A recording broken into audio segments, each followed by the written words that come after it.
Can we all remain standing for a moment of silent prayer and meditation?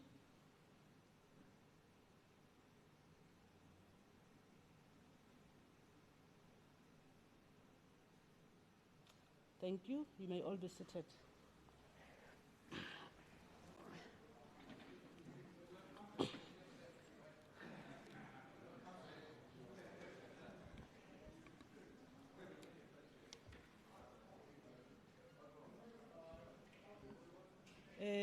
Good morning, colleagues. Let me take this opportunity to welcome our Honourable Premier, members of the Provincial Legislature, members of the Executive Council, the Chief Whip of the Majority Party, leaders of political parties, ladies and gentlemen, the people of Gauteng. You are all welcome. We are all aware that on Sunday, the President of the Republic of South Africa announced that we are now on alert level 1, and I'm sure we all know that that does not mean that we need to act irresponsibly. We should continue observing the health protocols, the social distance, washing of hands, and using the sanitizer, but also ensuring that you stay away from the crowded places, but also ensure that you continue protecting your loved ones, including yourself, and thank you very much. We have not received any apologies this morning, unless I'll be advised by the whips. Thank you very much.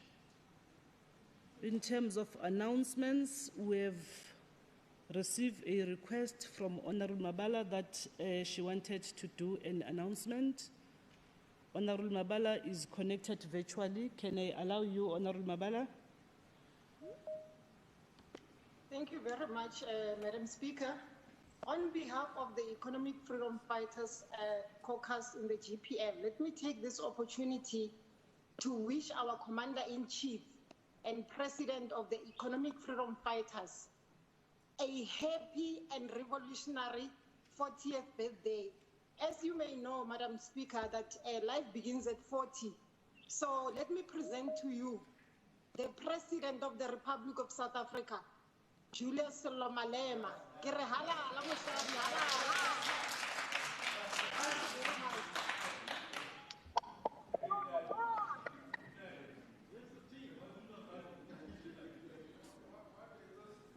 And unfortunately, Honourable Koma, we are happy that you are back in the House, please.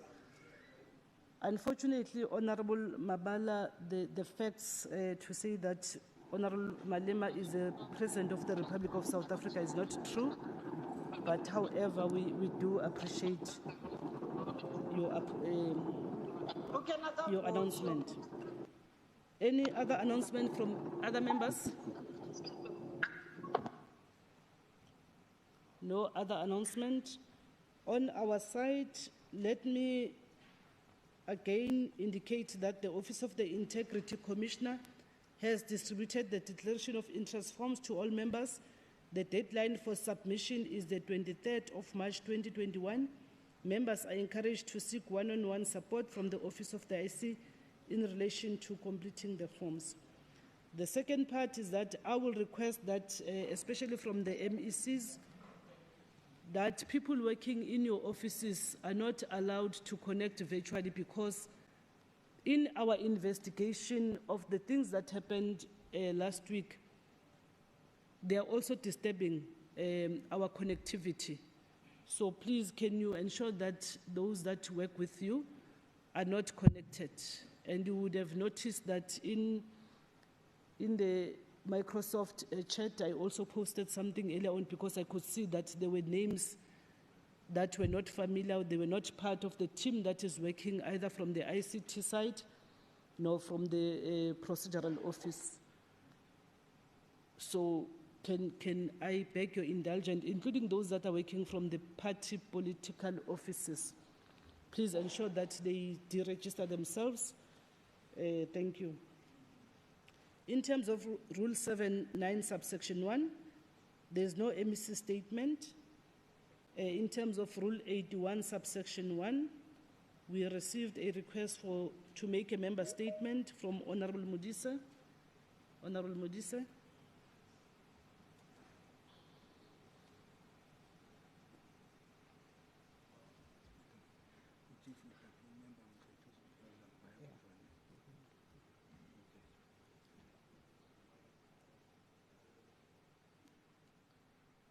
Now press once and leave it. The team will recognize you.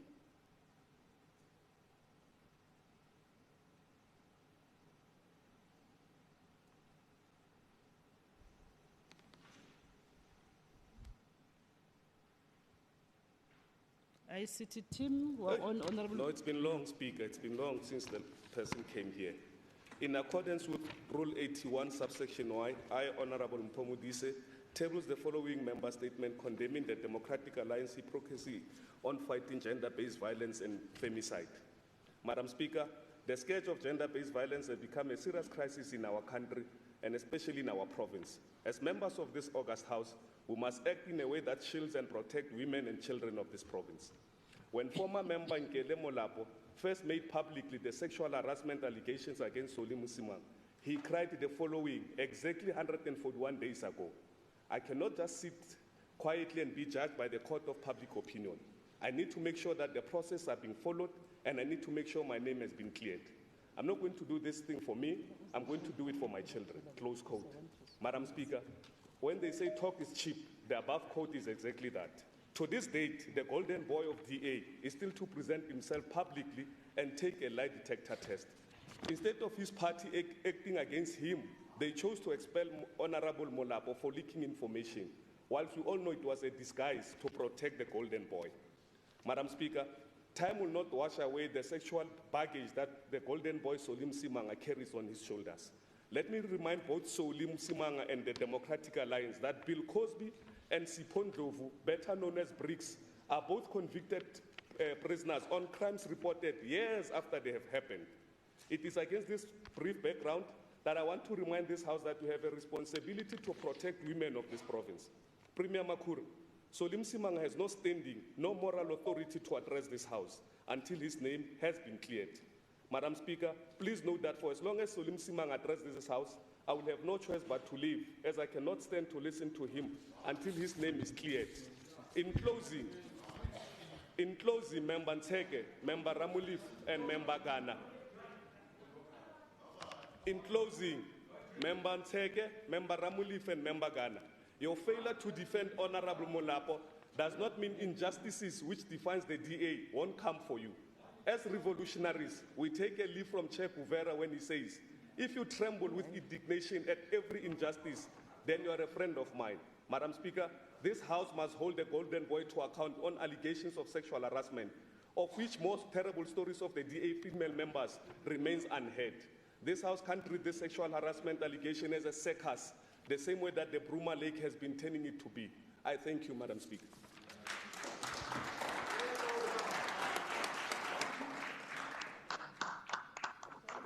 We are now dealing with question time to the Premier.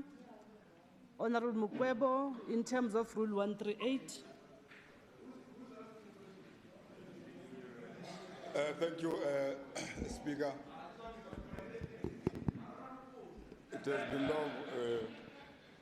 We're not coming here. Let's hope we are safe from this pandemic.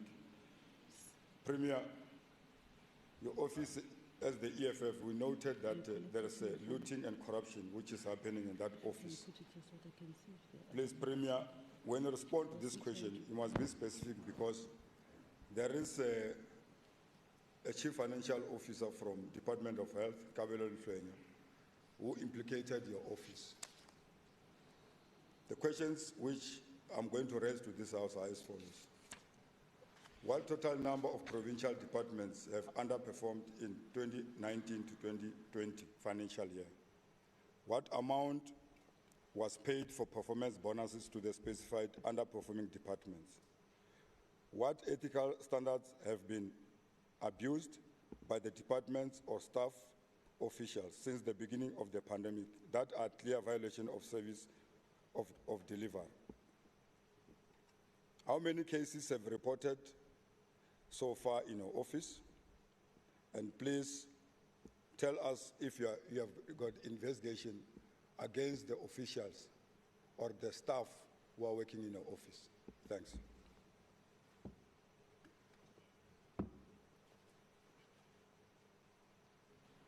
Honorable Premier.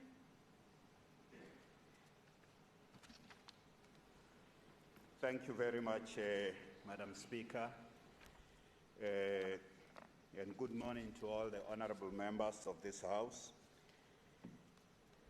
With regard to the question by Honorable Mekgwe, firstly, I would like to say, Honorable Mekgwe, I gave a very comprehensive treatment of this matter as it pertains to governance in the province, in the State of the Province address. And some of the questions that you are asking are covered in there. The second issue is that we table annual reports to this legislature. We also table quarterly reports. And some of the detailed issues you are asking for about specific departments are in those reports, in the quarterly reports and the annual reports. And I would like to say, with due respect, Honorable Mekgwe, that I am not going to be your researcher. I think you need to make time to go through these reports. Firstly, the annual reports of every department has a very clear indication of the financial as well as the delivery performance of every department, especially in the 2019-2020. In the State of the Province address, I summarized that in great detail.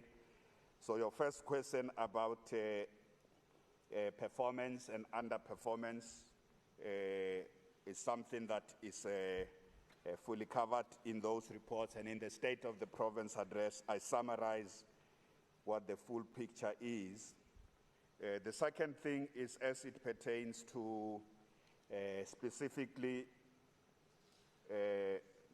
bonuses being paid by departments, again, or entities. I don't want to do the work that you possibly have a researcher. I know that the legislature does allocate resources for you as a party to hire researchers. So I'm not going to do that work for you. All I can say is to say in the State of the Province address, I made it very clear what the critical performance expectations are. Firstly, financial performance.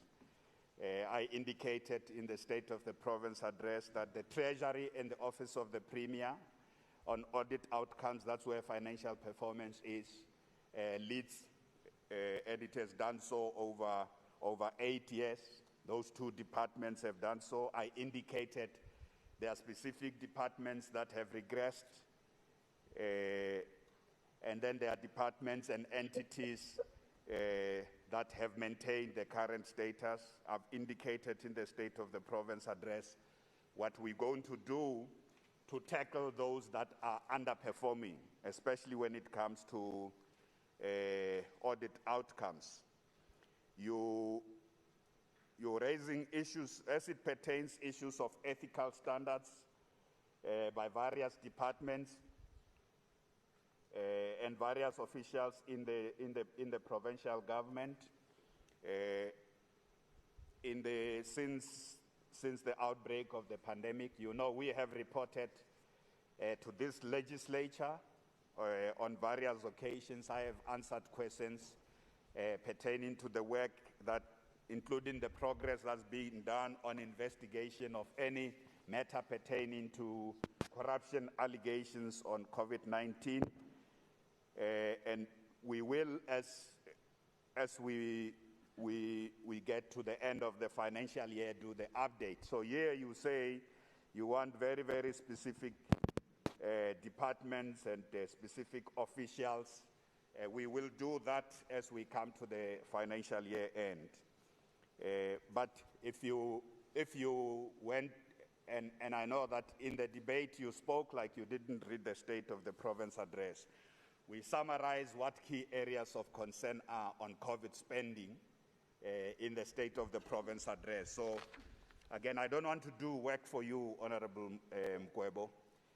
You talk about how many cases and reports in point 4 there across departments on investigations. I gave a report in the State of the Province address. If you just go back to check, we indicate how many cases have been completed, investigations, and how many have been reported to the police. It is there in the State of the Province address. I don't want to do what Honorable Mamabulo did in the debate by quoting for you. Just look for it is there in the State of the Province address. I don't want to be repeating the things that we have addressed to this House. How many cases have been investigated and completed, and how many cases, criminal cases, have been opened? This report is there in the State of the Province address. Specific officials that are facing disciplinary charges, you know, Honorable Mekgwe, we can't give you a list of officials who are facing disciplinary processes. It's part of the due process. They have to go through the disciplinary processes. Those that are facing beyond the disciplinary processes, those that are facing criminal charges have to go through that process so that when the process is complete, and some of them you already know, their names have come out of the investigations by the Special Investigation Unit. So again, I want to say, Honorable Mekgwe, some of these questions were answered in the State of the Province address. Others are answered fully in the annual report, department by department. By the end of the financial year, which is 31st of this month, we will do an update to the legislature, a comprehensive update to the legislature on investigations pertaining to COVID-19 in particular. There's nothing that has been hidden. Everything has been put out there to the public. So thank you very much. I just want you to please read the State of the Province address, Honorable Mekgwe. If you say to me, I've read it, then I'll solve a different problem. Thank you very much, Madam Speaker.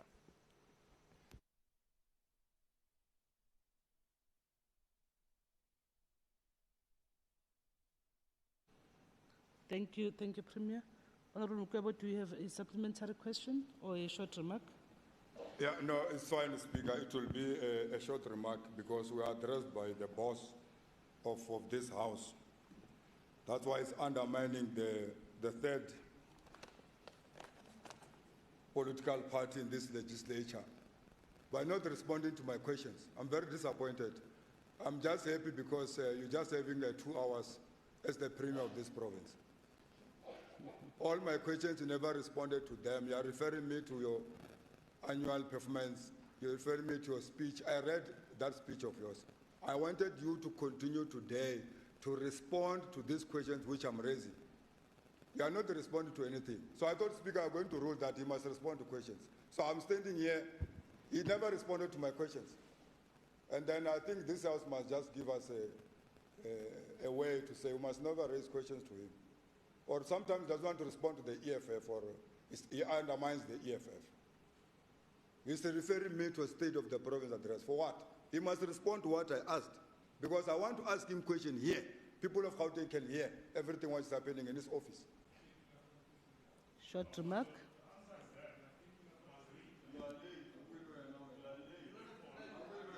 Honorable Premier, I'm not sure whether you want to respond to this. Madam Speaker, can I make a short remark, please? Honorable Speaker. Colleagues, let's allow the Premier. Honorable Speaker, the State Madam of... Speaker, can I make a short remark, Honorable please? Speaker, the State Madam of the Speaker, Province can I make address... a short remark? Honorable Speaker, am I Can I on make the a floor? short remark, Madam The Premier Speaker? is, Honorable Mabala, the Premier is on the floor. You should have raised your hand before. I did, but you didn't look at the screen. Honorable Premier, Because can you remember, continue? I'm not in that sitting. I'm not in the Thank chamber. you. Thank I you. did raise my hand. Thank you very much, Madam It's a short Speaker. remark. I have answered questions from the EFF on many occasions in this House. Members of this House know. Members of this House know that I have answered questions of the EFF. And Okay, let the Premier finish. You'll come back. Continue, Premier. You are protected. So, Madam Speaker, I have indicated that the questions that I have answered, the responses I've given, are matters of records in this House. The State of the Province Address and the annual reports, they are matters of records in this House. And those who don't read them, I really cannot help them.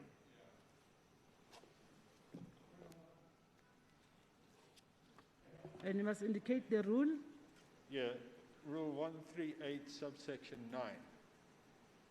Yeah, The fact is that you allowed 138, subsection 8, which allowed Honourable Mekgwe to do his follow-up, but you were supposed to call for other members to do a follow-up in terms of 138, subsection 9. It hasn't happened. Maybe you should ask if there are members who want to do a follow-up. Thank you. Fortunately, my eyes are big enough. My eyes are big enough to see, and I was also watching the virtual. And no. Honorable Mabala raised immediately when I said the Premier respond. That's when she raised her hand. So, thank you.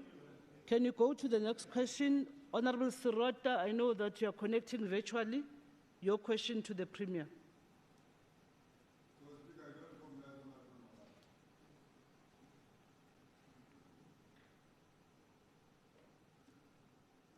Honorable Sirota, can you unmute yourself? We can't hear. Sorry, Speaker. Good morning, Premier. In August 2020, certain questions were posed to you. These are follow-up questions from that time. The first question, Premier, what progress, if any, has been made in the relocation of communities as part of the de-densification program, the completion and delivery of mega projects, and the rapid release programs? Please provide a detailed response. Second question, how many of the 68 informal settlements intended for upgrading in 2020 have been completed with residents Honourable members, please.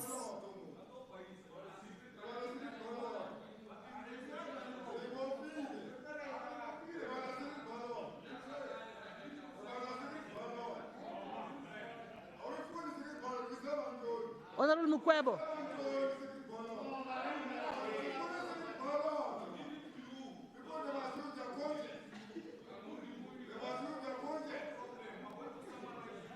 Honourable Mekgwe, can we allow Honourable Sirota to ask his question in the House? Honourable Sirota, you are protected. Can you continue? Thank you. I will repeat the second question. Thank you, Speaker. How many of the 68 informal settlements intended for upgrading in 2020 have been completed with residents allocated and settled in them? Please provide details. The third question, how many unfinished housing projects have been completed in 2020? Please provide a list indicating the status of each project. Fourth question, have the challenges and problems affecting the rollout of urban rural renewal projects been resolved? In particular, advise the progress made in Alexandra and Winterfell. And finally, has any progress been made with the construction and upgrading of the Jabulani, Orlando West, Retabile, and Sasoko hostels? Please provide a detailed list of work completed. Thank you, Chief. Honourable Premier. Thank you very much, Madam Speaker. I'm just responding on the basis of trusting that that head belongs to Honourable Sirote. But it looks very much like President Joe Biden's head.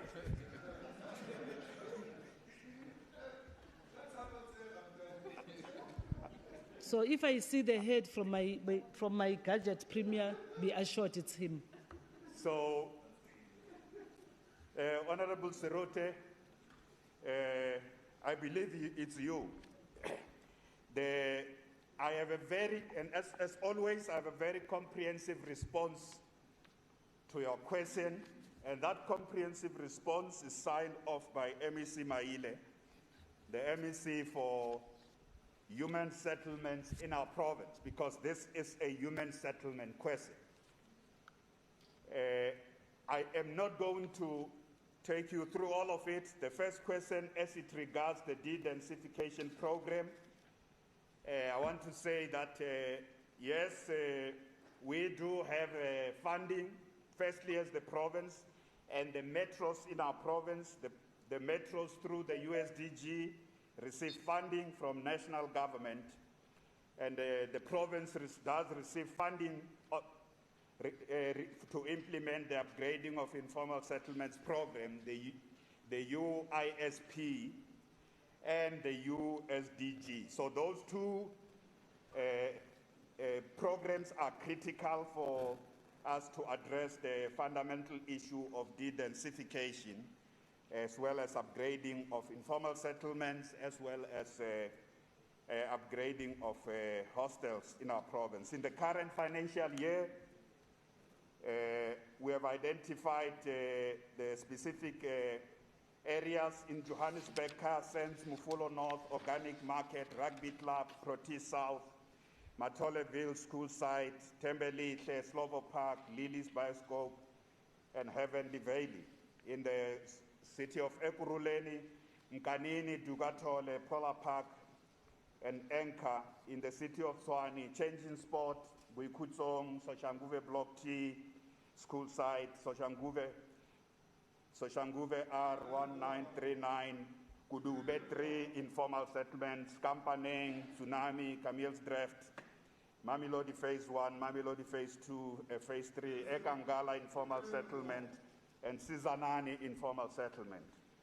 In the West Rand, Wedela, Jabulani, Rule of Nesri, Blowbank, Park, Ristent, Portion 45, Hamohali, Tabong, Villa Gloria, Pangoville, Plot 79, Ritflay, Plot 4, Ritfontein, Bupilong, Tsepiso North, that's in Sidibeng, Bupilong, Tsepiso North Extension 3, Sharpeville, Polomit, that's Tsepiso Phase 3, Seoul City, Buipatong, France Informal Settlements, Bukeng Unit 17.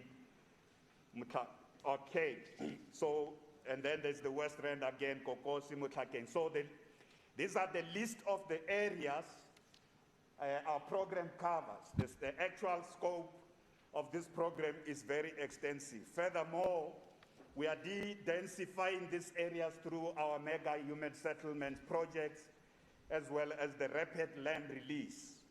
It is from these densely populated informal areas that we also, our housing list also takes people out of those areas as part of an ongoing program of providing human settlements, but also dealing with overcrowded settlements in our province. But you should know that we face a moving train which is called in-migration. It doesn't stop.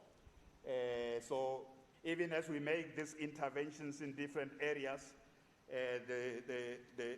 the process of people moving into our province continues, including that the ongoing informalization driven by elements, including the political elements, illegal invasion of land, also makes this task much more difficult. And this illegal invasion of land is driven by political entrepreneurs, some of whom are sitting here. The second question, Honorable Sirote, the second question about the formalization and eradication of informal settlement. Now, in dealing with de-densification, I have already addressed this question, that the areas we are dealing with are significantly undergoing upgrading, some of them with infrastructure, others it's essentially moving people out to new developments in our province. So In dealing with the first question, I have dealt with the second question around the formalization or eradication of informal settlements in our province. The third question, with regard to completing unfinished projects, Honorable Speaker. Honorable Mekgwe, I know they are We excited. can't go on like this. I don't know what is the excitement all about. Premier, you are protected. So with regard to completing unfinished projects, Honorable Sirote, definitely the provincial government, especially the Department of Human Settlement, has been focusing on this important question of incomplete projects in our province. There are 340 incomplete housing projects, 5 of those have been, 5 specific projects are the ones that we are working on with immediate effect. All of them are receiving the attention of the Department of Human Settlements. There are structural assessments going on right now, including some of the incomplete projects, proposals on how to proceed with them, because some of them you find that it has just been the foundation only that has been done. And we know who the owners are, and in some instances, some of the people have said no. All they need is the land. They'll be able to build or complete the work that has been done there. The Provincial Department of Human Settlements is completing the structural assessments of all these projects that are incomplete in line with our program for this year. MEC Maile will make a detailed announcement that outlines this. With regard to the urban renewal projects, again, in this report we detailed the department, based on the decisions we have made at the beginning of this, the 6th administration, the department has re-established the urban renewal team in the Department of Human Settlements. Particularly, significant progress is being made on the Alexandra renewal. One thing that I can report to this House is that the total 33.9 hectares of land has been identified, pulled together from the City of Johannesburg and the land owned by the provincial government and any other entity in the area of Alexandra and the neighboring areas, including the land owned by the University of Johannesburg. Additional 455 title deeds have been registered. That is in the old Alexandra, and 6,500 title deeds are undergoing registration at the moment. This is update. Honorable Sirote, I gave you an update because you always ask me these questions, and I said, MEC Maile, maybe Mr. Sirote is afraid of you. He doesn't ask these questions to you. He comes to me to ask me the questions that are departmental questions. I think you must have tea with him in Alexandra. You must go and have tea with him in Alexandra. Specifically around the Alexandra Renewal Project, we have an inter-ministerial task team. The inter-ministerial task team established at a national level that involves the province and the City of Johannesburg is the one that has made this progress I'm reporting about now. Winterveld, the City of Tshwane has, there's been to's and fro's there, but the City of Tshwane, for the areas that the city is responsible for, the City of Tshwane has set aside budget resources, particularly for bulk infrastructure. The provincial government has been coordinating interventions from different departments, especially on social infrastructure, including the upgrading of schools. 2 schools have been upgraded in the Winterveld area. This is part of the Winterveld Renewal Program. And there's an urban poverty relief program led by the Department of Social Development. Again, this is also an aspect of the urban renewal program. and honorable members may not know that there's a new police station that was built in that area, which we launched with the Minister of Police. All these are part, but the big intervention in Winterveld is going to be on the bulk infrastructure, sewer, electricity, and water supply. So that's part of the urban renewal intervention project that is there. So there is a PMU in the Department of Human Settlements to drive this urban renewal program of our province. The same would apply with Bakersdal and Everton. Significant areas identified about what we can do in the current financial year in those areas, and what may be issues for the next 2 years of this administration. You conclude by asking a question, Honorable Surute, on the hostels. The Department of Human Settlement has identified 4 hostel projects that are at a construction stage at the moment: Jabulani, Orlando West, Ritabile, and Setoga hostels. 11 hostel projects in total. In addition to this, 11 hostel projects are at the town planning stage. In Johannesburg, those hostels, in this response, this detailed response, I have the specific names of the hostels in Johannesburg, and I've got the specific names and the units, the number of units out of these hostels where the work has been completed in Johannesburg and in Ekurhuleni, as well as in the West Rand, because in the West Rand the focus is on Kagiso hostel, and some work is being done on the Khutsong and Bakersdal hostel, whereas in Ekurhuleni is the Setoga hostel, is Thokoza, is Wattville, and Kwatema hostels. And then in Johannesburg, I've said earlier on that is Jabulani, LTA, Ritabile, Orlando West and Orlando West hostels. That is the focus of now. There's some work that's happening on the Deep Kloof on Meadowlands hostels. That's the town planning work that the city of Johannesburg and the department are completing now. In Sidibeng, the Shalimar Ridge has been completed, and 84 units have been completed also at Ratanda Hostel. So, Honorable Serote, this is a very extensive report for you. I'll pass that over to you. It wasn't my intention to give a departmental report to the Honorable Joe Biden Jr. Thank you. Honorable Serota, do you have any supplementary questions or short remark? Thank you, Chair. Thank you, Premier.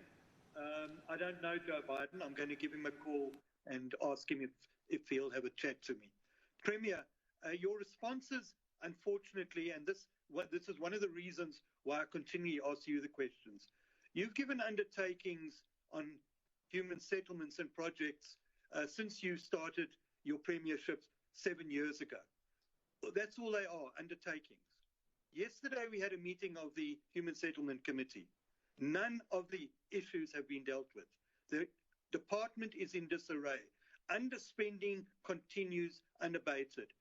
Very little programs are finished. And a new, very serious development is that even projects that used to be reported on are now being left off the calendar completely.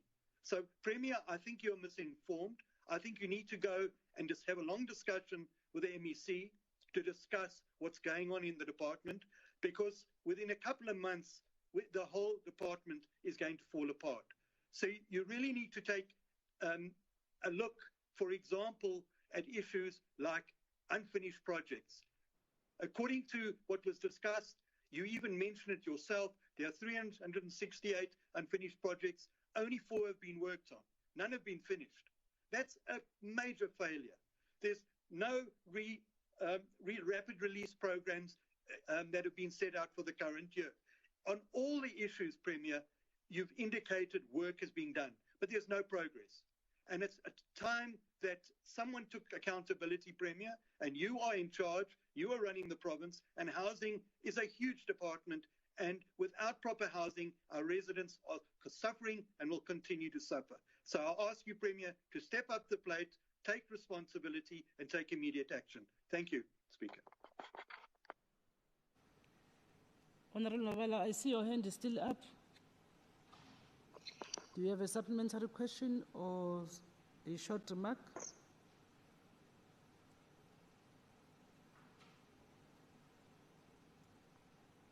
Honorable Mabala? Honorable Padenost?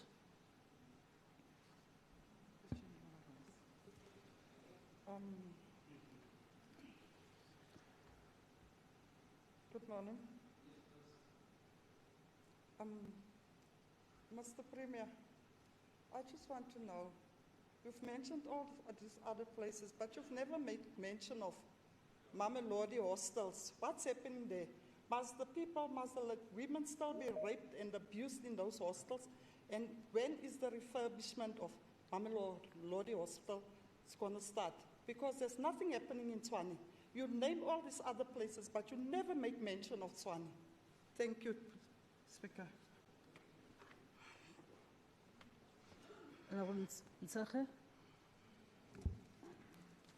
Thank you, Honourable Speaker. 138 subsection 9. I also want to ask the Premier whether, I know he's mentioned quite a lot of all these hostels, but he's not talked about the Actonville hostels, what's happening there. Alex has been a very sore point with storage going all over the place. Women have been talking about how it's inconducive to live in those hostels, and yet the Premier is telling us about all the Bostocha, which are pretty much still uninhabited right now. I would like to know what the Premier is going to say about these other hostels, which is not talking about. Thank you very much. Honourable Premier.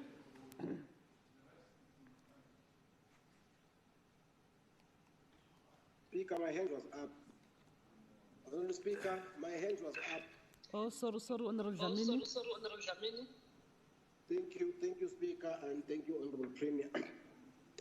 No, Premier, what concerns me is that you have given these answers now more than 3 times in a short period of about 2 years. But the concern is you give the same reply, but the concern is on the ground, nothing is happening. Last year, on the same question, you said Jabulane is on the construction phase, and I told you that is almost a year that it had stopped. Nothing is happening in Jabulane, nothing is happening in Orlando West.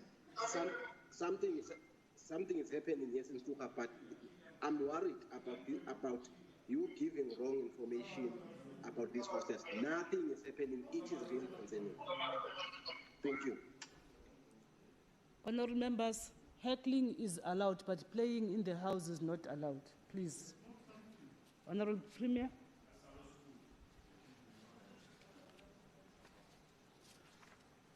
Thank you very much, Madam Speaker.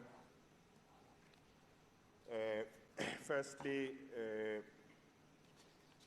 Honourable Sirota is talking about a meeting, a committee meeting with the department yesterday, where he says it was this reply signed off by the MEC. All the things that are in this reply signed off by the MEC are not part of the program. And the MEC says he wasn't in the meeting that he's referring to, but this MEC and the head of department are accountable for the budget we allocate to the department. They are also accountable for the program that we adopt. So if Honorable Surute says, if you say that, no, but these things are not in the program of the department, Honorable Surete, that would be a great concern for me. But at least this question is not coming from anybody else. This reply is coming from the executive authority responsible for that department. So it's not coming. So MEC Maile's principal responsibility is to ensure that the program of the provincial government, like all the MECs, the program adopted by the provincial government, the priorities adopted by the provincial government, those feature in the departmental program and the budget of the department. So I have no doubt, and I have no reason to doubt that these programs as presented, as I was responding here, are there. So I hear what you are saying. Okay, Honorable Badenhorst says, what about the Mamelodi hostel? I know the problem there with the Mamelodi hostel, but I can't put it in here in the reply. The important thing, MEC Maile, is that Honorable Badenhorst must ask you a question. What is happening with the Mamelodi hostel? You are here, you have heard. I've spoken to those hostels, Honorable Badenhorst, and the point is, you may be raising a valid point about that hostel has had many issues. I also know there are people being evicted out of the hostel there and illegal, others being put in there. It is a matter that the department led by MEC Maile is paying attention to and will pay attention to. The Actonville hostel, I assume that Honorable Ntsege, you are referring to, are you referring to the Wardville one? Because I know the hostel, the Wardville hostel. I don't know the Actonville hostel. If you are referring to the Wardville hostel, which I have visited, it is in, I've read, it's in the list of the hostels that is in this list I read. I said, when I went through Ekurhuleni list, I did say Wardville, Honorable Ntsege. So, Honorable MEC Maile, I want you to meet with Honorable Dlamini, because Honorable Dlamini always raised this issue that, yes, this issue is in the program, Premier, but there is no progress. So, Honorable Maile and Honorable Dlamini, I'm making an appointment for you. I'm making an appointment for you. I'm making an appointment. Honorable Mekgwe, just relax, chill. You are too excited, man. You are too excited. I don't know what they gave you last night. They gave you something last night, some shots. They gave you some jab last night. Some jab injected with something.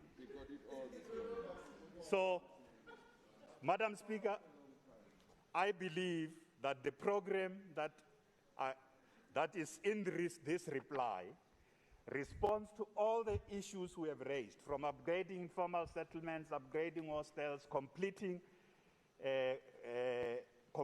the projects that are outstanding, and rolling out, de-densifying the township. But most importantly, I didn't speak about land release today because it's not in the question. Most importantly, ensuring that particularly these old urban renewal projects in our oldest townships, those projects are revived. So this work is being done by this administration.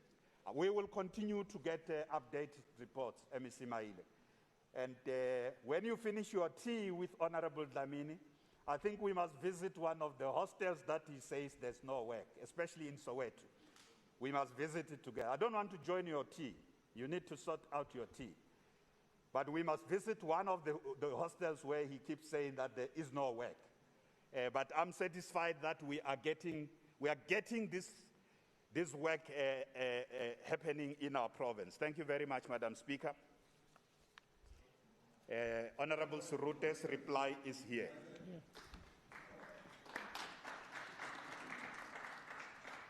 For all the responses, honorable members, for all the responses, especially for those members that are not here, we're going to take them because they are written and we're going to email them back to the concerned member. Thank you very much. The next member is Honorable Msimanga. Thank you very much, Madam Speaker, to Honorable Premier Makhura. With regards to the rollout of the COVID-19 public vaccination in Gauteng, could the Premier please indicate when will the first of the public vaccine be rolled out in Gauteng? Who will be benefiting, or who will be the initial beneficiaries of the public rollout? please also provide a time frame by when and all those identified as initial recipients of the public vaccine will be vaccinated by. And also please indicate the rollout schedule for the Gauteng rollout of the public vaccination.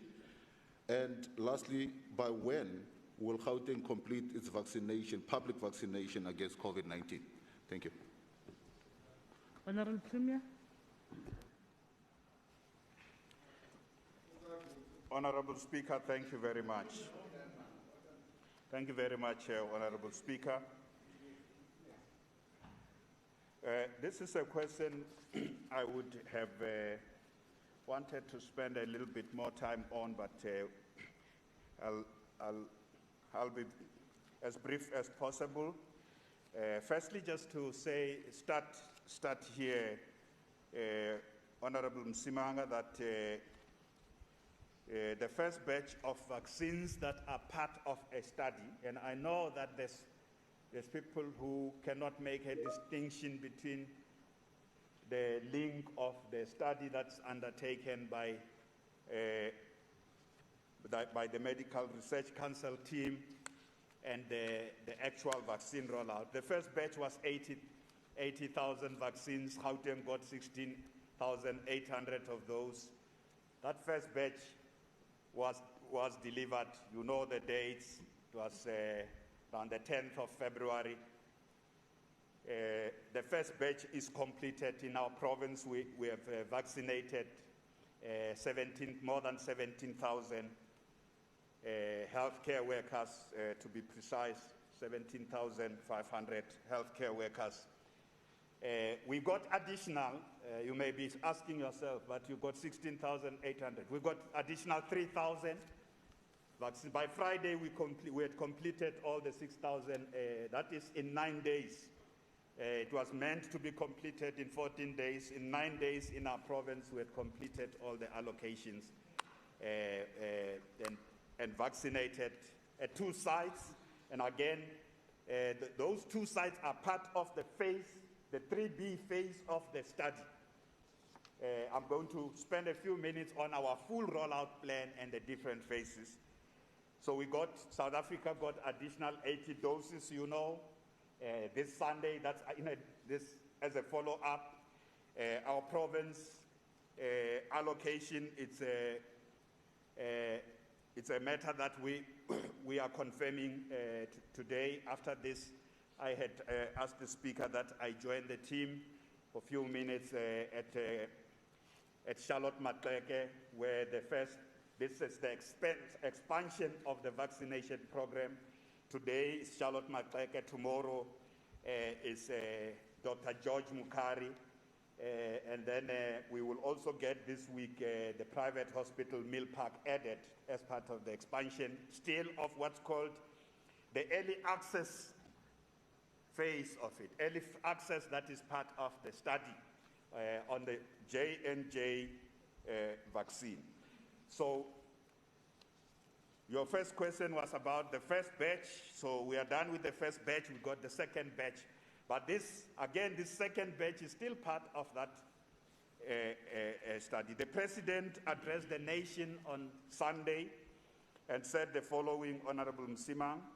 So in addition to the fact that we would have received 160,000 as a country allocated to different provinces of the doses of J&J, the good thing with J&J is that is 1 dose. So when you say whatever number you are allocated, it means covering that number of healthcare workers. The President did say that South Africa has signed an agreement, and that agreement will deliver 11 million of J&J vaccine. 11 million of J&J vaccine means 11 million people, because it's not a two-dose.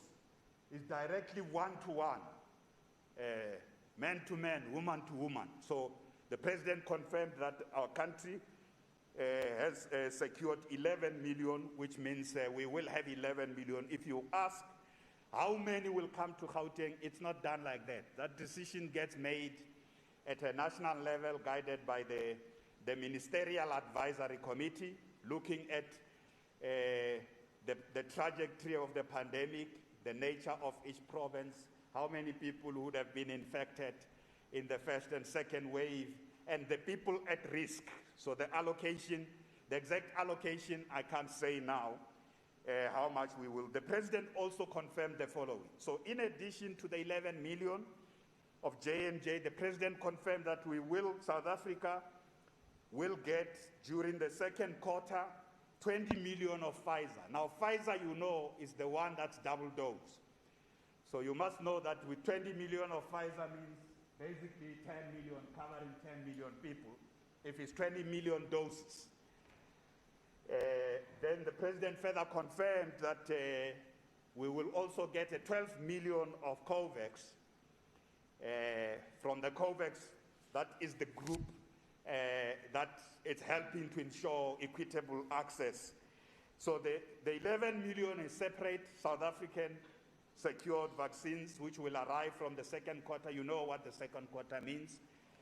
Starting from April, 20 million will arrive from the second quarter. Again, it's a complicated thing that all premiers, when we met with the President and the ministers on Sunday, all premiers were saying that we will need specific indications of what time frames, which province will get how much of those allocations to enhance our plans.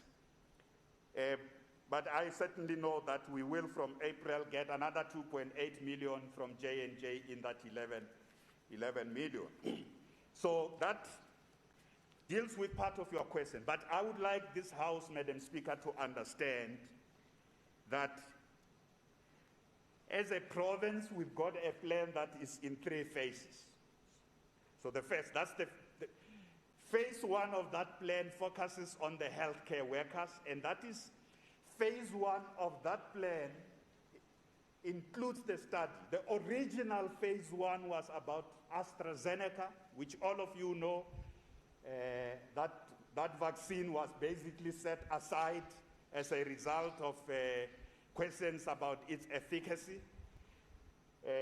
We had drawn a plan that is in line with the rest of the country. 3 phases. Phase 1 is the healthcare workers, 215,000 healthcare workers in Gauteng. So when we say we have covered phase 1, we would have done 215,000 public and private healthcare workers. All the professions in the healthcare in our province. As I said to you, that at the moment, we are still at the early phase of covering that. The second phase will be, so when we complete the healthcare workers, we go to the second phase, which covers categories of essential workers, 650,000 of those, people who work in congregate situations, people in prisons. Prisons are congregate situations. That's what are called congregate settings. People who are largely like the teachers in schools, those are congregate places as well. The police are part of the essential workers, and some categories of the retail workers, without whom you can't be able to move forward. In the second phase, we will also, and this is a priority in Gauteng, the advisory council on COVID says to us that it's very important when we get to the second, when we receive the doses that are higher in number than the ones meant for the healthcare workers. What's going to be our priority? We are going to focus on the elderly people. We are going to focus at people with comorbidities. Yes, people in congregate settings are important. As I said, in the teachers, the law enforcement officers, but the people at greatest risk are those with comorbidities and the elderly people. As we go into winter, it's even particularly more pressing that they are going to be our priority. So when we complete phase 1, in phase 2, in this province, in phase 2, amongst the first priorities are going to be people who are most at risk. The elderly people, including those people who are in old age homes. Those are also congregate settings. It's the elderly people. We know in phase 1 they were hit hard by COVID-19. Phase 2, they were in a much better condition. And then in total, if you ask, so in phase 2, how many people are you going to cover in phase 2? So I said in phase 1, we'll cover 215,000. In phase 2, we are going to cover over 6.5 million people. And I've said that this category is essential workers, people in congregate setting, people with comorbidities, the elderly. Combined together, this category is going to be over 6.5 million people. And then the last phase, which is phase 3, is those who without comorbidities, who are a bit healthier, the rest of the population, but over 18. So if you don't fall in this category of phase 2, you will fall in the category of phase 3. In the State of the Province address, I said we want to cover 10.4 million people in Gauteng. How are we going to roll out this? So we had designed a detailed plan which includes now in the State of the Province address, I said more than 150 sites. The number of sites as I speak now is 224 sites. So we have added sites, honorable members. Since the State of the Province address, we have added more than 70 sites. There are 70 more sites on the ground. That includes at the top of these sites are the 11 hospitals in Gauteng, 11 hospitals, including the ones I have referred to, the academic hospitals, and some of our tertiary and regional and district hospitals are included in this. 11 hospitals are at the top of these sites because that's where we have the specialists. That's where we have some of the best trained people in there. And then we've got sites that would include right up to clinics and community centers. That's when we do mass vaccination. Phase 2, this is for phase 2. And we have trained over 800 vaccinators. One of the important lessons that have come out of the first phase just in the past week is the lessons we have drawn from the vaccination at Steve Biko and at Chris Hani Baragwanath. And one of the key things is about the partnership between the private and the public sector in executing this work. So I'm summarizing what is a very comprehensive plan, Madam Speaker, and the different parts of our rollout plan. But this plan depends, it was drawn firstly based on the availability of AstraZeneca. It was then adapted when things change, because all plans must be adapted when things change. Adapted back to the use of J&J. As I say, J&J vaccine is better for us, easier to administer. It's a 1 dose. 2 doses are often a problem in all vaccination or immunization programs. When we deal with people who have other diseases, who come for, if they have to come too many times, you lose them sometimes in the system. But we have to deploy all the vaccines. So what is the critical issue? I know coming out of the National Presidential Coordinating Council on Sunday, the critical issue is that we must go at length as a country to get all vaccines that are efficacious. In other words, they have proven to work and they are safe. We can't rely only on one vaccine. We have more than 40 million people to vaccinate. We have more than 10 million people in Gauteng to vaccinate. We can't rely on one vaccine. And these vaccines are being tested. The good thing is that data is coming out from various journals, and also approval authorities, regulatory authorities are approving these vaccines regularly, including, by the way, the Sputnik 5. Which has been approved, which data shows that it does work. So we can't choose a particular vaccine because of particular ideological inclinations. We must choose vaccines that work. And if a vaccine from China has proven to work, we must use that vaccine. We can't have prejudices that, no, we can't trust vaccines from that part of the world. We must only trust vaccines that come from that part of the world.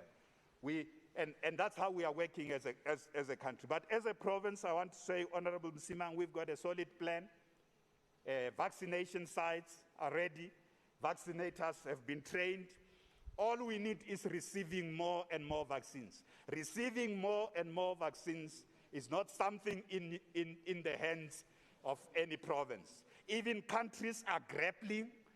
Many countries are grappling with access to vaccines. That's why we must develop our own industrial and scientific capabilities to produce our own vaccines as a country, as a leading country and economy in our continent. And the President has expressed this. We in this province have been calling for it. Pharmaceutical capacity, including the deployment of science to indigenous knowledge systems. We have lots of traditional therapeutics that have worked for generations, that have been used. Science must be combining with indigenous knowledge systems to help fight this pandemic. So that's what we are doing, and that's what we will continue to do. Our healthcare workers are really, really doing well in responding to the call. In fact, at the moment, we have more demand than we are able to meet, but national government is addressing this.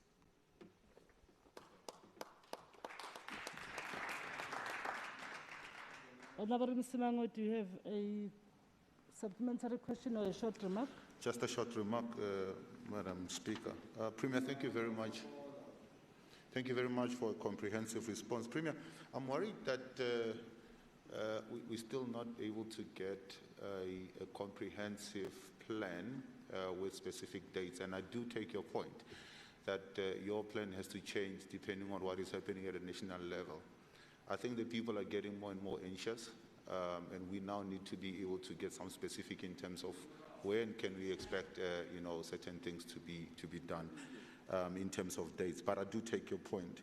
Premier, I'm worried that one of the things that seems to be coming out, you would know the first person that you come across when you go to a school or a clinic or a hospital is not a nurse, is not a doctor, it's a security personnel. And they haven't even, those people, in my mind, should be a priority as well. But they haven't been included in the initial phase that we're talking about. And I think it's something that needs to be looked at as a matter of urgency. 15,502 is the current population in Gauteng. And, if we're talking about having 80,000 that is coming our way and 16,000 of those and 17,000 of those, I don't think that we really are getting to get to herd immunity fast enough. And I think possibly, Premier, I would want to make a plea that this is something that, as a province, we might consider looking at additional dosage and then contracting directly with the service providers or with the vaccine producers. Maybe something that we might start considering as a province of Gauteng, that we need to get to herd immunity as quickly as we possibly can. And if we can have additional resources that we, from a provincial perspective, can consider getting, then we should do that directly as a province. Thank you. Premier? Thank you very much, Madam Speaker. Honorable Msimang, the security personnel is part of the essential workers.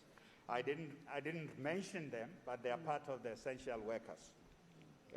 So essential workers include cleaners. In fact, one of the greatest inspirations I got on Friday when I visited Krisani Baragwana was with the cleaners at Krisani Baragwanas, who came to me and said, we got our vaccines as part of the healthcare workers.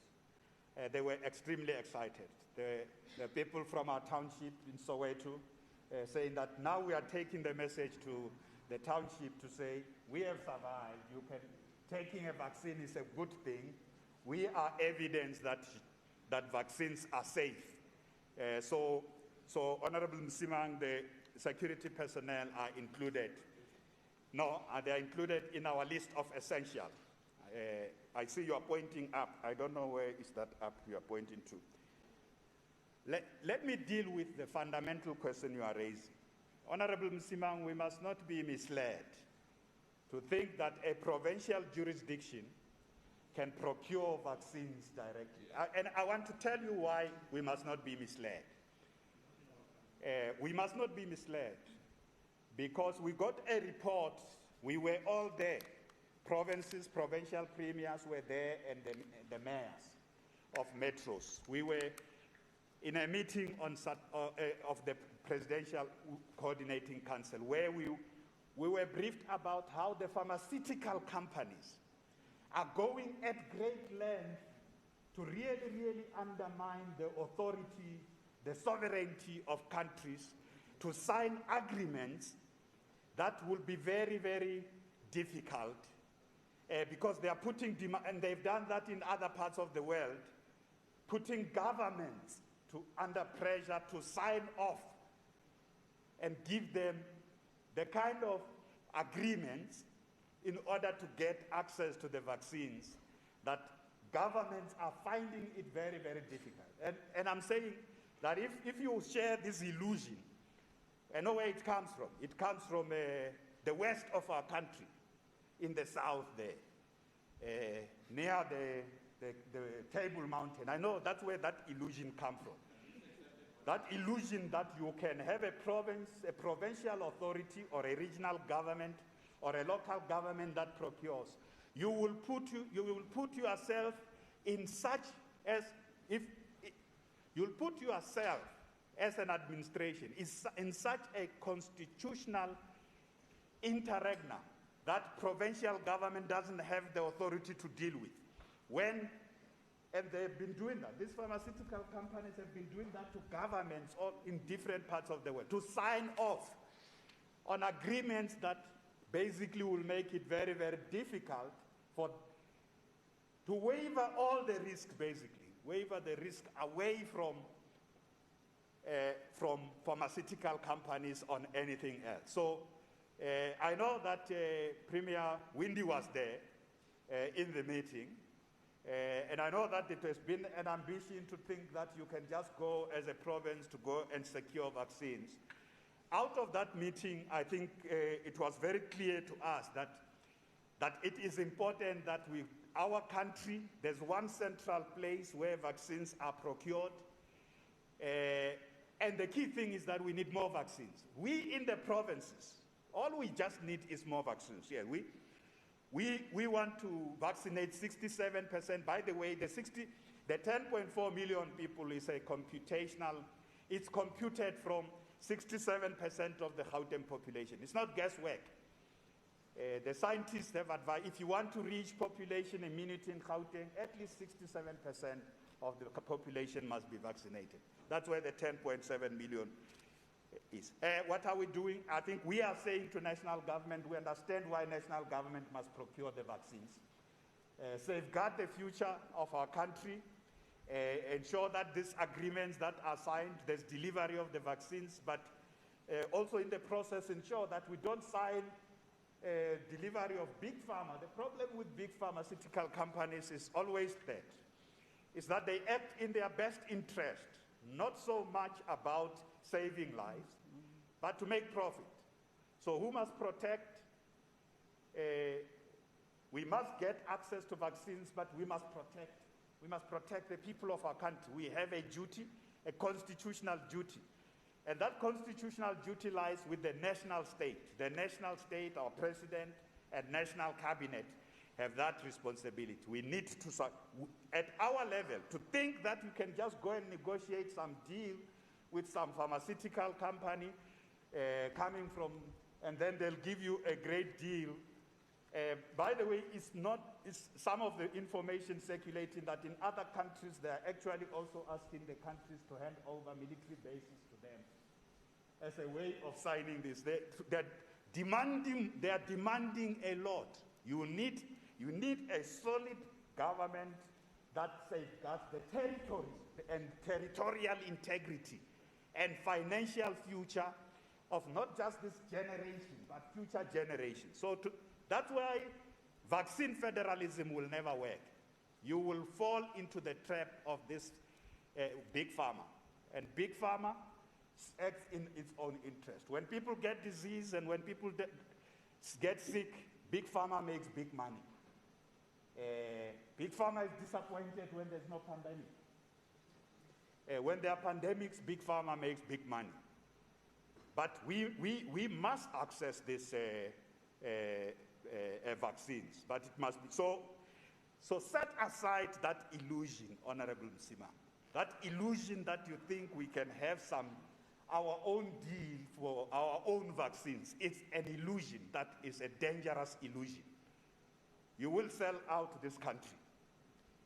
Unfortunately, you are not in charge, so you will never have even a chance to do that.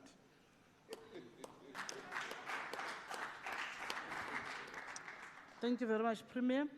We're now going to deal with questions for oral reply to the executive in terms of Rule 134. I will be prioritizing questions to the MEC for Health as she is supposed to be dealing with an urgent matter like the Premier has indicated. And I hope by the time we ask Honorable Mekgwe to ask his question, he will be able to connect as he just left the house now. But let me start with Honorable Bloom to MEC for Health, who will be able to respond virtually.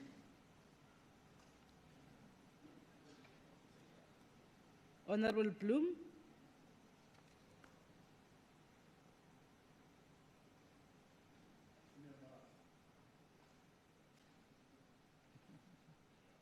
Madam Speaker, sorry, you caught me off guard. I'm just switching off my other device.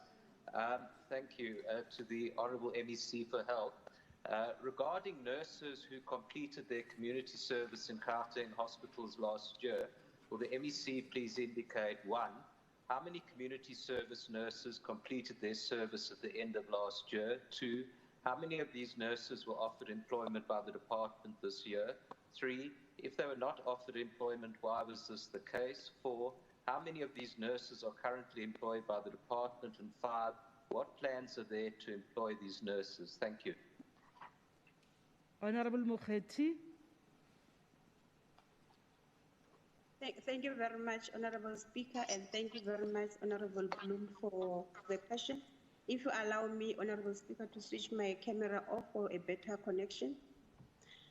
Yes, I allow you, but Honorable Bloom can switch off as well. Yes. Thank you very much, Honorable Bloom. Response to question 1 is 983. It's 983 community services nurses. Response to question 2, all 983 professional nurses who completed their community nursing in December 2020 were appointed on permanent post, so they were not terminated. The source thereof is Persal, and however, 41 of these nurses were appointed on 3-month contract at Charlotte Matlake because there were no positions that were created, but we're currently working on creating those posts, so no one is going to lose their job. Response to question 3, as stated above, all have been appointed except the 41 who are on 3-month contract at Charlotte Matlake as a result of unavailability of posts, and I've already explained that. Response to question 4, how many of these nurses who are currently employed by the department? Currently it's 942, and then 41 are on contract, as I've already explained. And response to question 5, what are the plans that are there to employ these nurses? Plans are underway to create posts for 41 community services nurses when their contracts end in March 2021. Thank you very much, Honorable Speaker. Any supplementary question, Honorable Bloom? Thank you, Madam Speaker. Yes, I'm very grateful that this has been sorted out. I did raise it in the Health Committee in January, and they hadn't been appointed at that stage, which is of great distress. Obviously, we need all the health staff that we can, and I'm very pleased that this has been sorted out. Thank you. Next question. I'm not sure, Honorable Mokgethi, first, if I may just check with you in terms of the response or the short remark by Honorable Bloom. Do you want to say anything? No, thank you very much, Speaker. Thank you. It's noted. Next question, Honorable Mekgwe to MEC for Health. Speaker. We've heard. Thanks, Honorable Speaker. My question to MEC of Health is, what is the vaccine distribution process for the public and private health sector facilities in the province? The second one, how will the vaccine be shared equally between the public and private health sector facilities in the province? 3, what vaccination sites, hospital clinics have been allocated for the phased rollout of vaccination in the province? 4, what is the storage procedures are there currently in place in public health sector's facilities to ensure that the vaccine is kept between 2 to 8 degrees Celsius? The last one, MEC, will civil society organization or health facilities be allowed to participate in distribution of the vaccine? Thanks.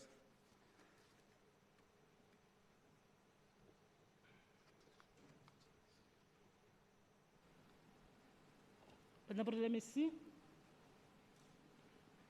Thank you very much, Honorable Speaker, and thank you very much, Honorable Mekgwe, for the question. Response to question 1, in the public sector, the vaccines will be distributed from hospital pharmacies to the vaccination sites within the hospital and from district pharmacies to the primary healthcare facilities. In the private sector, the vaccine will be distributed from the hospital pharmacy to the vaccination site within the hospital or any vaccination site linked to the hospital pharmacy. Response to question 2, the allocation will be made by the National Department of Health based on the number of all essential healthcare workers identified by both public and private sector in phase 1 as defined by vaccine rollout framework. The National Department of Health will claim, because the other question says, in the event that the vaccine will be for sale to the private sector, elaborate how will this be undertaken. The National Department of Health will claim from the medical aid the cost of vaccinating members of the medical aid schemes. There will be no payment at the point of service by any person who needs to be vaccinated. And then response to question 3, all public hospitals will be used as vaccination sites, and I think the Premier has indicated all those sites. And the number of units to be given will be based on the number of healthcare workers in that hospital. The same will apply to the private healthcare hospital. A response to question 4, the public sector has been performing vaccination for many years. The department will use the available resources like your -40 degrees fridges and cooler boxes to maintain the temperature of the vaccines between 2 and 8 degrees. Response to question 5, civil society will be allowed to assist in the vaccination process provided they meet the requirements for a vaccination site as set out by the National Department of Health. Distribution will only be done through a registered pharmacy, which is registered with the South African Pharmacy Council. Thank you very much, Honorable Speaker. Honorable Mekgwe, do you have a supplementary question or a short remark? No, I'm okay, Speaker. Okay. The next question is Honorable Mekgwe again to MEC for Health. Yeah, I think that's why I didn't comment on the first one. The next question is as follows, MEC. Considering electronic vaccination data system, it's a self-enrollment portal. Will it be made mandatory for all public healthcare workers to enroll or use the booking system?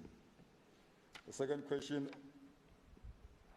Will the first phase rollout include support staff at public hospitals as part of frontline staff such as admin staff, cleaning staff, security personnel?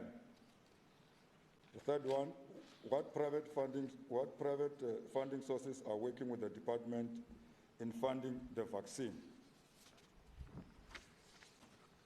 The fourth one, how many cases of negative disposition across the department have been received by your office? The last one, is there any official or staff in your office or department currently under investigation or facing any disciplinary action? Thanks, MEC. Honorable MEC. Thank you very much, Honorable Speaker, and thank you, Honorable Mekgwe, for the question. Response to question 1, it is mandatory for healthcare workers to register on the EVDS for purposes of tracking the first vaccination to determine when the vaccine should come for the second phase. Response to question 2, the National Department of Health has set up and categorized frontline workers that will be eligible and prioritized for the vaccine rollout as referred under, as I will be giving you the response. Category 1 are those that aerosol generating procedures, that is your incubation, ventilation, taking care of COVID-19 or taking specimens. Category 2, those in direct contact with known or suspected COVID-19 patients. Category 3, those in contact with patients who are not known or suspected to have COVID-19. And category 4, those in contact with COVID patients. And then response to question 3, the National Department of Health is responsible for working with private sector to fund the vaccine rollout program. Response to question 4, there is no consequence for frontline workers who refuse to take the vaccine. Remember, even the President did explain that it is voluntary, but we are encouraging people to take the vaccine so that we can reach that herd immunity. And response to question 5, this matter is managed by National Department of Health. Gauteng province, like all other provinces, will be receiving guidance from the National Department of Health in this regard. Thank you very much, Madam Speaker. The last question on the investigation, I think it was not part of the questions, if I'm correct. Thank you. Honorable Mekgwe, do you have a supplementary question or a short remark? I don't understand. Sometimes she's in the bathroom or what, or she's sleeping. She's saying my last question. I want to respond to that question. And if she doesn't have a response, she must tell me. Sometimes she's following her boss who doesn't want to respond to EFF questions. I wanted to make a comment, Speaker, which the MEC must go to BARA. Why I raised this issue of vaccination, I saw the CEO of BARA with her staff. They posted on social media, they're no longer wearing masks, and then they are dancing there in that hospital. It's totally embarrassing and embarrassing our province. Vaccination doesn't mean that the person must not adhere to COVID regulation. She responded that the public frontliners are not going to be forced to take the vaccine.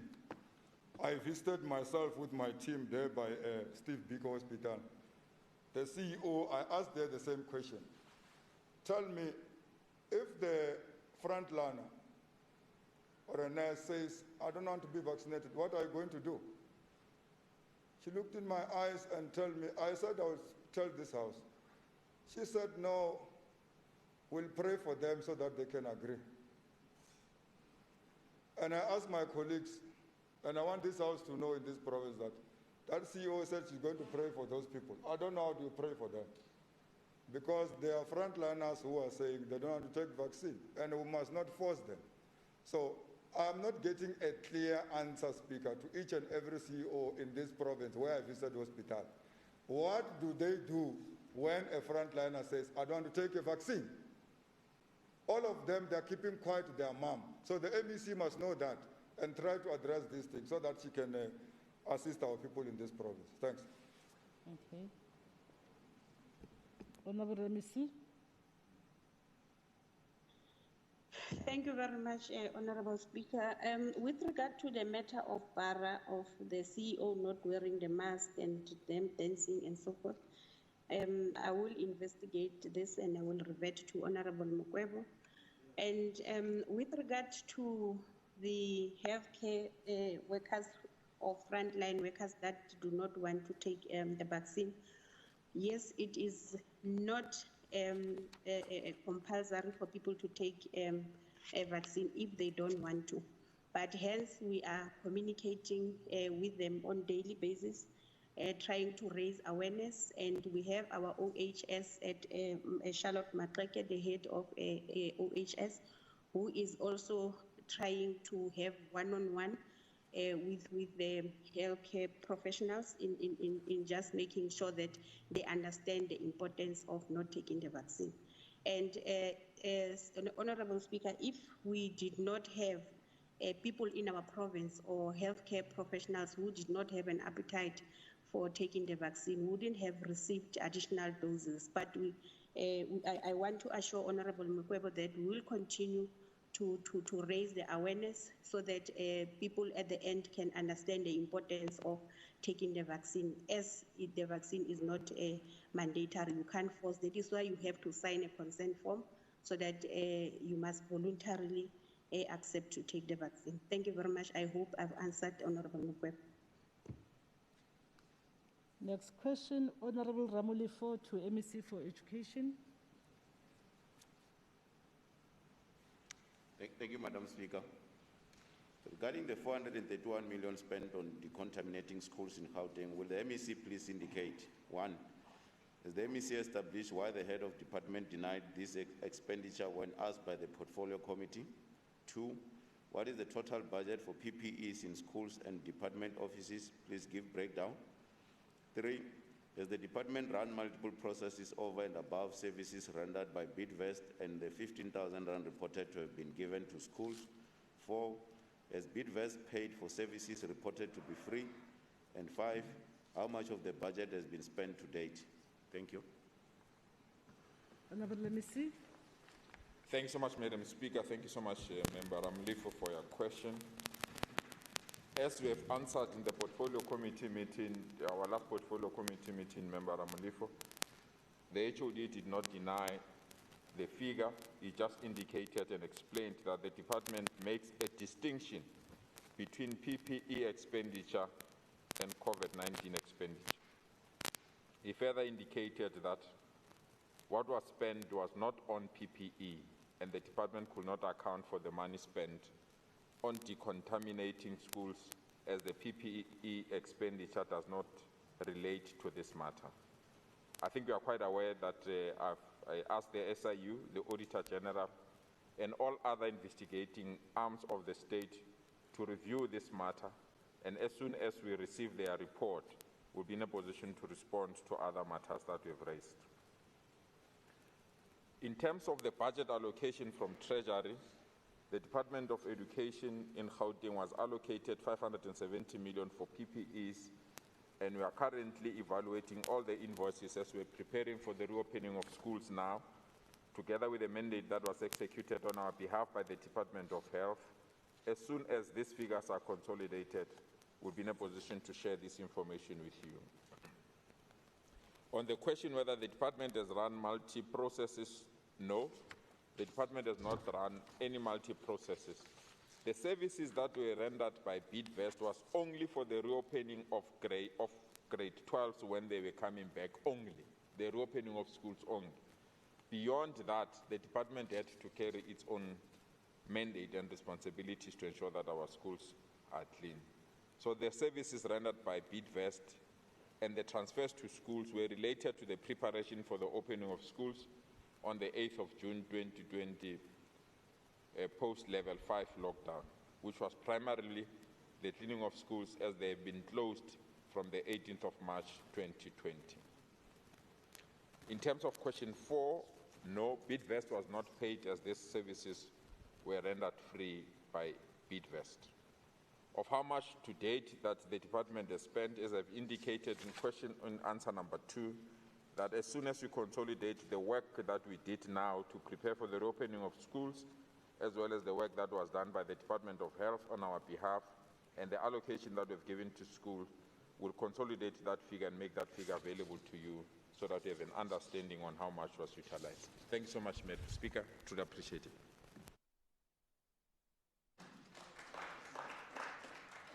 Any supplementary question or a short remark? No, thank you, MEC. I just want to establish, as you have indicated, that some of the information will be provided when the investigation is done. I've noticed in a number of instances where when investigations are done, we hardly get access to the report themselves. We'll probably give assurance that indeed when the report is complete, you will share with us so that we'll be able to see what the report contains. Honorable Mr.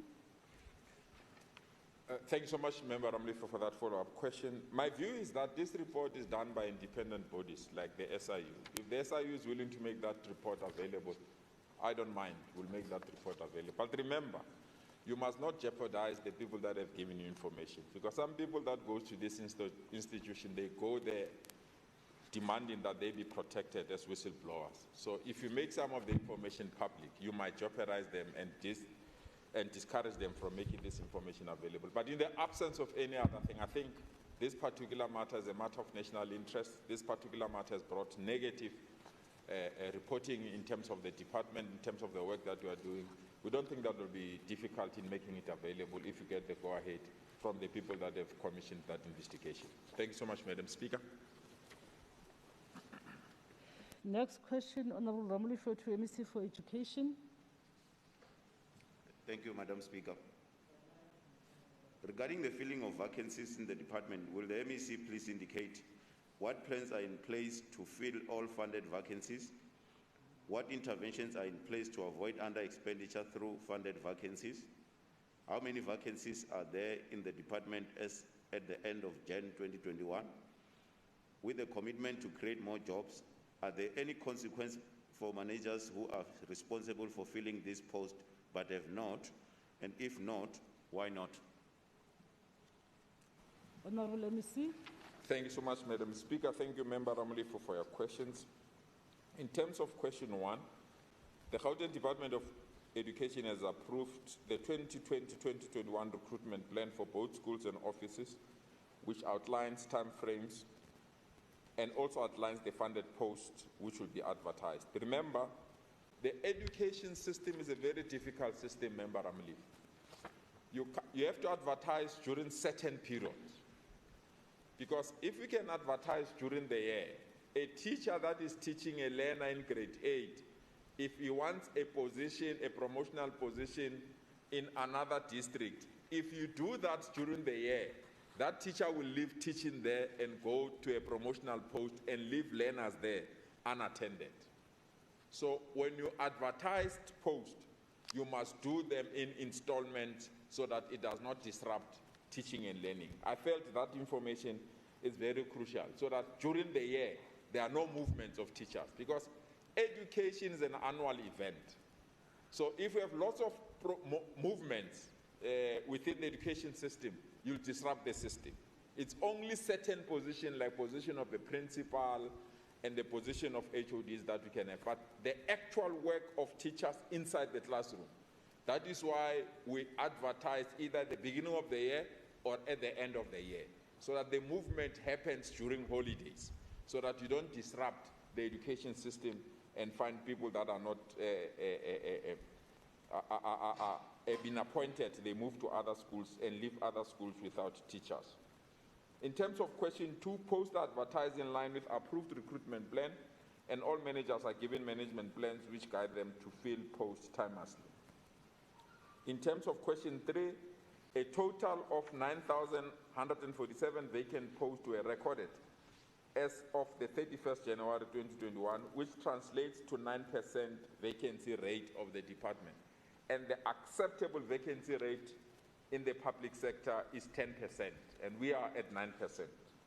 In terms of question 4, A non-performance of managers is dealt with in line with provisions of the applicable and prescribed disciplinary procedures. In the case of SMS members, the applicable procedures dealing with misconduct and incapacity due to poor performance is outlined in Chapter 7 of the SMS Handbook.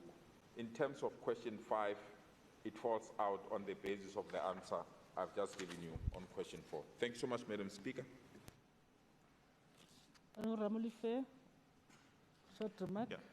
Thank you, Madam Speaker, and also to the MEC. But also doing follow-up, MEC, the time frame you have indicated, I also just gone through the third quarterly report, which also indicate that the type of vacancies the department has have not been filled. So it means that there's still another gap now. So are we saying that we need to wait for holidays, which is likely to be later after the end of financial year? Because if you look, the last financial report, there's under expenditure, and major part of it is because the many vacancies in the department are not filled, especially the teaching ones, which are more concerned, because if you look at the overcrowding, that problem is still persisting. So I want you to make a commitment to intervene, making sure that if they are funded, they need to be, a time frame to say this is the time where we need to fill them rather than return money back. Otherwise, don't budget for them. Reallocate budget somewhere else, like, build new schools or, additional mobile classrooms to deal with overcrowding. And obvious issue of, the percentage, as much as we know that is still in line.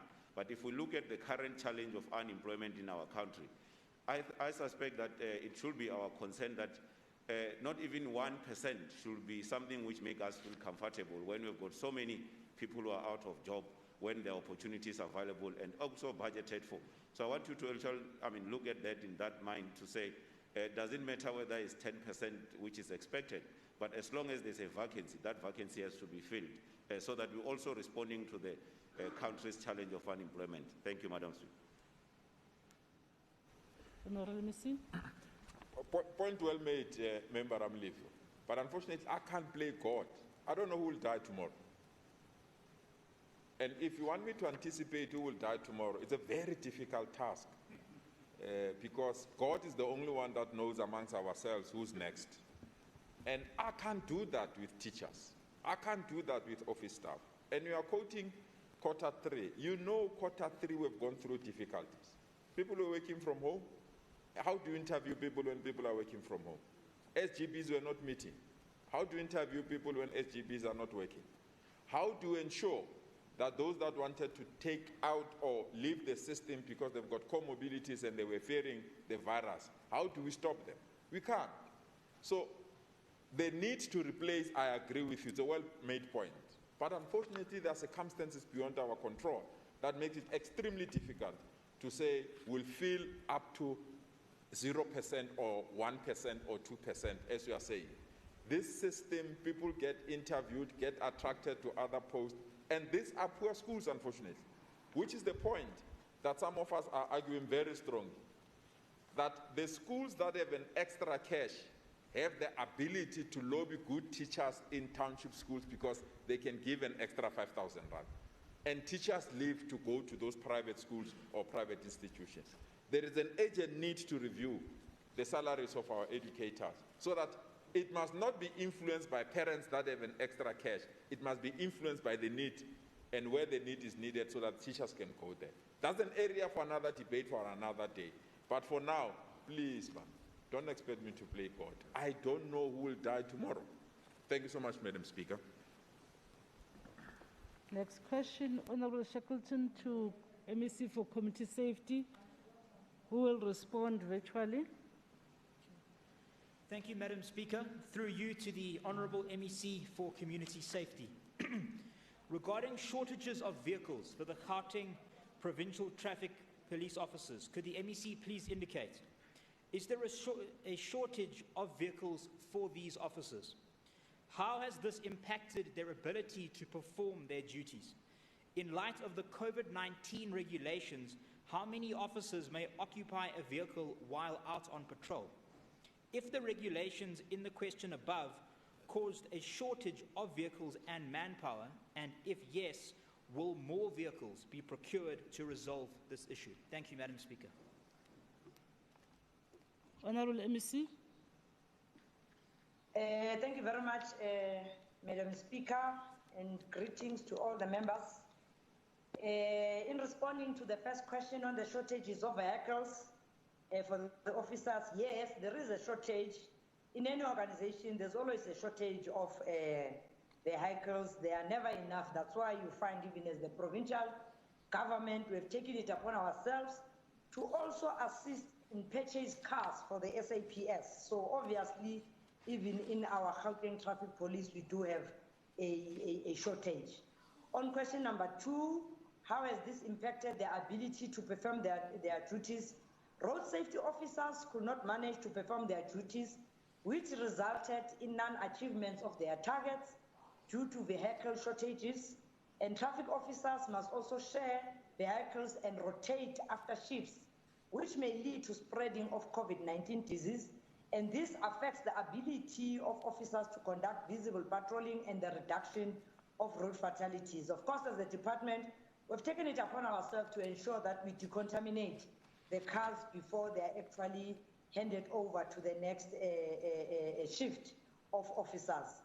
In responding to question number 3, in the light of COVID-19 regulations, how many officers may occupy? The maximum is 3 officers that may be able to occupy a car. The regulations do allow that. In responding to question number 4, if the answer is yes, the regulation is part of the causes which resulted in shortages of vehicles and manpower.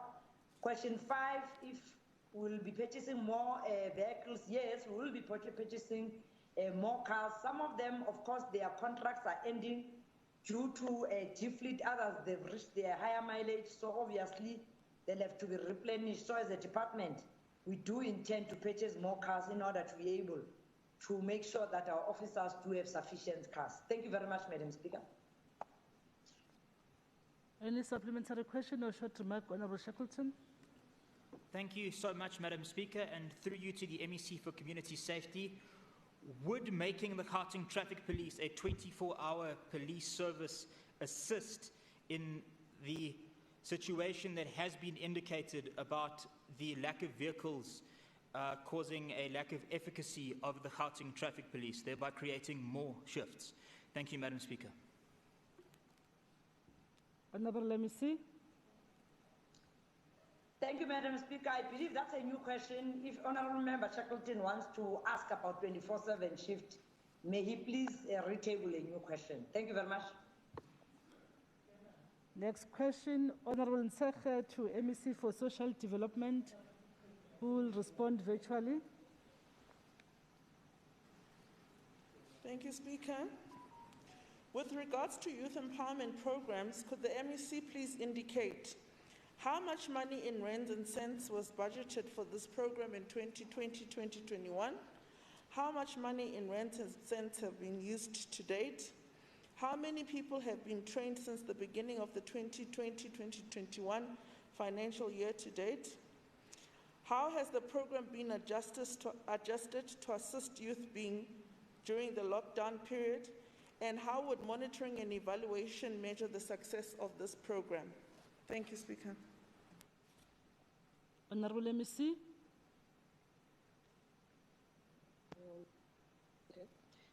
Thank you very much, Madam Speaker. If you allow, may I turn my video off for better reception? Allowed. Thank you very much. Thank you, Honourable Nsekhe, for the questions. In response to question 1, the programs have been separated into 2. The first program is the development centers, and an amount of 78,464,321 rands has been allocated. Regarding the youth development program, an amount of 11,305,000 has been allocated, bringing a total to just over 89 million for the 2 programs.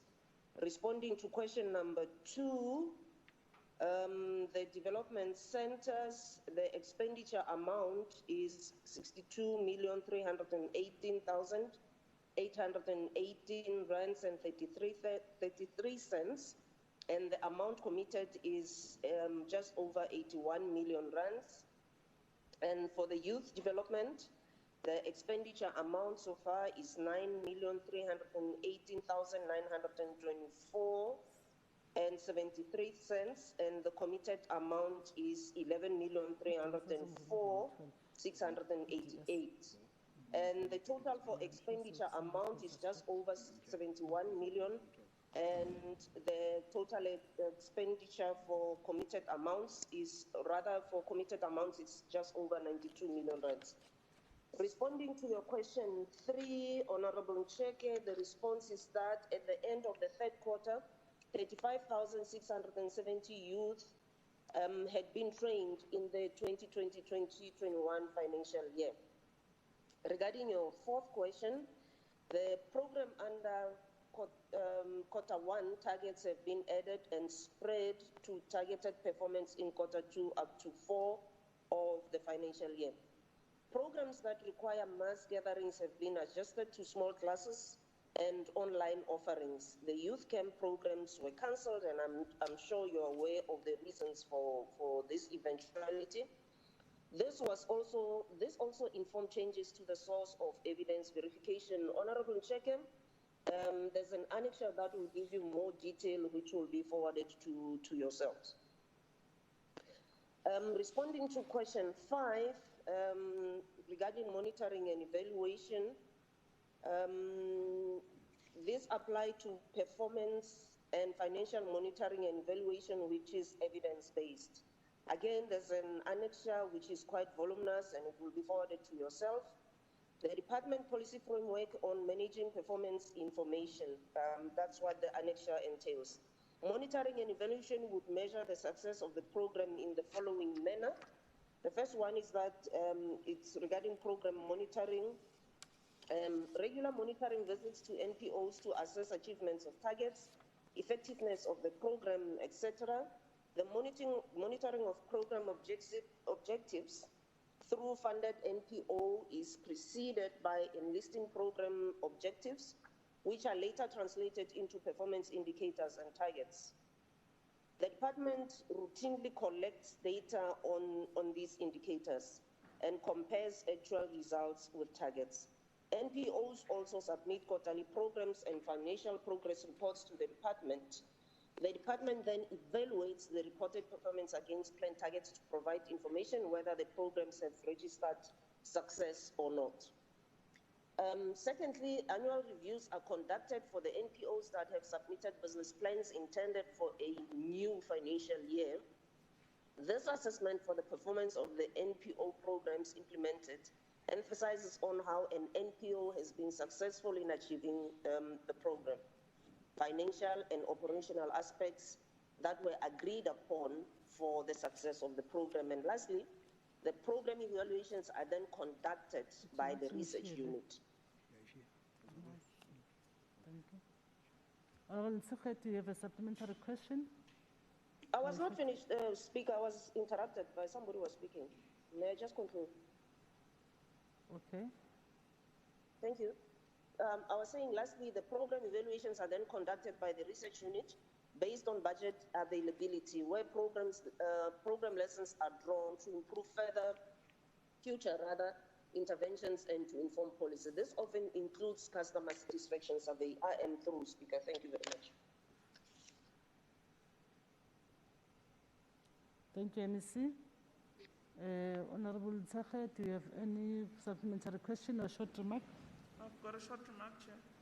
Speaker. Thank you so much.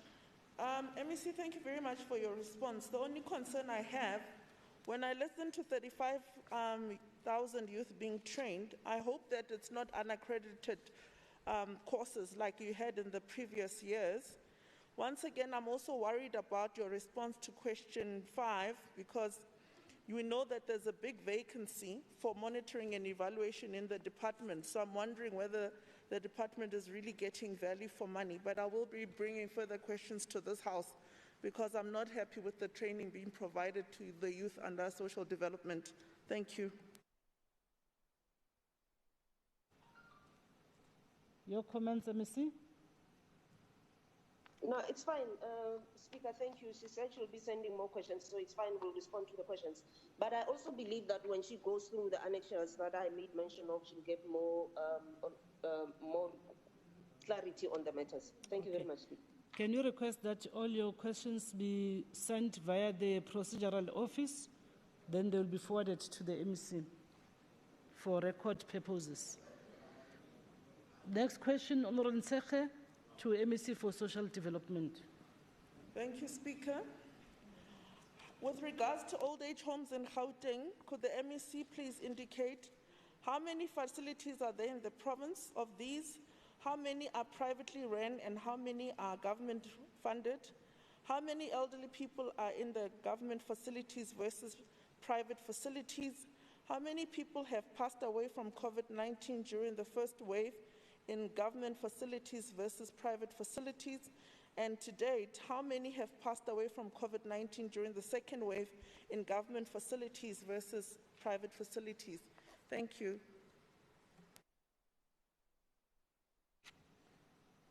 Honorable MEC.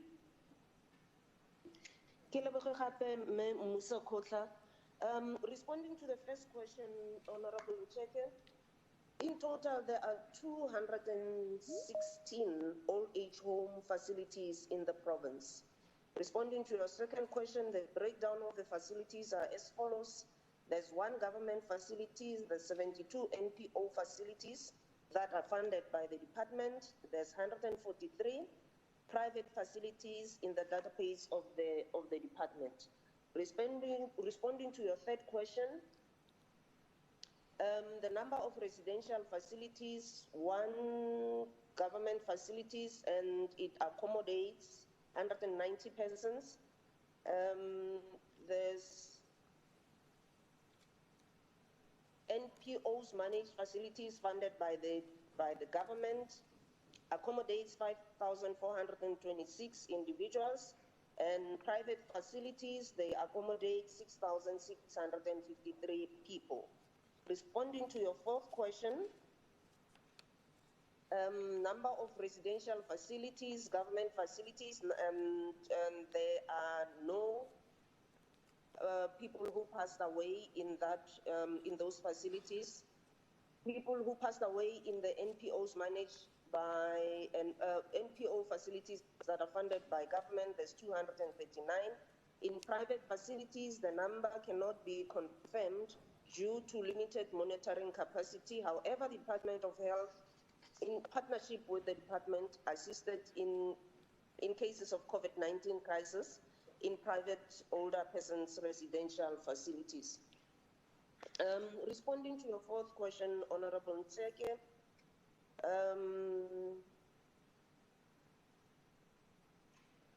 okay, in government facilities, there was just one person who passed on.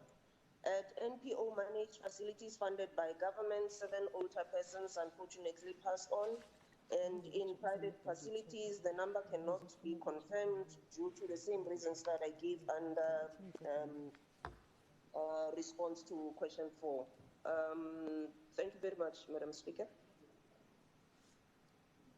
Any comments, supplementary questions? Just a comment to the MEC. Thanks for your response, MEC. I think I want to give you the same feedback I gave you in the previous question to say, please can you look at getting your vacancies filled for monitoring and evaluation? Because if you're running a department, it would be nice to do a comparison between your private facilities versus your government facilities, because then you can see where the gaps are within government or gaps are in private facilities. Now, when you've got inconclusive answers, it's because you have incapacity in your monitoring and evaluation department. So it's actually useless to me. Thank you. Honorable MEC. Madam Speaker, if I would request the member to actually send a question in regards to vacancies, and then we'll be able to give specific responses to that question. Suffice to say that action is being taken. There's been adverts that went out, but for more information, I would request the member to then ask a direct question, and we'll respond to it. Thank you, Madam Speaker. Thank you. The next question, Honorable Bloom to MEC for Infrastructure Development, who will respond virtually. Thank you, Madam Speaker. To the MEC for Infrastructure Development, regarding the Anglo Gold Ashanti Hospital, will the MEC please indicate, 1, on what basis was this hospital made available by Anglo Gold Ashanti? 2, if this was done on a lease basis, on what date does the lease expire? 3, what is the intention after the lease expires? 4, on what legal authority was expensive alteration done to a building which the department does not own? And 5, who took the decision to do extensive alterations to this building at great expense? Thank you. Honorable MEC.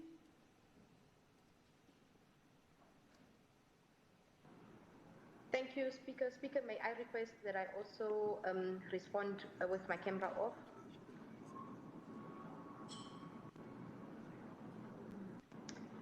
The responses are as follows.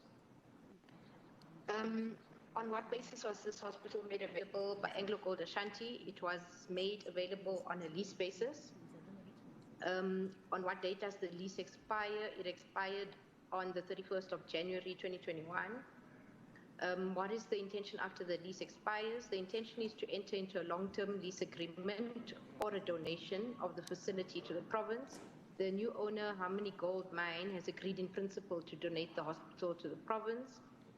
On what legal authority was the expensive alteration done to a building which the department does not own? The response is as follows. The legal authority was given by the Department of Health, head of the department, who is the accounting officer, and who has the delegation to authorize expenditure. On who took the decision to do extensive alterations to this building at this expense, the response is as follows. The decision was taken by the Provincial Exco after presentation by both the Gauteng Department of Infrastructure Development and Property Management and the Gauteng Department of Health. Thank you. Thank you. Any supplementary question or short remark? Thank you, Madam Speaker. I'm really quite flabbergasted, actually, that in fact this is a lease. Something like 500 million rand has been spent on a property that the provincial government doesn't actually own. I don't think that's legally valid, and I want to ask the Honourable MEC if they have a legal opinion on whether you can actually spend money on something that you don't actually own. So will she please reply when she has sought a legal opinion and what that legal opinion actually says? And now we hear that the entire provincial executive took a decision to spend R500 million on a hospital in the far west of this province where a hospital need was never identified in the first place. It's in the wrong part of the province, huge amounts of money. I don't even know if it'll even treat any COVID-19 patients, which is why it was actually built in the first place. It just seems to me that it's very likely to be a white elephant and a very poor decision. And now we hear that the entire provincial government is responsible for it, and I think they've got to be accountable for it, particularly if we spent money illegally on a building that we don't own. Thank you.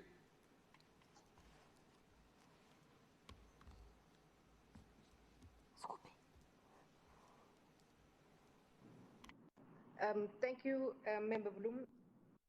The response is that no, we don't have a legal opinion to such, but safe to say that the lease agreement will detail what the department can and cannot do in terms of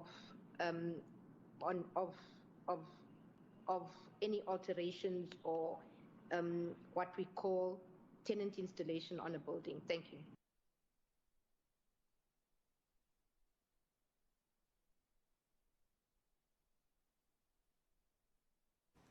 Thank you, Honourable MEC. Honourable Koma. Thank you very much, Madam Speaker. As the EFF, we have received multiple questions and complaints about the province relating to the corruption of police, which has only been exacerbated by the pandemic and lockdown, resulting in police conduct, dysfunctional and resulted to a banana republic. Will the MEC respond to the following questions about the corruption in the police station in Soweto, more specifically Moroka Police Station, Deep Kloof Zone 1 Police Station, and Kliptown Police Station? In her response, can the MEC answer the following questions? How many complaints has the department received with regard to the police station in Soweto? In your response, provide the names of the police station with the highest number of complaints. How many police officers are currently under investigation relating to alleged corruption, fraud, violence, abuse of state resources in Soweto? In your response, also include the number of police officers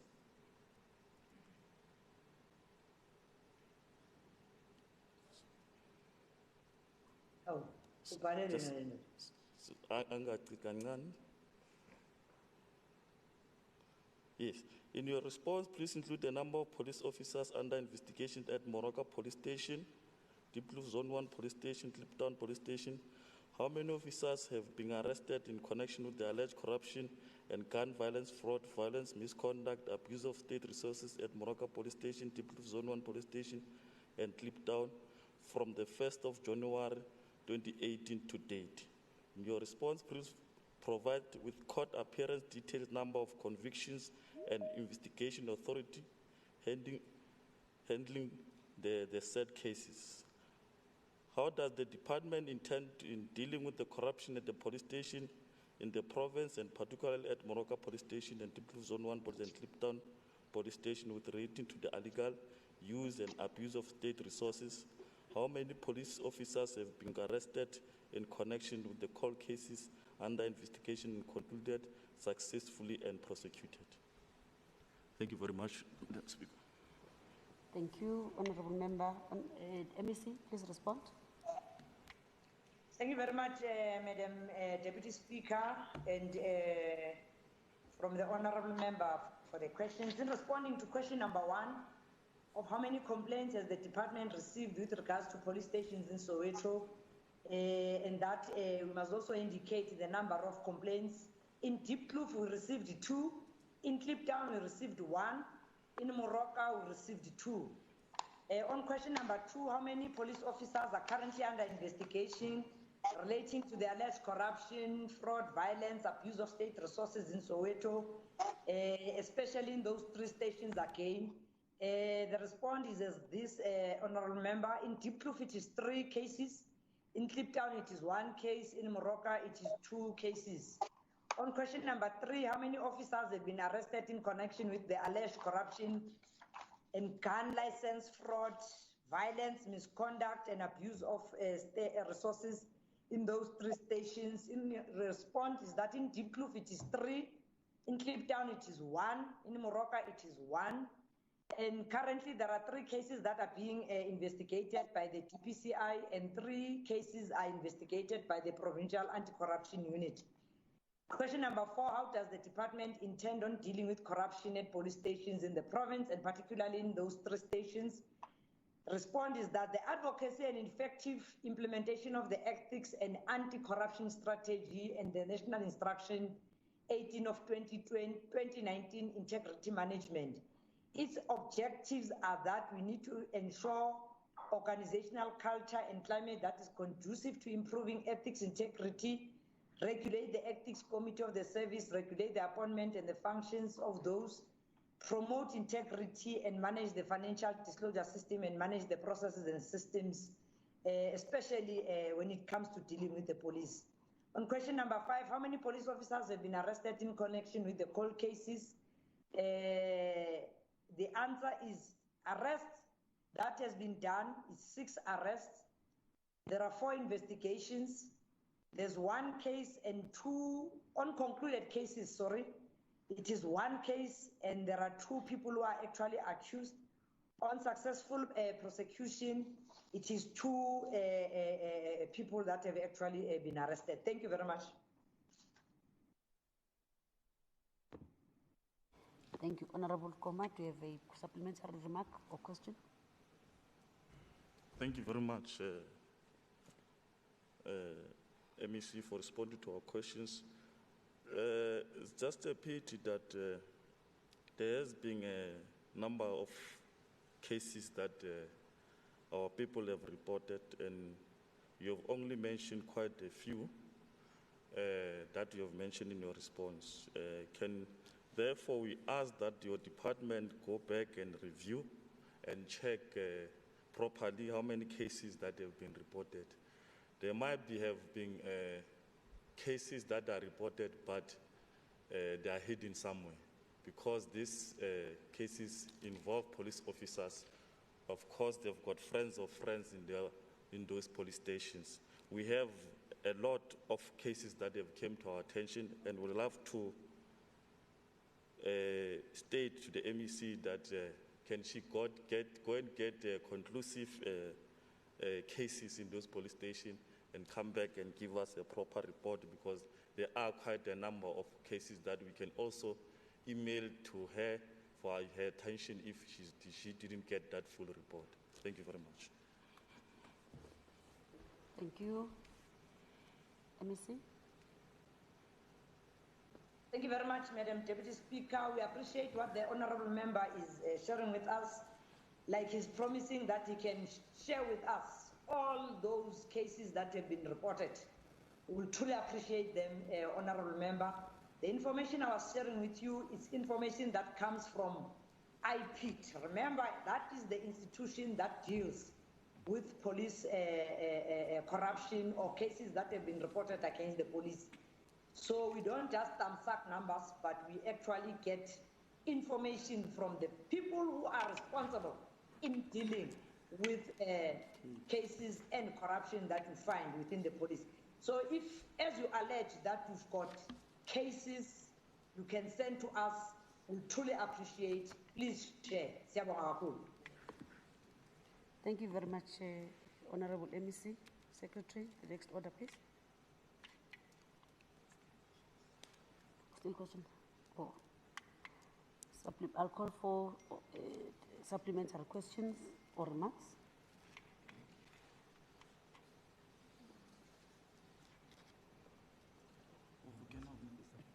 On Mufama. Sorry. Apologies for that. Honorable Mufama. Thank you, Deputy Speaker. Considering that the department has a mandate to ensure economic development and job creation, as the EFF, we have noted that SMEs should play an integrated role in bridging the gap between sustainable socio-economic development and job creation. With this in mind, will the MC respond to the following questions? Has the department put any measure in place to ensure that small, medium, and micro enterprises contracted to participate in the department construction and infrastructure project are sufficiently skilled to ensure that quality is not compromised in pursuit of the target set out of Provincial Procurement Policy Frame Act 5 of 2000. In your response, elaborate further on what act elaborate further on what said measures are and when they were put in place. Number 2, in the event that response to is no why is this the department position in regard? In your response, provide the relevant details. What is the preliminary and general demand percentage to SMEs? Honorable Member Mufama. On department project. How many SMEs in the department currently? Sorry to interrupt your thoughts. Can you just remove the thing a bit? Yeah. Okay. I'll start afresh, I don't mind. Continue, Honorable Mufama. I will start with the questions, Deputy Speaker. Has the department put any measures in place to ensure that the small, medium, and micro enterprise contract to participate in the department construction and infrastructure project are? Can you speak, Deputy Speaker? Can you please? Order, colleagues. How? Infrastructure project are sufficiently skilled to ensure that quality is not compromised in pursuit of targets set out in Provincial Procurement Policy Frame Act of 2000. In your response, elaborate further on what said measures are and when they were put in place. Number 2, in the event that the response is no. Why is this department position in regard in no response? Provide the relevant details. What is the preliminary and general demand percentage that SMEs are entitled to on department project? How many SMEs is the department currently working with that are owned and run by Black women in township and informal settlement across the province? And number 5, how many service levels agreements have been signed with youth-run SMEs to serve an implementation agency in the province? In your response, provide the exact number on said SMEs and detail how many are Black-owned. Thank you, Speaker. Thank you. Honorable MEC Utara. Thank you very much, Deputy Speaker. The responses are as follows. I'm not going to repeat the question, but just go straight to the responses. On the question subsection 1, the response is for all construction projects in the public sector. All contractors need to be registered with the CIDB, which is the Construction Industry Development Board. The department therefore makes sure all contractors, irrespective of size, are registered with CIDB before they are awarded any project. This is to comply with the CIDB Act 38 of 2000, Section 18, subsection 1. Once contractors are registered with CIDB, the department takes comfort in the fact that they are competent to perform works according to their accredited class and grade. Subsection 2 or question 2, in the event that the response is no, why is the department's position in this regard? The response is that it's not applicable because the response was not no. What is the PNG's, preliminary and generals, demand percentage that SMMEs are entitled to on department projects? The response is as follows. Preliminary and generals are priced by the main contractors. SMMEs have to agree to PNGs with the main contractor based on agreements on cost and scope reached on work to be done. It should be based on cost incurred and cost agreed with the main contractor, and that cost is already included in the main contractor's PNGs. There could be cases where no PNGs are paid to SMMEs based on the type of agreements reached between the main contractor and the SMME. It's important to note, Honourable Member, that the 30% is based on the entire contract value and not segregated in terms of areas priced by the main contractor. How many SMMEs is the department currently working with that are owned and run by Black women in township and informal settlements across the province? The response is as follows. The information refers to the appointments made during the current financial year towards Black women SMMEs in the townships. There may be entities that have been appointed for more than one project. In quarter 1, it was 5, in quarter 2 it was 12, in quarter 3 it was 7, and that gave us a total of 24. How many service level agreements have been signed with youth-run SMMEs to serve as implementing agencies in the province? The response is as follows.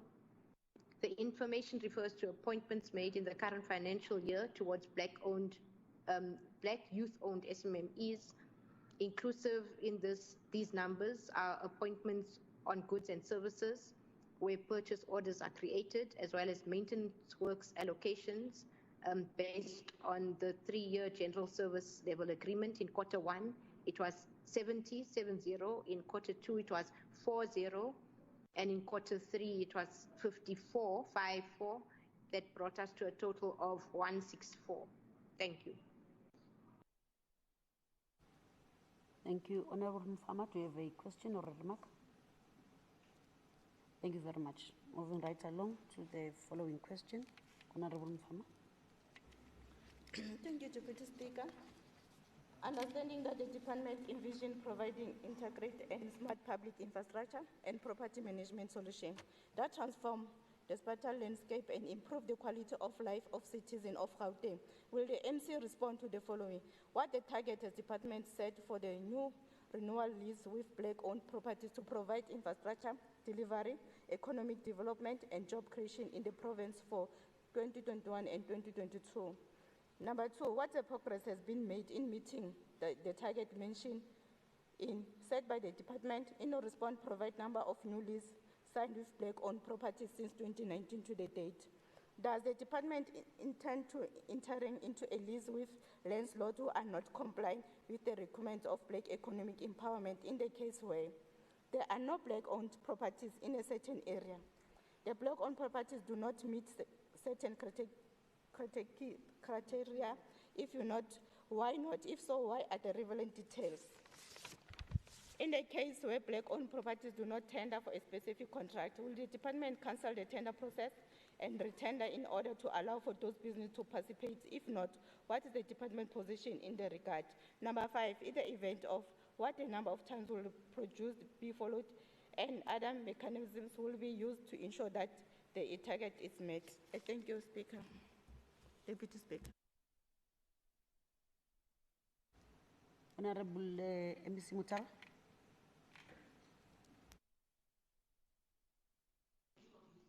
Thank you, Deputy Speaker.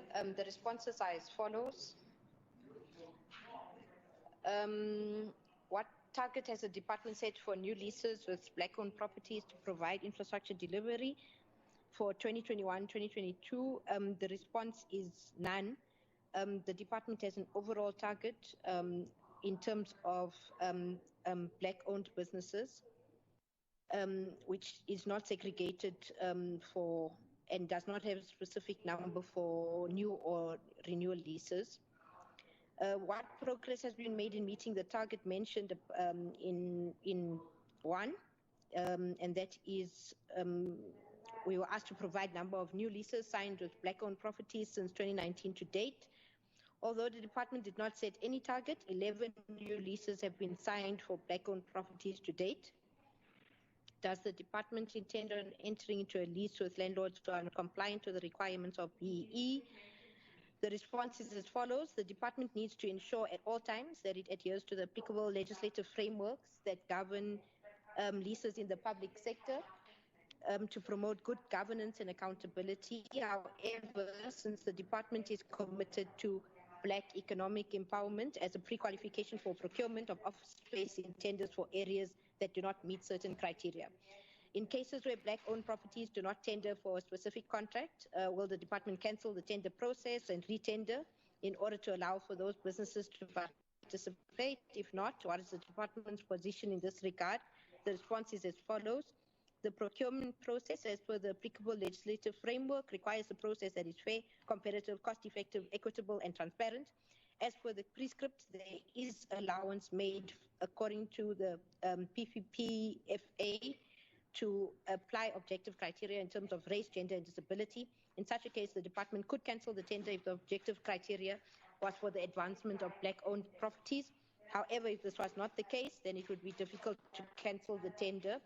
In the event that A, what number of times would the procedure be followed, and B, what other mechanisms could be used to ensure the target is met? The response is as follows. A, it is difficult to follow the procedure of cancellation in the event where the objective criteria was not stated upfront. Hence, it is difficult to indicate the number of times the procedures to be followed, but procedures are usually followed.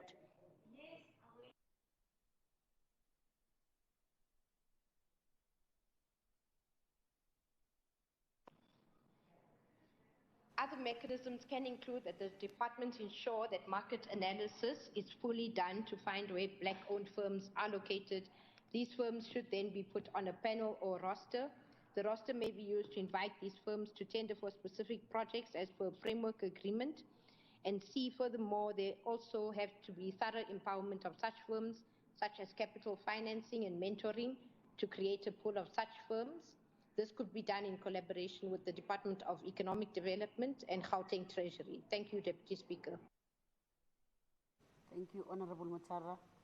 Do you have a supplementary question? No. Thank you. Moving along, Honorable Badenhorst, please read the 13th question. Thank you, Speaker.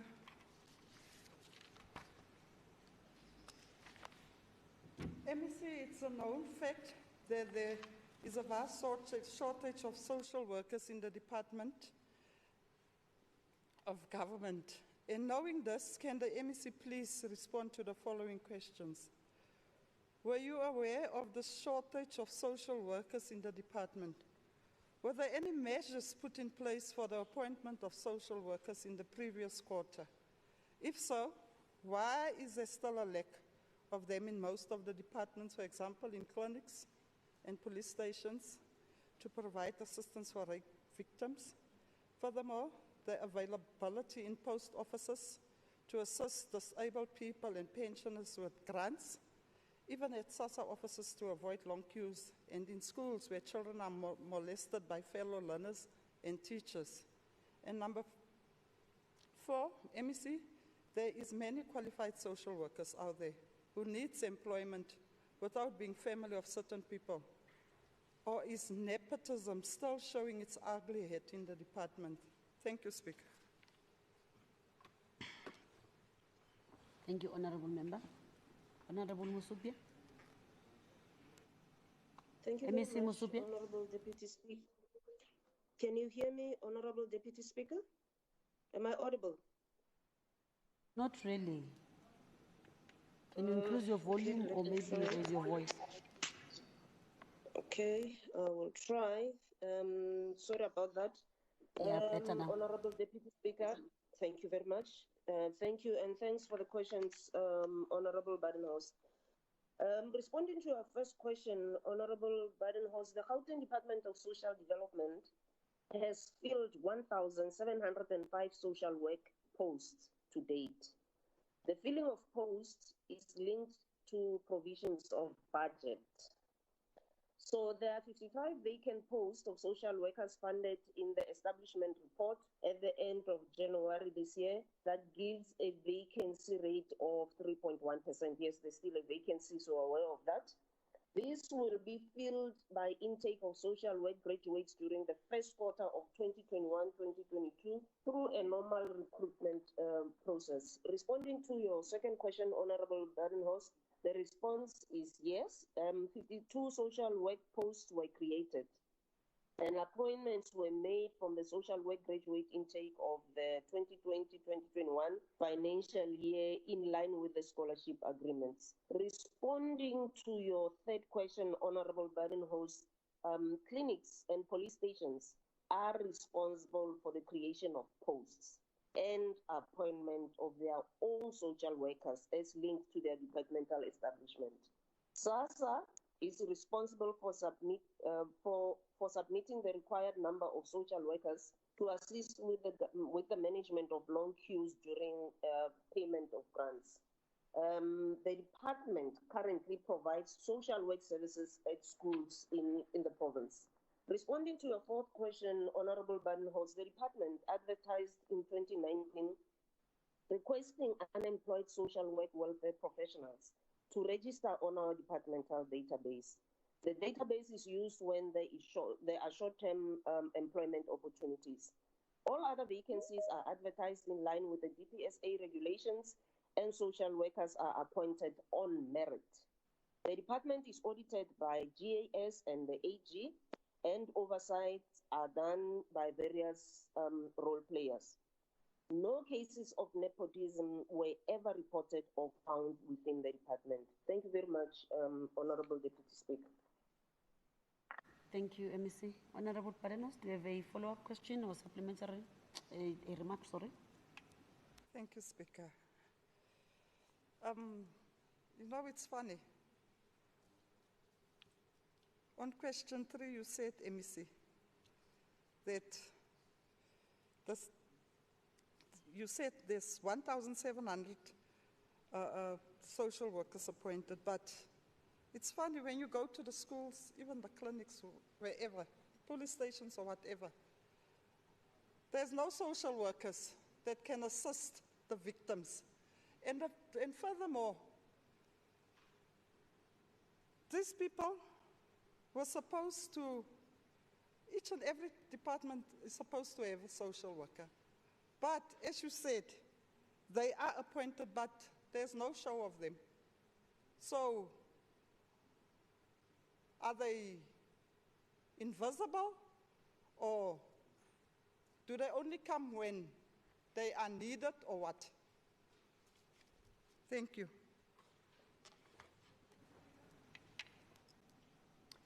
Honorable Nseke.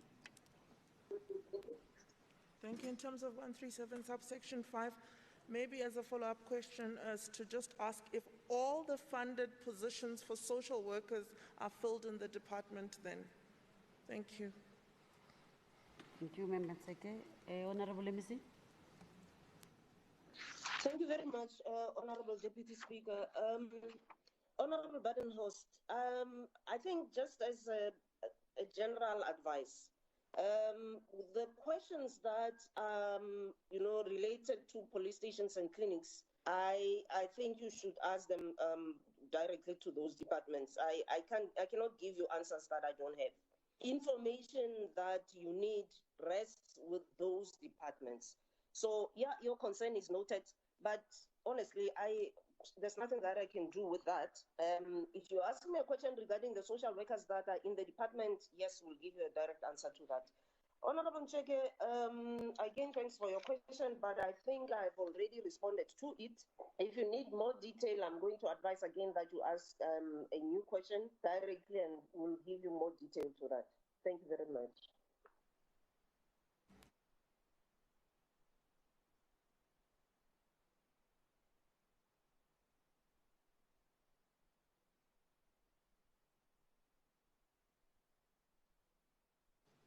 Thank you, Madam Deputy Speaker. Through you to the Honourable MEC for Community Safety. Regarding incidents of crime at Fountain Circle, Tshwane, could the MEC please indicate how many incidents of crime per category have been reported at this intersection since January 2020 to date? How many criminals have been arrested to date? How many of these have been convicted? What plans does the South African Police Service currently have in place to ensure the safety of residents who make use of this intersection? And if there are currently no plans, by when will plans be in place? Thank you, Madam Deputy Speaker. Thank you, Member. Honourable MEC. Thank you very much, Madam Deputy Speaker. In responding to the first question,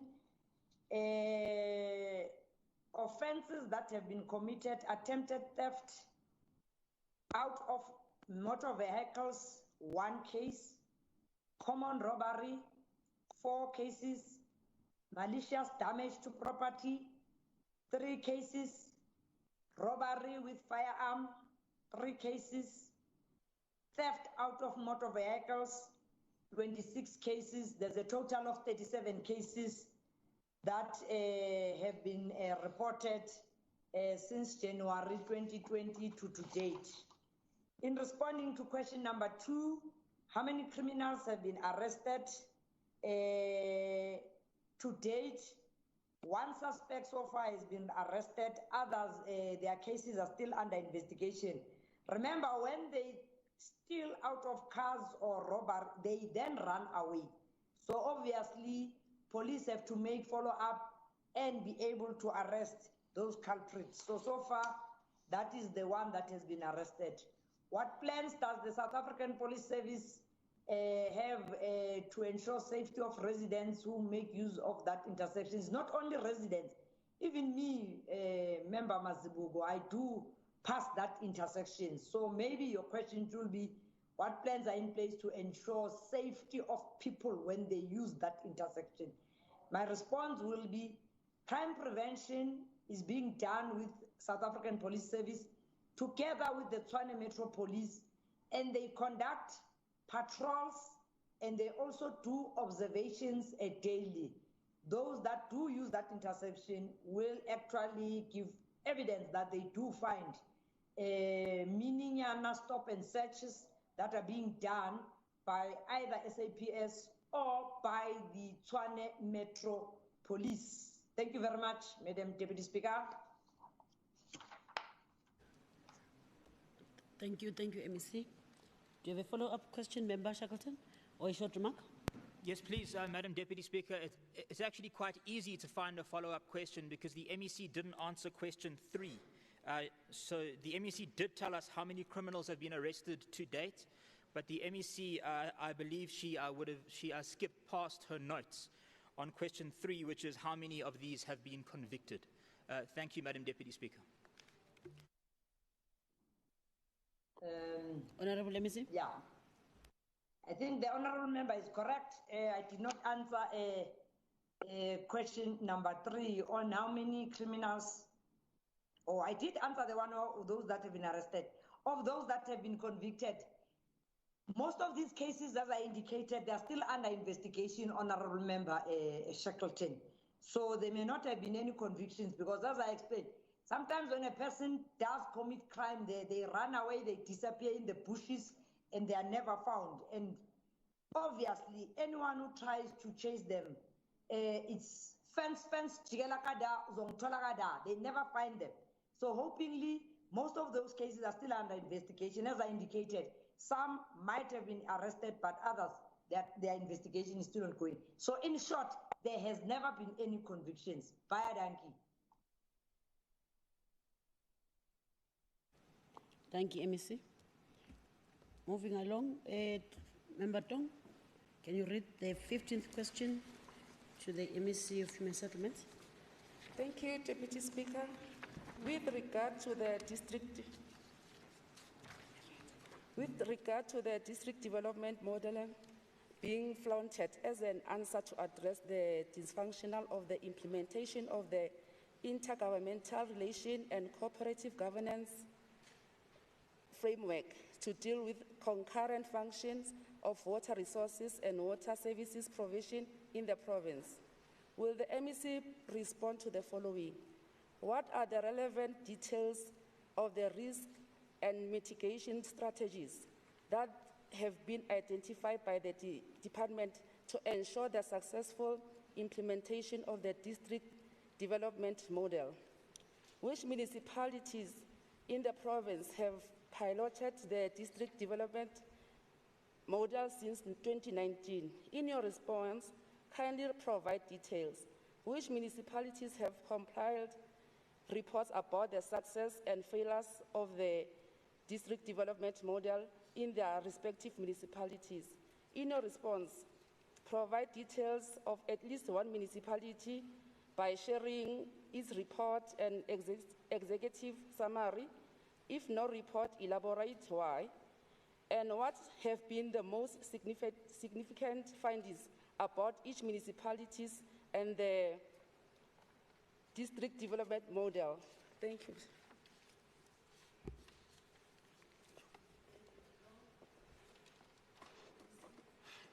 Yeah, thank you very much, Chair. I think the question, the first question, or rather the preface, not the question, could have been better structured and phrased, because the concurrence of water provision function, it's between national and local. The province does not have that function. So that's why I'm saying, well, as a former COSAS president, I believe in each one, teach one. So that's why I'm saying the question could have, the preface could have been better structured, but I think I understand what the member wants to say, and therefore I would answer the first question by saying, here are the risks and mitigation measures which are in a table form, and I will not take you through to all of them, but just to demonstrate, one of them is the lack of coherence in planning, budgeting, and implementation. The district responses, plans or packages for COVID-19 and beyond driven, the ward-based war rooms are meant to help us deal with that beyond the COVID-19 process. The second one will be weak participation of GPG sector departments in the IDP processes. So the provincial planning and budgeting process will seek to mitigate this and all that. So we tabulate a lot of those.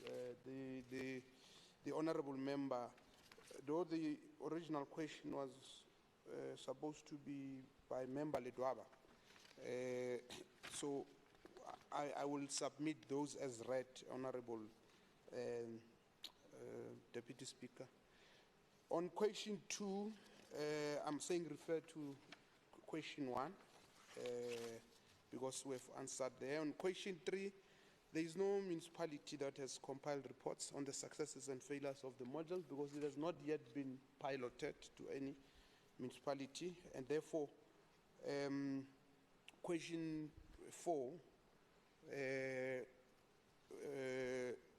what have been the most significant findings about each municipality and the DDM in general? And we are saying some of the weaknesses, and hence we are muting this framework not as a panacea to all the problems that we face, but as a continuous intervention like many others that we have in place. So it must not be seen in isolation and as a panacea. There's been issues of poor integration, coordination of programs, unclear on the rationale of some of the projects, sector departments not collaborating, most projects not spatially mapped.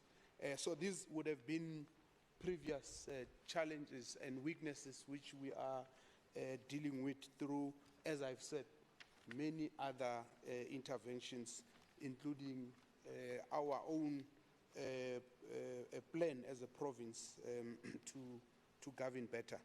So those will be the answers, but I have a comprehensive answer here, Chair. Thank you very much. Thank you, Honorable. Let me see. Member Dong, do you have a short remark or a question? Supplementary question? Thank you, Deputy Chair. Can the MEC provide the answer in a written form? Thank you. MEC? Thank you. Moving along, Honorable Moriarty, please read the 16th question.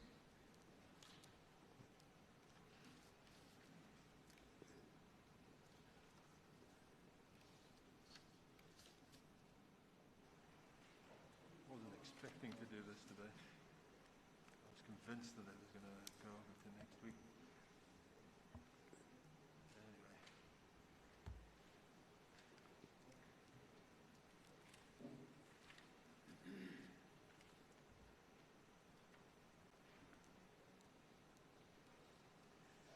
Thank you, Madam Deputy Speaker.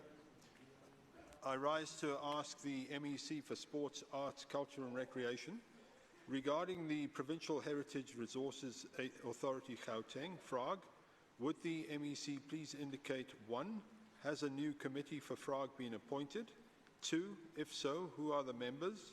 3, when were they appointed? 4, if not, why not? And 5, if no to 3, by when will a new committee be appointed? Thank you. MEC?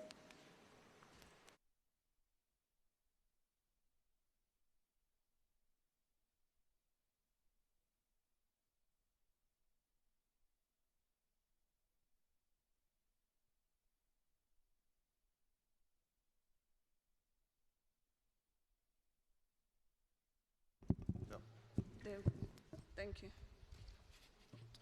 With regards to the question that has been raised, yes, the process to appoint a new committee has been finalized, and upon receiving of the applications for those who were interested, who had applied.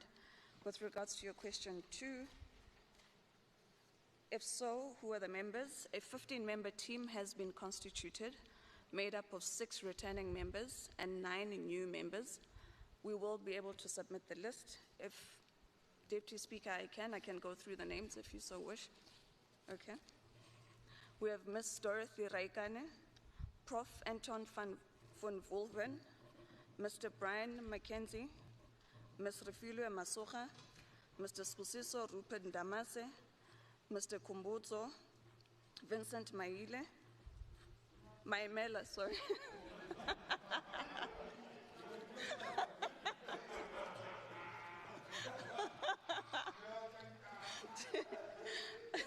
Apologies. Number 7, Advocate Ikaneng Mukhotsi. Number 8, Advocate Gabriel Melo. Ms. Angela White, Mr. Ferhat Maharaj, Ms. Pilisiwe Dlamini, Mr. Makholo, Ms. Kim Keller, Ms. Edna Pasha, and lastly, Ms. Jennifer Munyai. With regards to your question 3, if not, why not? Sorry, your question 3 is when were they appointed? The names were finalized on the 26th of Feb. And question 4 is if not, why not? The question has been responded to, so it's not relevant. And your last question, if no, by when will the new committee be constituted? The new committee has been duly constituted. Thank you very much for the question. Madam Deputy Speaker, this of course is very welcome news. This was well overdue, so I wonder if the Honourable MEC would be taking to task the people that were responsible for the delay. So we just thank the Honourable MEC for the information and welcome the development. And I also welcome the fact that maybe Honourable Maile could be a part of Heritage one day. Thank you.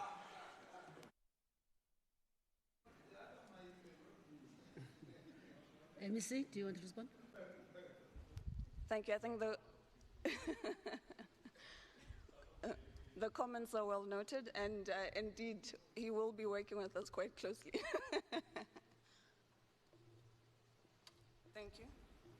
Thank you. Honourable Msimang, please read the next question. Thank you very much, Deputy Speaker. To Honourable Maile, MEC for Cooperative Governance and Traditional Affairs and Human Settlements. With regards to the letter submitted to the Executive Mayor of Johannesburg, Geoffrey Makhura, on the 26th of October 2020, by yourself, in which it was indicated that Mayor Makhura would be investigated in relation to the potential legislative and executive failures. Could the MEC please indicate, 1, has the investigation concluded? 2, if yes, what actions are to be taken against Mayor Makhura? 3, if yes, please provide a copy of the investigation. 4, if no, why has the investigation not been concluded? And lastly, if not, by when will this be concluded? Thank you very much. Thank you, Honourable MEC. Thank you very much, Deputy Speaker, and thanks for the question. I must indicate that the question again, Honourable Member,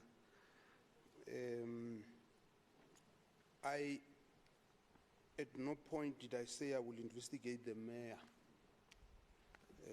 Like we do with all the allegations that we receive, and we are consistent. I actually have a template.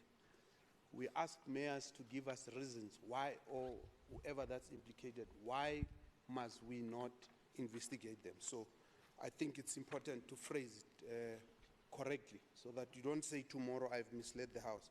But I want to read this, the answers to your question, because they are comprehensive. And I know I received a letter from, who's your chief whip? Johannesburg. Because I received a letter from Izimimo, and I responded to that letter. And then I wrote to the mayor. And then the mayor responded. After the mayor responded, and now I'm giving a summary of what is in here. After the mayor had responded, there was no sufficient basis for me to conduct an investigation under Section 106. I then wrote back to the DOMCOP to say, DOMCOP, I don't understand what you are saying. Can you please respond so that I can make a determination? So that the DOMCOP, instead of responding, because she does not she lacks comprehension, she then gives you these questions to ask me. And I'm saying to you, the mayor has responded on the letter I have written to him. I have written to the mayor of Okuruleni about sanitation at some point. He responded. There was no basis to conduct an investigation. I've written to Mayor your fellow dancer, Michael Jackson, of the one who has left. So I've written to a number of them. I've written to Mayor Mokgalapa, I've written, and all of them respond. And when you respond and your response makes sense, because to investigate costs a lot of money. For instance, one of the matters that the DOMCOP wants me to investigate is that the budget has not been passed. The budget has been passed. We are on record as the Gauteng provincial government giving the municipality,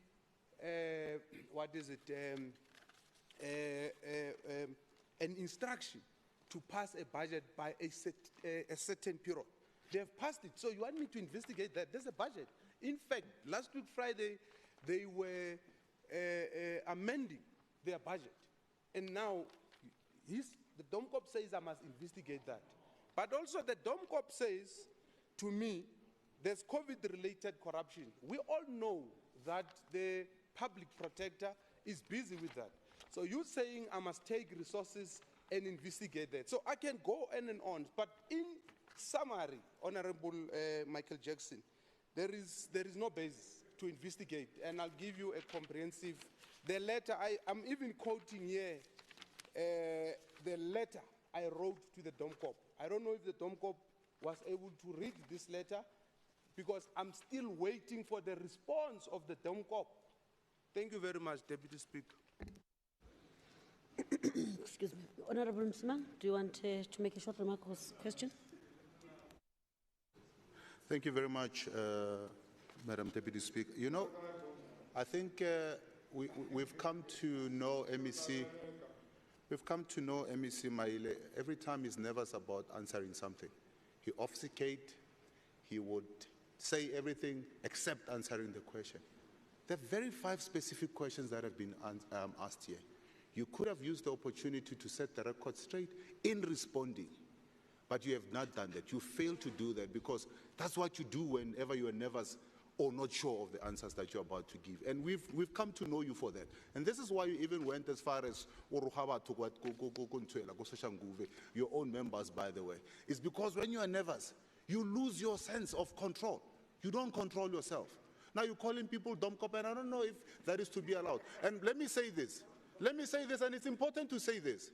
If that person was to say that to you, you would have been shouting racism right now. Where now? You would have been shouting racism right now. But because it's now turned around, you want to then come and do what you're doing. So I'm saying to you, Madam Speaker, I'm saying to you, Madam Speaker, we should not have double standards here. But anyway, you're exposing yourself more and more, that whenever you don't have any response or you are nervous, this is the kind of response that you're giving. I'm waiting for the comprehensive response that he says that he has, and then we'll take it from there. Thank you. Thank you, Honourable Member. MEC, do you want to respond? Thank you very much. I'm not sure if I'm nervous because, or whether I ever get nervous. What I know is that I just don't like people who don't use their brains to think, like this DOMCOP of Johannesburg.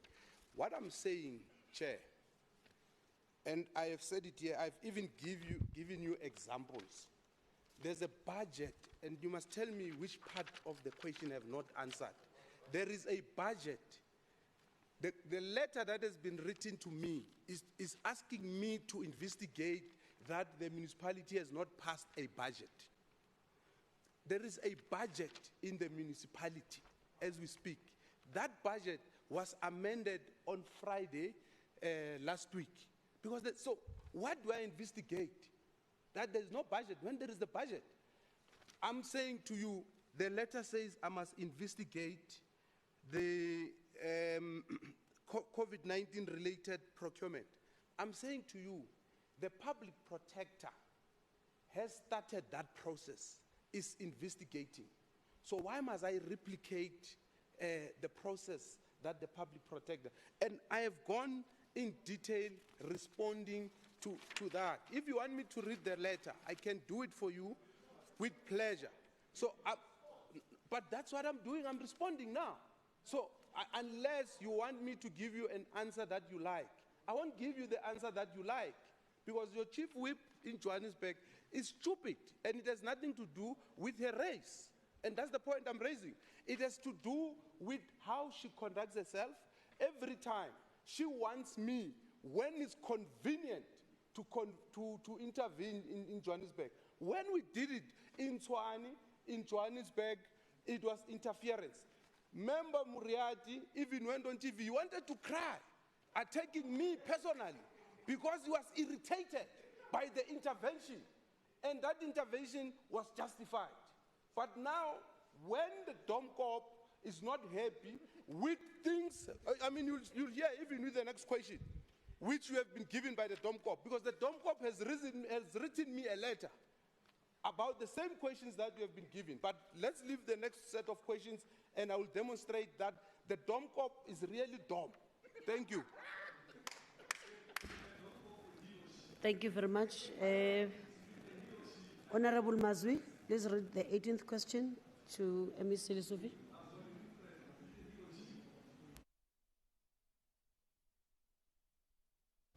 Honorable Mazwi, is he in the house? Or is not? Okay. Honorable Mazwi.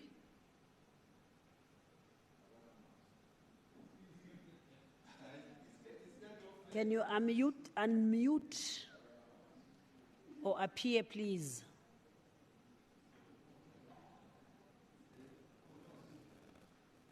Okay, let's move on to Honorable Badenost. We'll come back to Honorable Mazwi. But in the meantime, maybe somebody must nudge him to be ready to ask. Honorable Badenost, are you ready? Please read your question. Yes. Thank you, Speaker. With regards to the Easter Secondary School, which was built in the late 1960s and is still, it's not still the only, there's now 2 high schools in Easters. It was by then the only high school in Easters.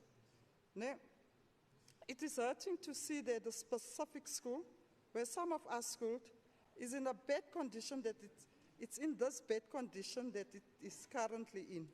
With this in mind, MEC, can you please respond to the following questions? Is the MEC and the department aware that this particular school is falling apart? In your response, please pay particular attention to the ablution facilities in the school. Number 2, when last did the MEC and the department visit the school as an oversight? In your response, please indicate why the school is in such dire state, and if such oversight has ever happened. Number 3, were the schools in Easters among the ones that were sanitized? Were the 431 million? In your response, please provide a copy of all the schools that were sanitized with this amount of money. If your answer is yes to number 3 above, how much in rent and cents was spent on each school in Easters? Thank you. Honorable Pani. Thank you so much, Deputy Speaker. Thank you so much, Member Badenhost, for your question. Indeed, Estera Secondary School is part of our plans for an upgrade. The project is intended to address the overall challenges of the school. And as I'm speaking to you now, the project is in initiation stage, which is stage 1, which will allow us to attend to all the challenges that we have. And thank you so much for bringing this matter to our attention.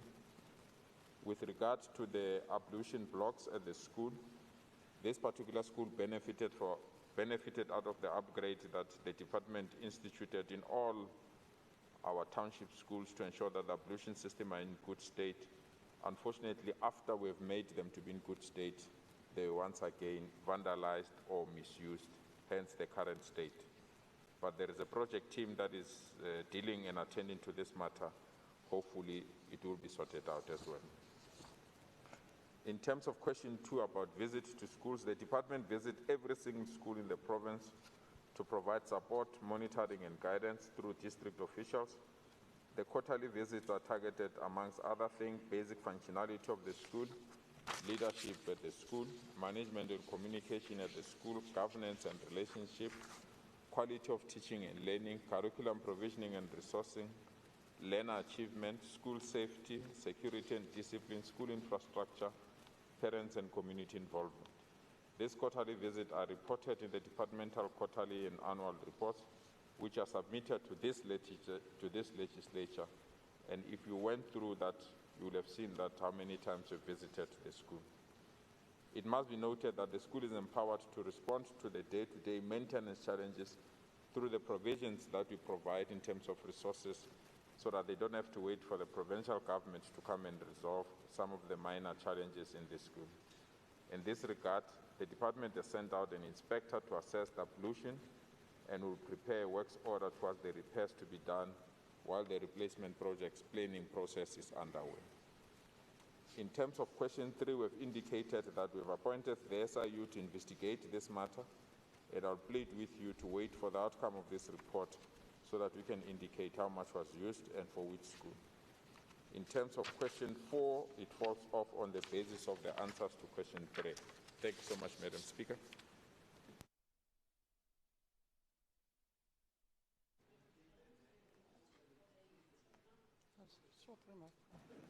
MEC, I'm telling you now today that that school was never ever sanitized or deep cleaned. And secondly, that school is very dirty. I don't think you, as the MEC, would have allowed your children to school at that school. That place is dirty. Not even, I can't even call it a pigsty.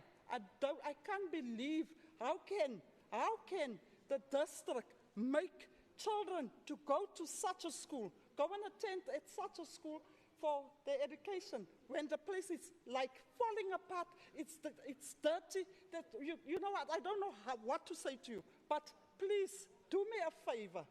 Go to that school and go and look at it.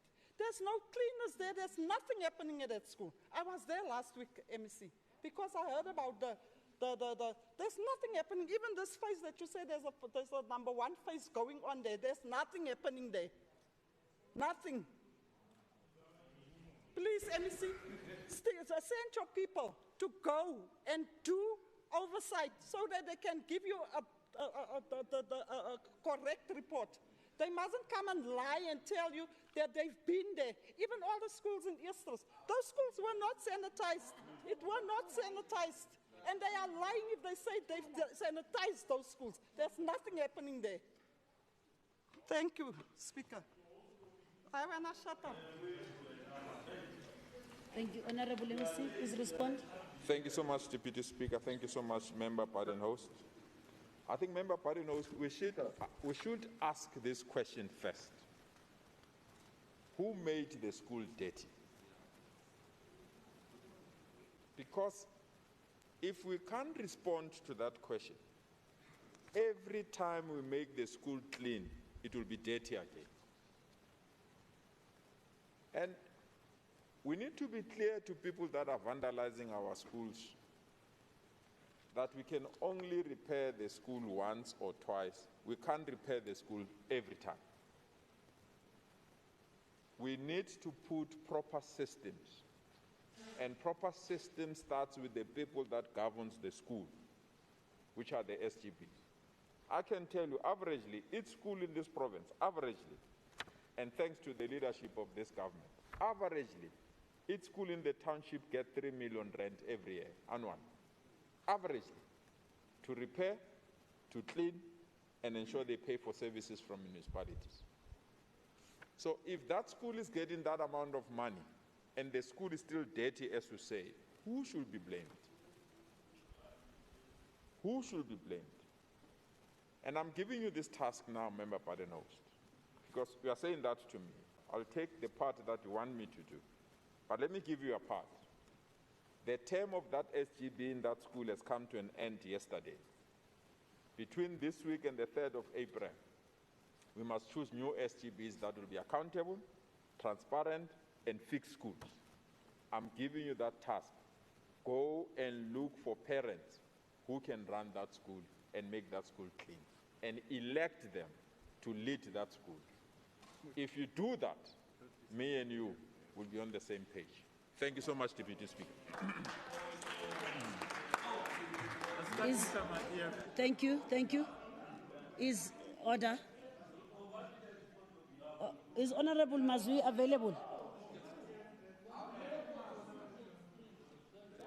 Is Honorable Mazwi available now? Is there somebody who's speaking to Honorable Mazwi as well? Yes, I'm available. Aye, man. Deputy Speaker. Member Mkwebo, can I hijack you to do that? Ne? But we'll continue.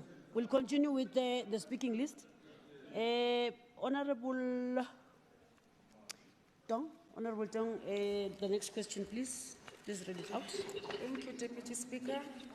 As the EFF, we continuously called for land expropriation without compensation for equal distribution and use. This is because of the resolution of the land question in South Africa is the most important resolution needed for the emancipation of all South Africans and the ushering in the economic freedom in our lifetime. It is only through the full implementation of expression of the first cardinal pillar of the EFF that we can truly address inherited historical injustices, especially those resulting from land dispossession of the black majority. We have recently been made aware of deliberate, inhuman, and oppressive forced removals of black people currently being undertaken in Mildesdrift and around Wensand and Stone Quarry properties.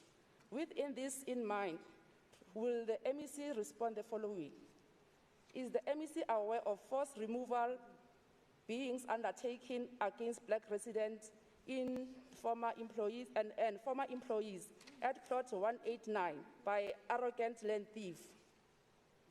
What does the MEC intend to do to prevent residents from plot 189 from being forcefully removed and dumped onto a piece of land on a plot 181, which is mining area that cannot accommodate or be useful to them?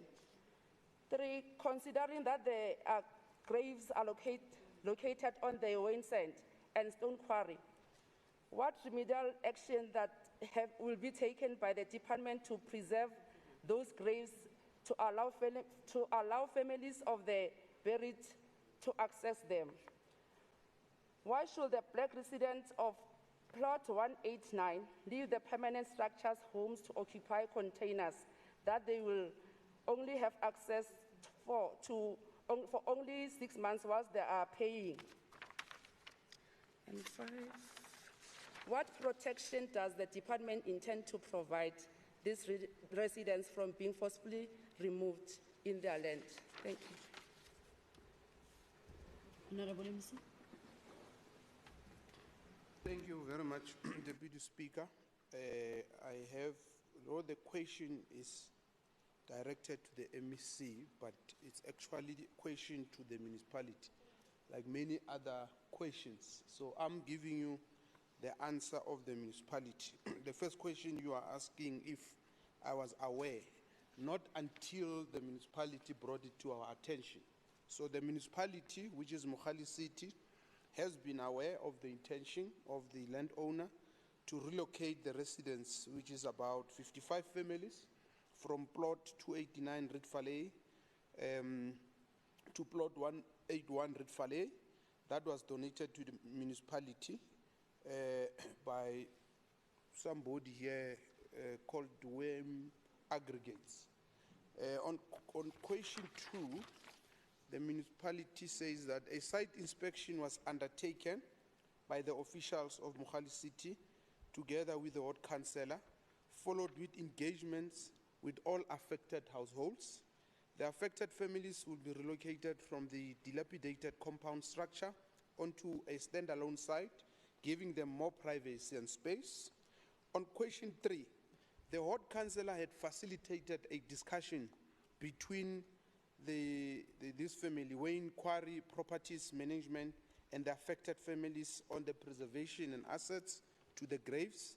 The matter has been resolved, and the affected families will have access to their loved ones' graves. As such, the graves will be preserved. On question 4, Wayne Quarry initially proposed shelter for 6 months to the affected households, but the municipality did not accept it. However, after their discussion with the Department of Human Settlement, upgrading of informal settlements unit, who agreed to include these households within its current funded business plan to upgrade the sites, meaning that the provincial government will make money available to upgrade the sites, and that money will be given to the municipality to do it on our behalf. On the last question, as far as the municipality is concerned, there is no planned forced removal of anyone. A 2-hectare parcel of land was donated by Wayne Quarry to relocate and resettle the households of plot 189 Ritfale. That parcel of land has been submitted to the Department of Human Settlement, and we will make a determination if it's suitable for our people and if it's part of the urban edge and if it's habitable.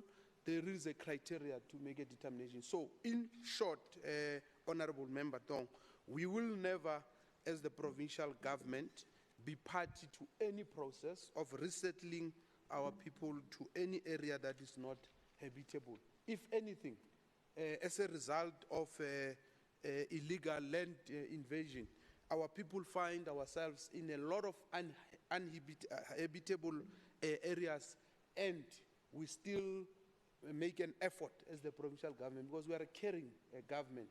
We are about our people. We are about blacks in general and Africans in particular. Thank you very much. And we are also for non-racialism. Ne? Honorable Tong. Honorable Tong, do you have Thank you, a Deputy supplementary Speaker. question or a short remark? Can the MEC please provide the answer in a written form, please? MEC? Thank you. Honorable Mazwi, you're still not present.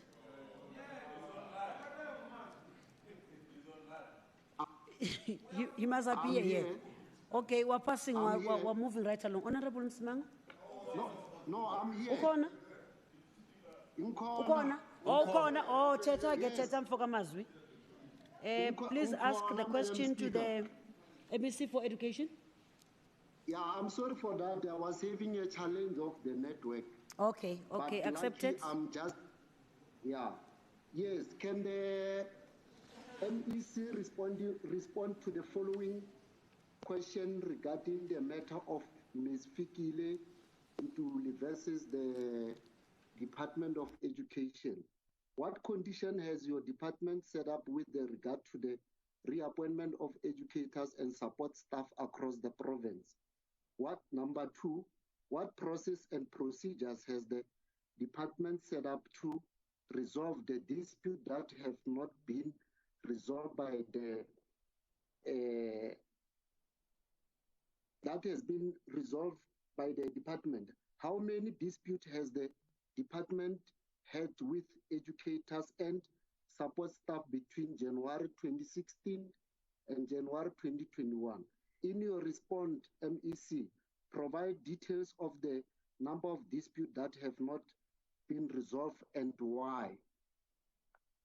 The 4th question, how much have disputes cost the department between January 2016 to January 2021? In your response, MEC, provide the exact amount in rands and cents. My last question, when will the department implement the settlement agreement entered into by Ms. Ntuli and the department? Thank you, Deputy Speaker. Thank you, Member. Honorable MEC. Thank you so much, Deputy Speaker. Thank you so much, Member Mazu.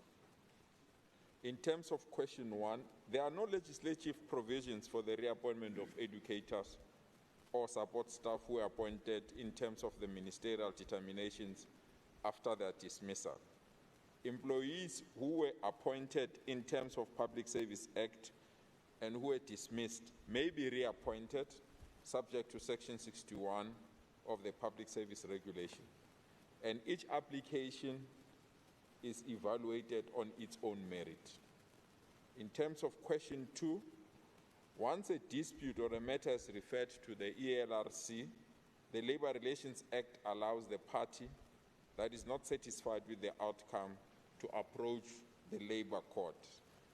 In terms of question 3, the table below, it's a long table, Member Mazu. I've submitted in writing to the table. They will pass the information available to you. But I can summarize it as follows. From 2016-2017, we had 93 disputes. Of the 93, 50 were finalized, and we made settlement of around 51,000 rand. In 2017 to 2018, we had 130 disputes, and 95 were finalized, and we made a settlement of 346,000. In 2020 to 2021, we had 236 disputes, and 35 were finalized because we are still in the year 2021. And this we settled at the cost of 374. As I said, it's a long list. I've sent it to the table. You can deal with it. In terms of question 4, I've just responded to it. In terms of question 5, the department is not aware of any settlement agreement that has been entered into with Ms. Fikile Ntombi. Thank you so much, Deputy Speaker. Thank you, MEC. Honorable Mazu, do you have a short remark or a question? Yeah, thank you, Deputy Speaker. What I want to know from the MEC, what is the role of his department and the unions? MEC? The relationship between the department and the unions to ensure that there's labor peace in the department. And at any time when there is an issue, they can raise issues with us and we can respond to them. Thank you so much, Deputy Speaker. Thank you. Honorable Simang, please read the next question to the MEC.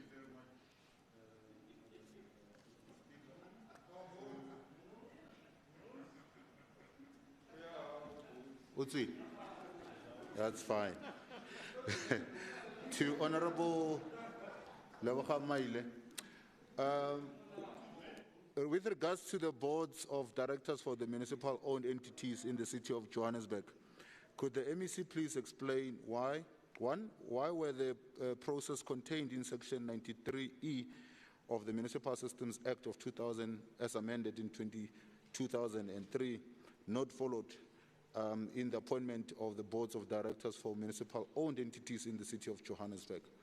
Two, why were the list of prospective candidates not brought before a council sitting to either ratify or vote against such prospective candidates? Three, are the boards illegally appointed by the Johannesburg Mayor Geoff Makhuvo still in operations? And four, if yes, why? And five, has any action been taken against Mayor Makhuvo for this illegal appointments? Thank you very much.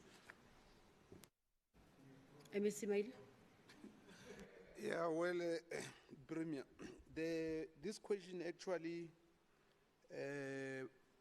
proves that this person who has given them this question is a dumb cop, because she wrote me a letter, and when I was on the verge of responding to her letter, I then received questions from the legislature. So I had to choose whether to respond to her letter or to the legislature. So the legislature is more important than her. So I had to respond. I'm responding now. But the letter and the questions, which are the same, actually proves that the Domkop is very inconsistent. She's a hypocrite. She's disruptive. She's a petty gossiper who believes her own propaganda, like her own party. Because, and I'll demonstrate why I'm saying that. So in the first question, the response that the appointments of boards in municipalities is regulated by both Local Government Municipal Systems Act 32 of 2000 and the Companies Act 71 of 2008. So I'm choosing to read the response now and not summarize, because if I do that, the Honorable Michael Jackson will assume that I'm nervous and I don't want to answer. So the process as outlined in section 93 was followed fully, except insofar as for the municipal council making the appointment or nomination from the list of applications received. On question 2, the delegation framework approved by council on 5 May 2013, in particular Schedule B, which states as follows, and before I state what it says, is the same framework, Michael Jackson, Honorable Michael Jackson, that the other clown who left your party because of your inconsistency and hypocrisy, that other clown used the same schedule. The clown called Herman Mashaba used the same Ampur city manager. If you succeeded, you would have used the same framework that was approved in 2013. So there is nothing new. The current mayoral committee, as led by Mayor Jeff Makubu, has not introduced anything new. It has been doing what has been done since 2013, Honorable Deputy Speaker. The DA-led administration continued, and if they felt that there was something wrong with this, they should have changed it. They did not. In Tshwane, where Mayor Msimang was a mayor, he knows that council never approved. In the Western Cape, in Cape Town, as we speak, it's the same thing. So this shows this hypocrisy. It shows this propaganda I'm talking about, the self-created propaganda, and then the Domkop believes in it like the party does. So this question is very frivolous, and what that Schedule B states is that 93A to L, to exercise, I mean, that is, I think, a number there, 93A to L. It's a rule. To exercise any shareholders' statutory, contractual, or other rights and powers in respect of municipal entities delegates the power to the executive mayor to finalize the appointment or nomination from the list of applications received. So the Council of Johannesburg, and as you know, but the Domkop will not know this, the fact that there is a subsequent council elected in 2016, it does not mean they are not bound, because they are successors in law. But the Domkop will not know. Domkop, why Michael Jackson? On question 3, the boards that were appointed on Madam 10 Speaker, does this and 11 February. shut up, don't disrupt me. Conduct is out of line. We look I'm like talking here, you're fools in the disrupting me. public's eye. What is your problem? You think I'm here to play, ne? Speaker, please take action. You think I'm here to play? You are quoting Michael Jackson the other day here when we're discussing MEC, you serious are matters. becoming the MEC of You are drunk. Domkop Where now, are you? please. Drunk. Honorable Speaker. You are in a bar, you're busy drinking Speaker, alcohol. please take You are action. disturbing us. Honorable Mute Speaker. this thing, Honorable Speaker. Yes, yes. Honorable The Maide. votes that were approved on 10 and 11 February 2021 were Honorable not Speaker. legally appointed, and they are still in operation. I didn't hear that because I answer. We repeat our gifts. On number 4, the boards were appointed in accordance with the City of Johannesburg Group Policy on Governance of the Group Advisory Committee. So if the Domkop has any level of comprehension, she will understand that if you want to change Speaker, the policies please, or can the you rules take of the action? municipality, This conduct you is not must becoming for table that before the legislative municipality. You are not personnel. allowed to speak. Shut up. Municipal entities board Excuse me? of direct. Yeah, she's not. Speaker, can you please take action? Honorable, Point of order. honorable members. This is Order. unparliamentary. Order. This is truly unparliamentary. You can't say to somebody must shut up. That's unparliamentary. Order, honorable members. The MEC must conduct itself in a proper manner. I can take you alone. Our caucus does not have to. No, you How? must sit Come down. on. You don't have capacity. You must sit down, my dear. Honorable sit members. Honorable members. You don't have capacity. Speaker, Honorable please take members. action. Honorable members. You, honorable members. Order, order. heckling each other and howling and all those things might be provided for. But can I speak, Honorable Nteke? Can I speak? Can I speak if you don't mind? It can't be when you give it and then when you receive it, then it becomes painful. You want to take order. As you heckle each other, and you don't allow that I call order when it's not convenient. I kept on saying order, so it's not receivable to others. So now you think the speaker must enter. Yet you don't respect my authority seated here. When you get it, as you unleash it. Thank you very much. Can you proceed, Honorable Mail? I'm the one who's going to be calling order and saying people must shut up when MEC Maile. Yeah, I won't say people must shut up if they've been recognized by the speaker, because it's unparliamentary. But if they are not recognized and speak like Daine Shibin, we'll attend them as such.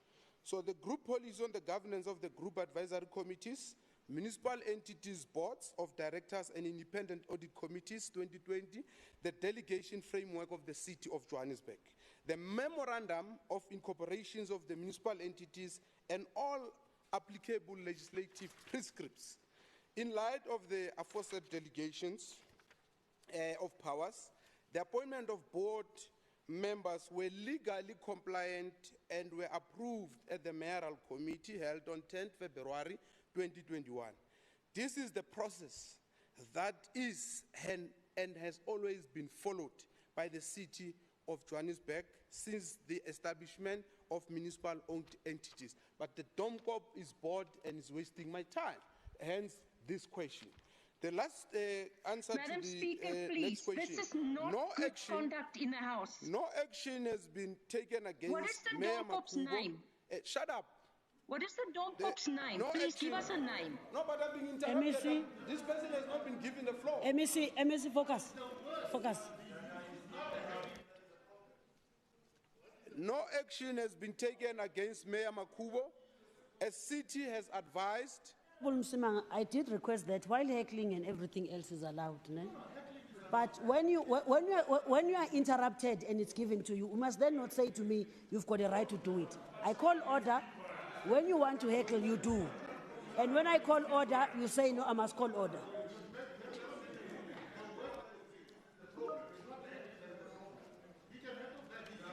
Okay. No.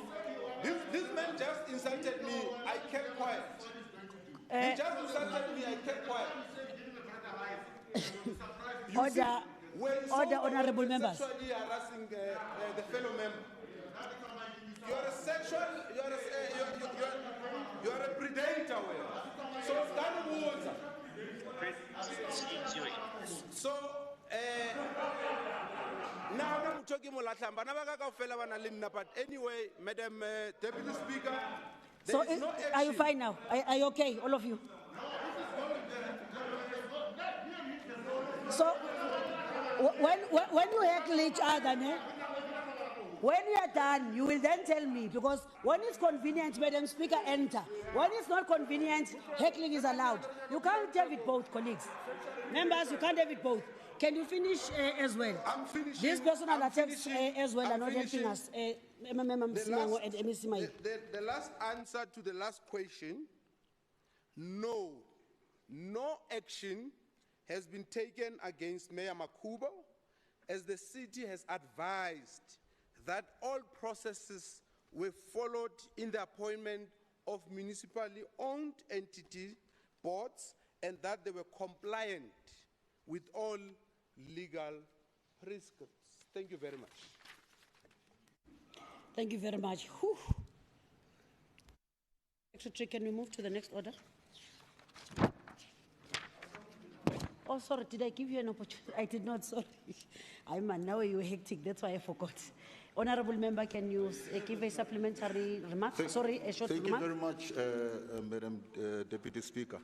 Madam Deputy Speaker, the Section 93 of the Municipal Systems Act is very clear in terms of what needs to be done. And it's actually going against what MEC Maile is saying. I want him to stand now and tell me that what he said is in line with Section 93. No, he's the MEC. He should have it, he should know it. I'm saying what he's saying now, I'm challenging him and saying what you've just said is contradicting what Section 93 say. Stand up and tell us that I'm wrong.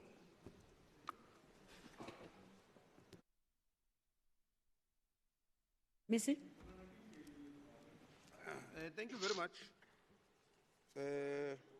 Michael Jackson was not listening because in the answer I gave, I started by explaining that the appointment of boards in municipalities is regulated by two pieces of legislation, the Systems Act and the Companies Act. And I went further to explain, and despite the fact that he was a useless mayor, did not do anything in Tshwane, he will know, or he should know, how municipalities operate. The first thing is that the legislative and executive authority of a municipality rests with council. However, council can delegate their powers to the mayor and the mayoral committee. And I've explained in this answer that I've given that the municipality, the council in 2013 delegated its function. So I don't know which part of that he doesn't understand. Thank you very much. Thank you. Moving along. In terms of Rule 1375, if a question for written reply is not replied to within stipulated time framework and no extension is requested by a member of the Executive Council during the next question day, the relevant member of the Executive Council must provide an oral explanation in the House for his or her failure to reply to the questions and still hand over the written reply to the table. Honorable MEC Tau, please reply to question 5.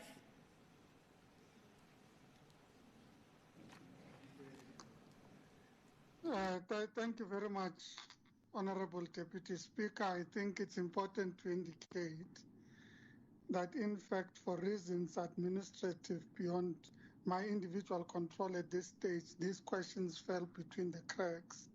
And we are currently investigating why, in fact, they were not processed both by the department and the office. I therefore request, Honorable Speaker, to provide written replies to these questions. Otherwise, the replies that I would be given would not have been properly processed. Thanks, Madam.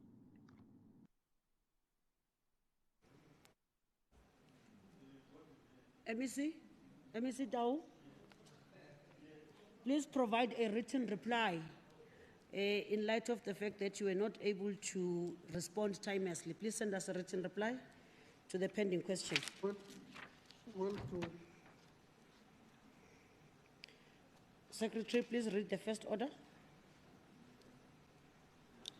Thank you, Honorable Deputy Speaker. The order of the day is motion on vote of no confidence in the Premier in terms of Rule 121, Sub-Rule 1A, read with Rule 117, Sub-Rule 2.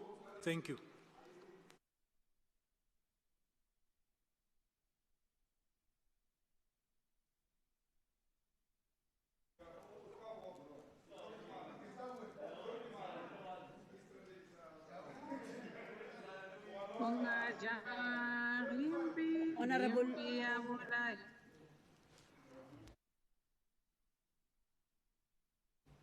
Honorable Msimang seems not to be feeling well. Is not Honorable Msimang? Thought he can't raise the question. He's not feeling well. Feel well, Madam Speaker. Not today. Madam Speaker, stop calling me, man.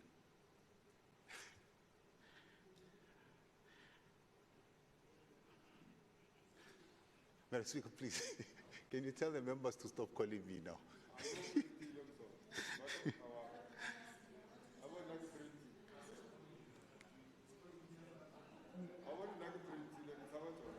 You're not feeling well, Honorable Msimang? No, Madam Speaker. They're busy calling me here. Let me rather stick to the pad.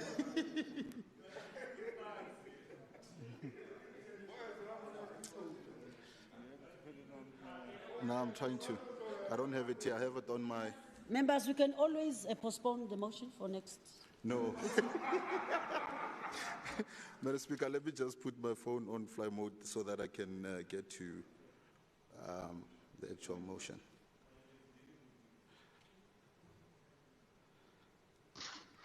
Time up, time up.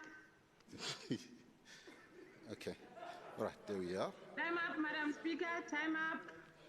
Well, Madam Speaker, in accordance with Rule 117F and Rule 121, sorry, Madam Speaker, with accordance to Rule 121(1)(a), read with Rule 1172, noting that Premier Makhura has been implicated in the Gauteng Department of Health PPE scandal by the former Gauteng Health Department Chief Financial Officer Kabelo Luhlwenya, who stated in an affidavit to the Special Tribunal that Premier Makhura's office gave her the names of the companies to appoint to supply and deliver the PPEs in the province. Given that 2.2 billion rand was spent by the Department of Health on suspicious PPE suppliers in space of just 3 months last year, the department paid inflated prices above the National Treasury's regulatory PPE price list. 3, the Anglo Gold Ashanti Hospital on the Far West Rand received 500 million rand worth of funding in order to equip it with extra beds and facilities to treat COVID-19 patients. These wards are still incomplete and under construction. The incomplete areas have no equipment, and there is also no indication that this hospital will be ready for use anytime soon. Lastly, there's a belief that in Gauteng, the Department of Education has spent more than 431 million rand on sanitizing schools in the 3 months between June and August last year. Believing the above, under Premier Makhura, the public purse will continue to be abused by those who seek to enrich themselves. That the Premier is incapable of safeguarding the funds that are needed to ensure that our response to the COVID-19 pandemic will be successful. That should Premier Makhura remain in the office, more public funds will be abused through the corrupt activities. Therefore, we move that this House vote in terms of Section 1172 of the Standing Rules, that this House has lost confidence in Premier Makhura. Proposed by myself, Solim Simanga, seconded by Honorable Mike Moriarty, MPL. Thank you very much.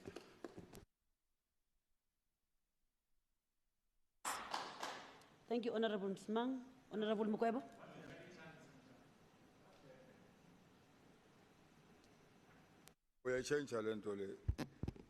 He's not in the House. He's not in, that's why.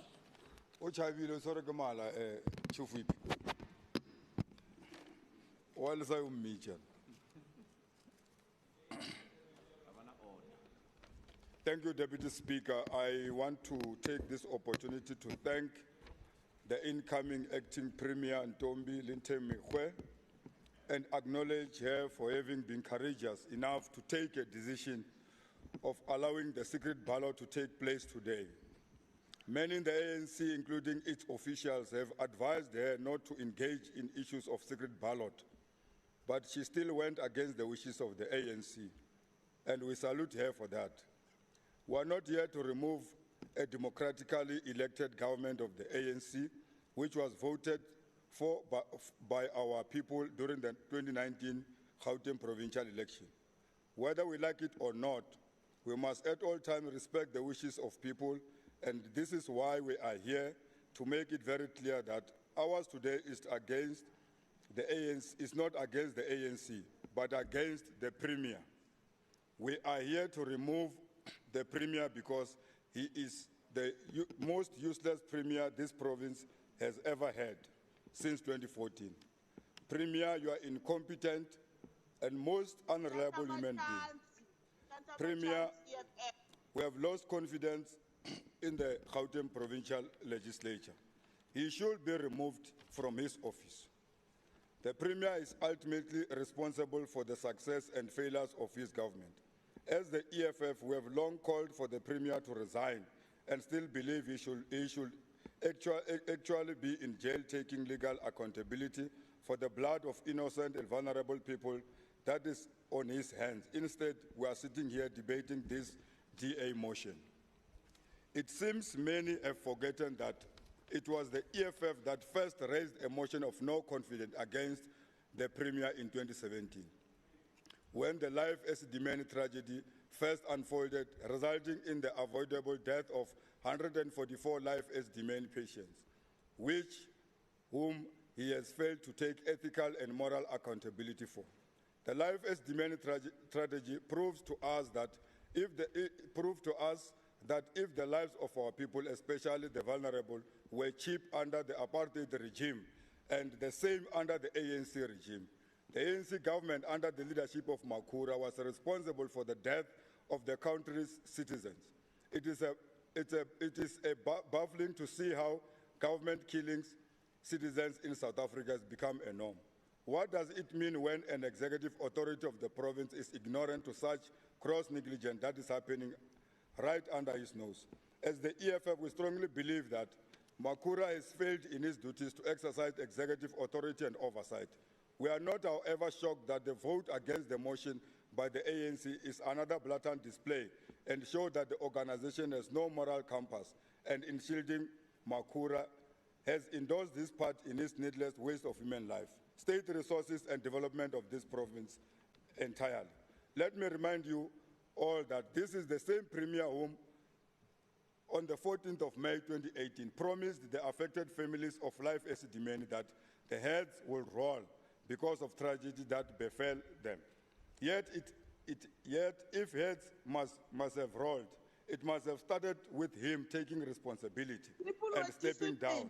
Instead, he failed to intervene even after problems in provincial hospitals became known, and rather than waited for the Ombudsman report and the MEC voluntary resignation. This is a blatant display of cowardice leadership, a leadership with no direction that has an undoubtedly inability to perform the functions of his office. Indeed, your track record speaks volumes on the failures of his administration since 2014, failures that the ANC continues to protect and upload at the detriment of lives and development of our province. For how long will the ANC protect Makhura for accountability? This is the same Makhura who failed adequately prepare and equip healthcare facilities to deal with COVID-19 pandemic. By July last year, at the peak of the first wave, there was only one field hospital partially operating in this province. The Nazareth Field Hospital had opened without pipe oxygen and proper equipment for 500 beds, with further 800 planned beds still needed to be completed. At the same time, another 4 sites have been identified for field hospital, but were nowhere near ready to receive patients. This all happened despite several proposals from the private sector to build field hospitals, but were summarily ignored by the provincial government under Makhura's watch. Many people again died because of this, the mistakes and mismanagement that happened with life estimate.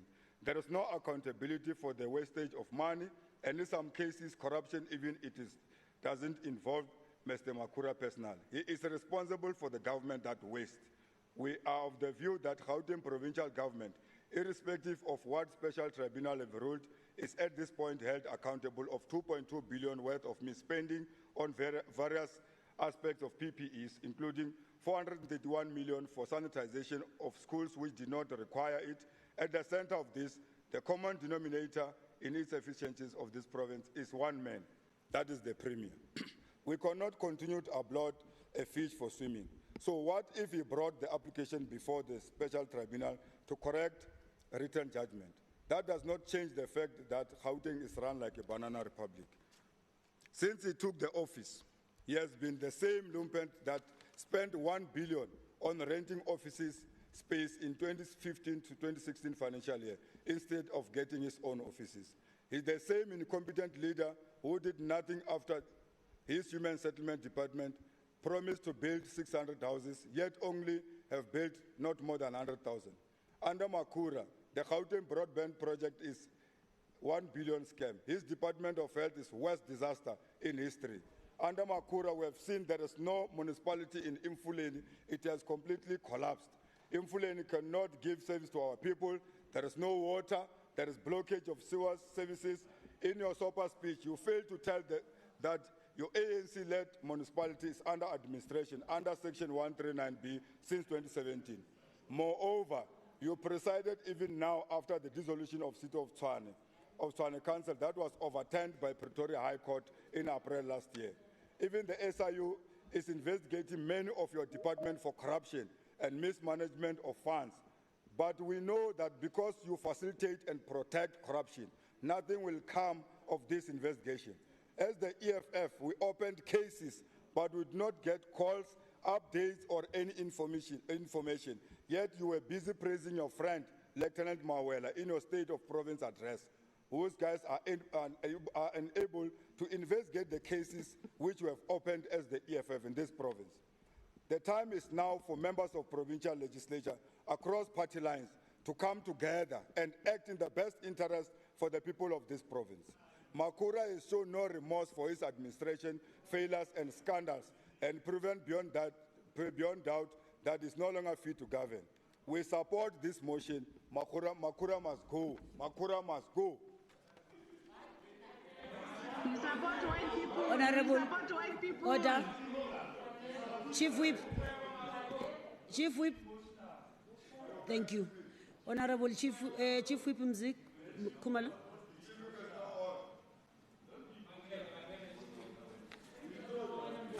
Madam Speaker and Deputy Speaker, Honorable Premier, members of the Executive Council, Honorable members of the Provincial Legislature, comrades, the people of Gauteng. Open quotes, I have on receipt of the Premier's application realized that the omission of the word office of before the Premier and the MEC in the judgment text is capable of being construed to mean that the tribunal has found or decided that it was the Premier personally or the MEC personally who supplied the names. There is no such a decision or finding made on the allegations. Close quotes. These are the words uttered by Honorable Judge Selewe Peter Motle after accepting the prayer by the Honorable Premier to have his initial judgment rectified. Madam Speaker, Madam Deputy Speaker, we want to believe that this motion before us today was based on the initial judgment which wrongly pointed the finger to the person of the Premier. The big question is, after the learned judge has rectified his judgment, why are we still here? In all honesty, Madam Speaker, the opposition should have withdrawn this motion. There is no need for this debate. There is no need for this debate because honourable members who are in Gauteng, the economic hub of not only the country but of the continent Africa. Gauteng by its nature demands a leadership of high caliber, thoughtful and revolutionary in stature. It requires men and women who understand the importance of political stability in the economy such as ours. More importantly, it requires a leadership that has the ability to prioritize and that which is driven by the needs of our people. Madam Speaker, Madam Deputy Speaker, it is illogical that in the midst of this deadly pandemic, we are subjected to the motion rather than focusing on how together we can defeat this enemy number one of the people of the province. To this end, honourable members and people of the province, let's all agree that the opposition, as led by the DA, has failed this leadership test. Their action is frivolous, and it is an indication of the disdain the opposition party is having in serving our people, especially Africans in particular and blacks in general. We must affirm that under the leadership of the Premier Makhura, all the required PPE to help our frontline workers to discharge their work without necessarily putting themselves at a risk had been procured. As matter stands, Madam Speaker, the provincial government has PPE stock worth 840 million, which is sufficient to last for the next 2 months. Honourable members, the importance of having adequate beds during the pandemic cannot be overemphasized. Before the pandemic, we had about 322 beds and currently 3,022 beds, and currently Gauteng has a bed capacity of 4,265 beds. The hospital in West Rand is 98 complete. Not only was it refurbished for COVID-19, but it will contribute towards extending health services to the poor of the poorest in that region. Telling lies to claim undue victories on the sweat of the hard-working ANC-led government is deplorable. Madam Speaker, the low infection rate and high rate of recovery experienced in this province show how, as Gauteng, through the Command Council led by the Honourable Premier, have ensured that lives of our people are spared. If caring and saving life is a crime, then, Comrade Premier, you are guilty as charged, and therefore we are dutiful to confess to such crime. It is now a known matter of how you, Comrade Premier, acted after noting serious suspicious transactions on the procurement of PPEs. We have seen 3 senior officials charged with COVID procurement irregularities. We have seen the ISIU acting against companies which have been found flouting the law. Madam Speaker, the Premier has overseen the establishment of Integrity Management and Anti-Corruption Unit, which to date, 96% of cases investigated has been finalized. Furthermore, we have seen the procurement of 32.2% women-led business, which supplied the required PPE. It is not surprising that we had 88.87% black-owned enterprises which supplied the quality PPE, and it was deliberate that we had 3.48% companies led by young people supplying the province with the PPE. Comrade Premier, your sin in the eyes of the DA is to do that which they could not do in the Western Cape. The DA in Gauteng wanted you, Comrade Premier, to contract companies, as was the case with the Office of the Premier in Western Cape, when in July 2020 gave 597 million worth of procurement to exclusively white companies. Your sin, Premier, was to stand firm in implementing our resolution to empower black township business. It stands to reason, therefore, that the motion as presented by the DA must fail, and a motion of confidence to the Premier and his executive must succeed. I thank you.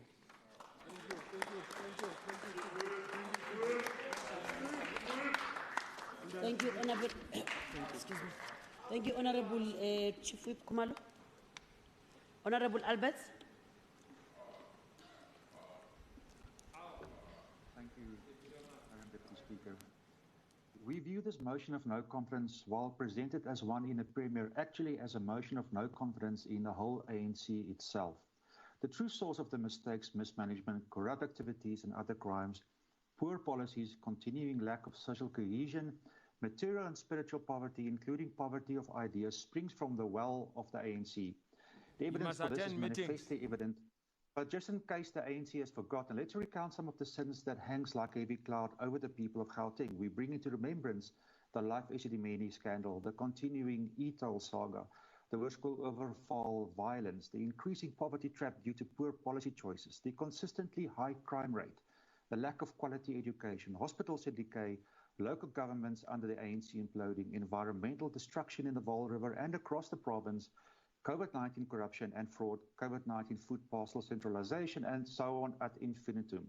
As we have stated in our SOPA reply, this represents madness, and the only way out of the hole is to actually stop digging.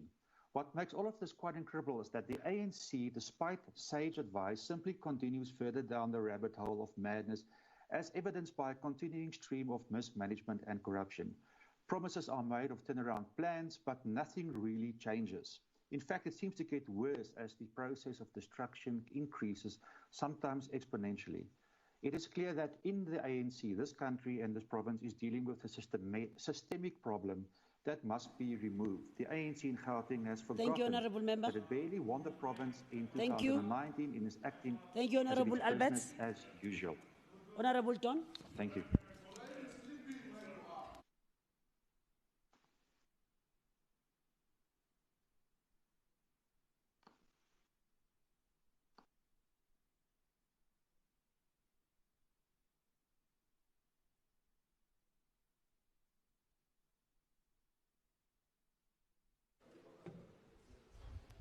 Madam Speaker, thank you. Madam Speaker, the ANC from its inception was founded on integrity, ethical and sound moral conduct, and thus has fought against the system that normalized criminality and racial segregation. It is the ANC governing party that enacted normality into law, making a quantum leap from a legacy and culture of impunity, a legacy and culture of apartheid, where neither responsibility nor accountability to society took place. To this day, the governing party continues to reap substantial liberation dividend owing to its role in the struggle against colonial and apartheid systems and to the fight for the national democratic society. Corruption is a monster and the greatest enemy which must be obliterated by all of us.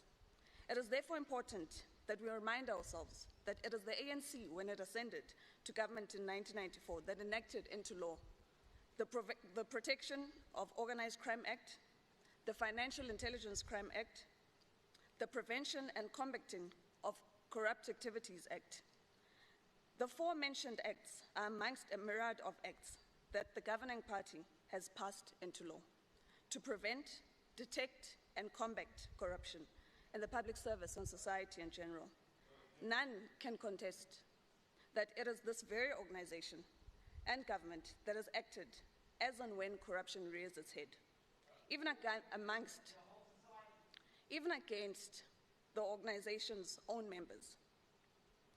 In line with the commitment long taken and articulated by the Premier at the first State of the Province address of this sixth administration, that the Gauteng government remains committed to integrity and ethics in the Gauteng City region, Premier Makhura has instituted lifestyle audits on all executive members and is further compiling an ethics report on the state of ethics in the provincial government.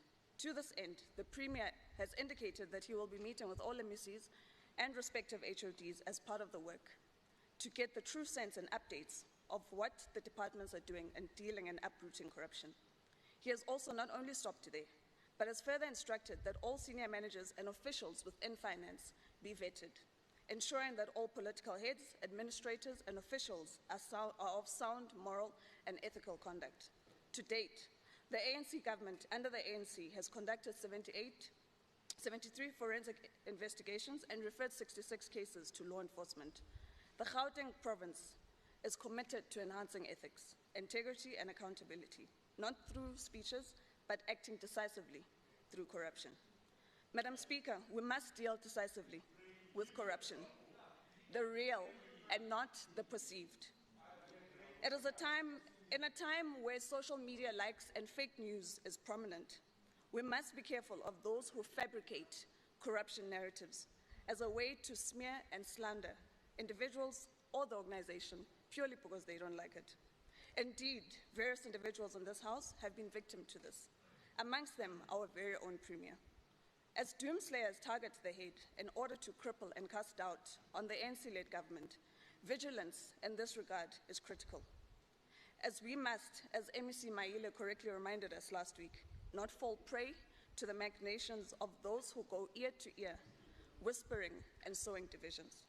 The DA is obsessed with the ANC and the narratives of possible division. Today will prove to them, yet again, that a divergence of views does not translate to division. We remain united as the ANC. The Democratic Alliance is a hub of self-contradiction, lacking in moral fiber and deeply rooted and embedded in segregation and corruption. It has no leg to question the ANC governments on ethics, integrity, and accountability, as they have failed to uphold ethical and moral standards they preach, as seen in the city of Tshwane under the not-so-honorable member, Msimang, and further in Johannesburg under the former mayor, Herman Mashaba. Contrary to the moral and ethical standards they preach today, they failed to uphold what they call a classical case of do as I say, but not as I do. Hence, bodybuilders were employed. The Glad Africa shenanigans, notwithstanding the Sex in the City episodes the society was subjected to. The DA has no leg to stand on and should indeed focus on moonwalking with the man on Mars. Thank you, Madam Speaker.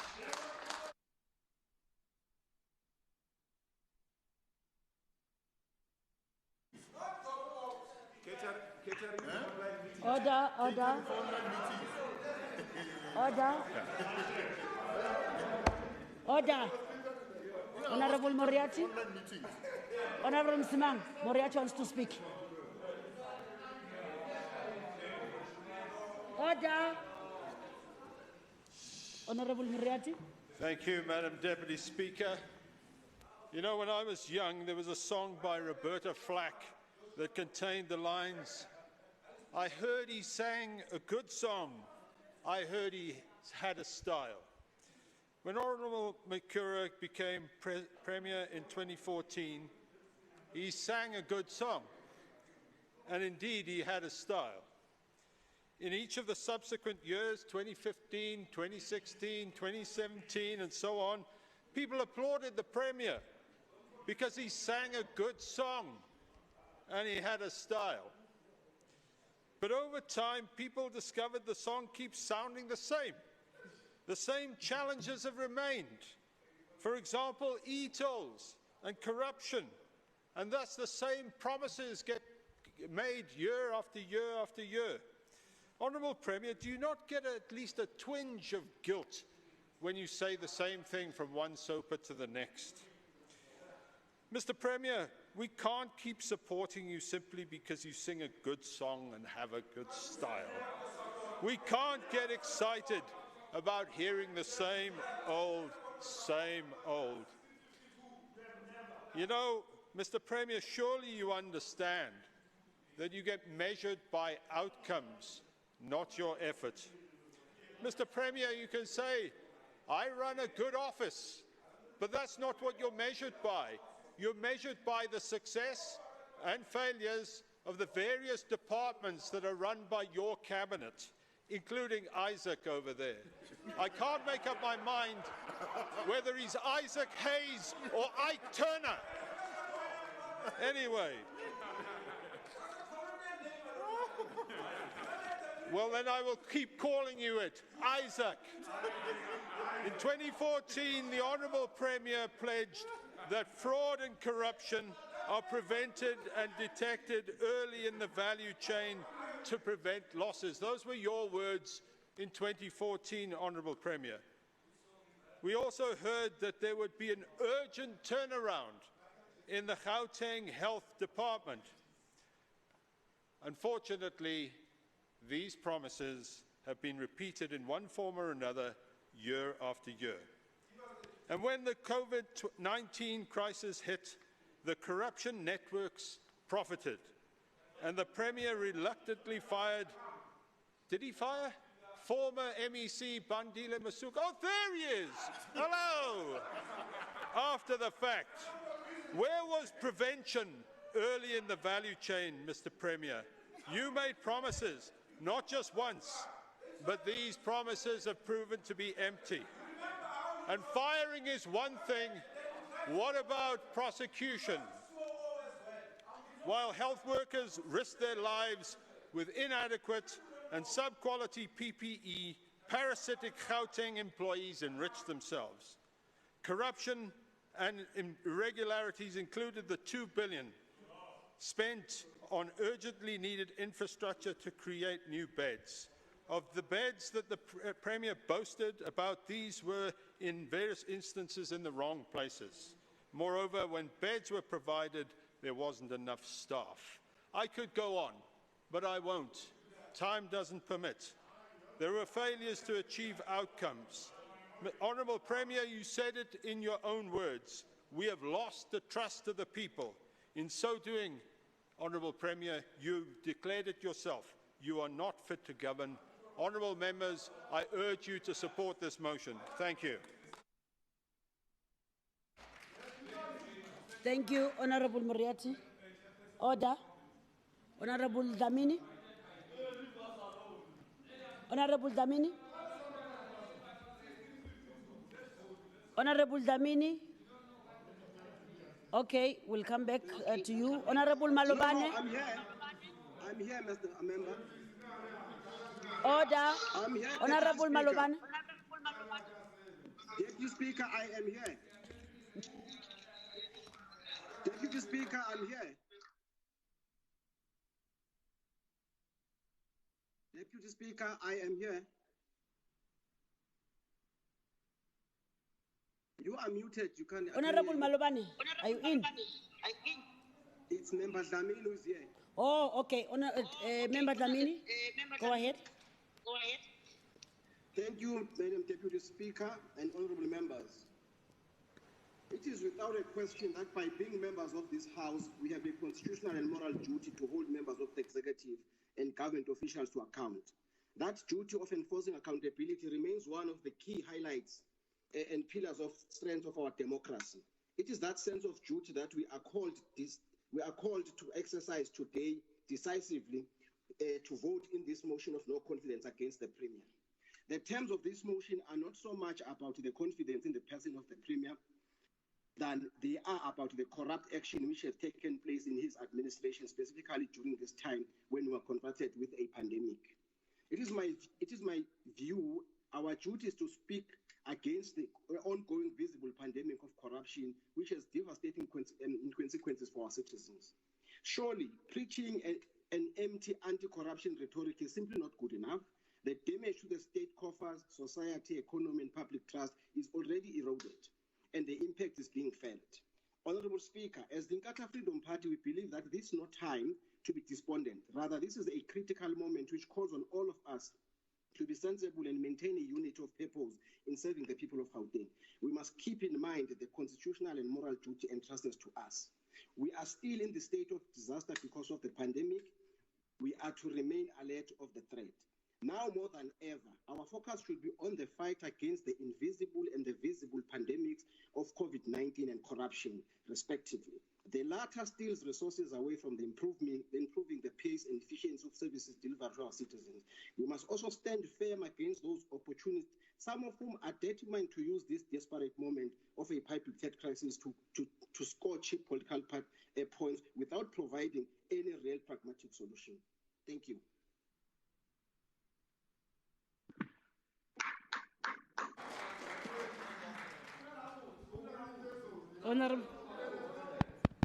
Honorable Nkosi Malubane.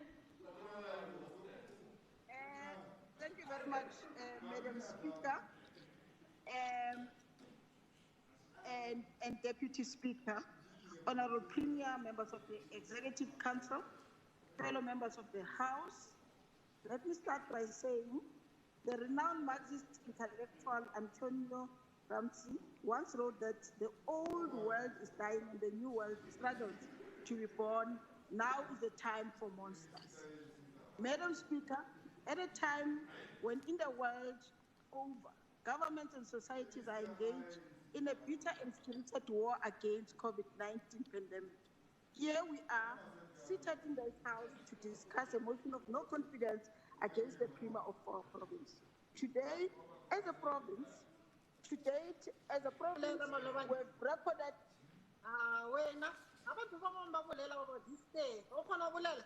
today, as a province, congratulations, over 400,000 of virus, with over 390 recoveries, and sadly, just over 9,600 citizens of our province have lost their lives. The pandemic we are confronted with, which has not only devastated our economy, but has equally exposed the deep inequalities that characterize our society. As the African National Congress, we are a movement formed to fight against injustice, prejudice, discrimination, and inequality. Our government and its leader, Comrade David Makhura, on a daily basis are engaged in the difficult task of changing the lives of our people, and to this extent, the more we see change, the more bitter monsters amongst us, which is the DA, becomes. The new order born out of struggles in 1990 is an order that has sought to close the gaps of inequality, integrate communities, to abolish racial apportionment, special planning, and to provide basic service to the people of Gauteng. It is this change that those who have brought us here today to discuss a motion of no confidence against our Premier fear most, and in desperation act in deceitful ways to frustrate change. The Democratic Alliance is making an attempt to usurp power and governance from a duly elected government and Premier in ways similar to how they dump African leaders in their own parties. They are a party allergic to democratic practice, especially where the outcome affirm Africans. Where Africans are elected through democratic means, they have an intrinsic tendency to destabilize and undermine them for the benefit of the minority and their security concerns. Madam Speaker, the motion we have been called to discuss here today is an attempt to defocus our government from important and commendable work it is doing to manage the COVID-19 pandemic. We are here because increasingly the noisemakers who possess zero ability to to manage and resolve the complex challenges that confront our society, have realized that more and more our government is making strides to respond to the pandemic and their ills that confront us. More and more, their voices have lost relevance as the Premier, as the Premier and our government have taken center stage in difficult times to lead the province. And the new order is one that requires capable hands and minds to lead our people in this moment of great anxiety and distress. Our current economic, social, and health circumstances not only requires experience, but the intellectual depth and ability to analyze the new circumstances and to provide leadership and hope to the millions of our people in this province. Premier Makhura has led from the front and continues to do so. We have witnessed the ease with which he and his executive have led the province during this difficult period. Our people have been energized to see and hear on a regular basis how government is coordinating and driving the responses to the immediate consequences of the pandemic and to the future effect of this new world that we are witnessing come alive.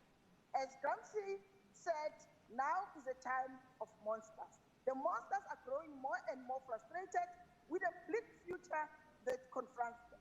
A future where increasingly they lose relevance and confidence from their most valued, the backward and die-hard right-wing supporters. The political pendulum has shifted. The DA is now a party of the past. The right-wingers have abandoned it. The Africans, some of them are 1 foot in and 1 foot out, and actually caught in a state of confusion, and the liberal elements have but lost all hope, even muting a possibility of collision with the ANC.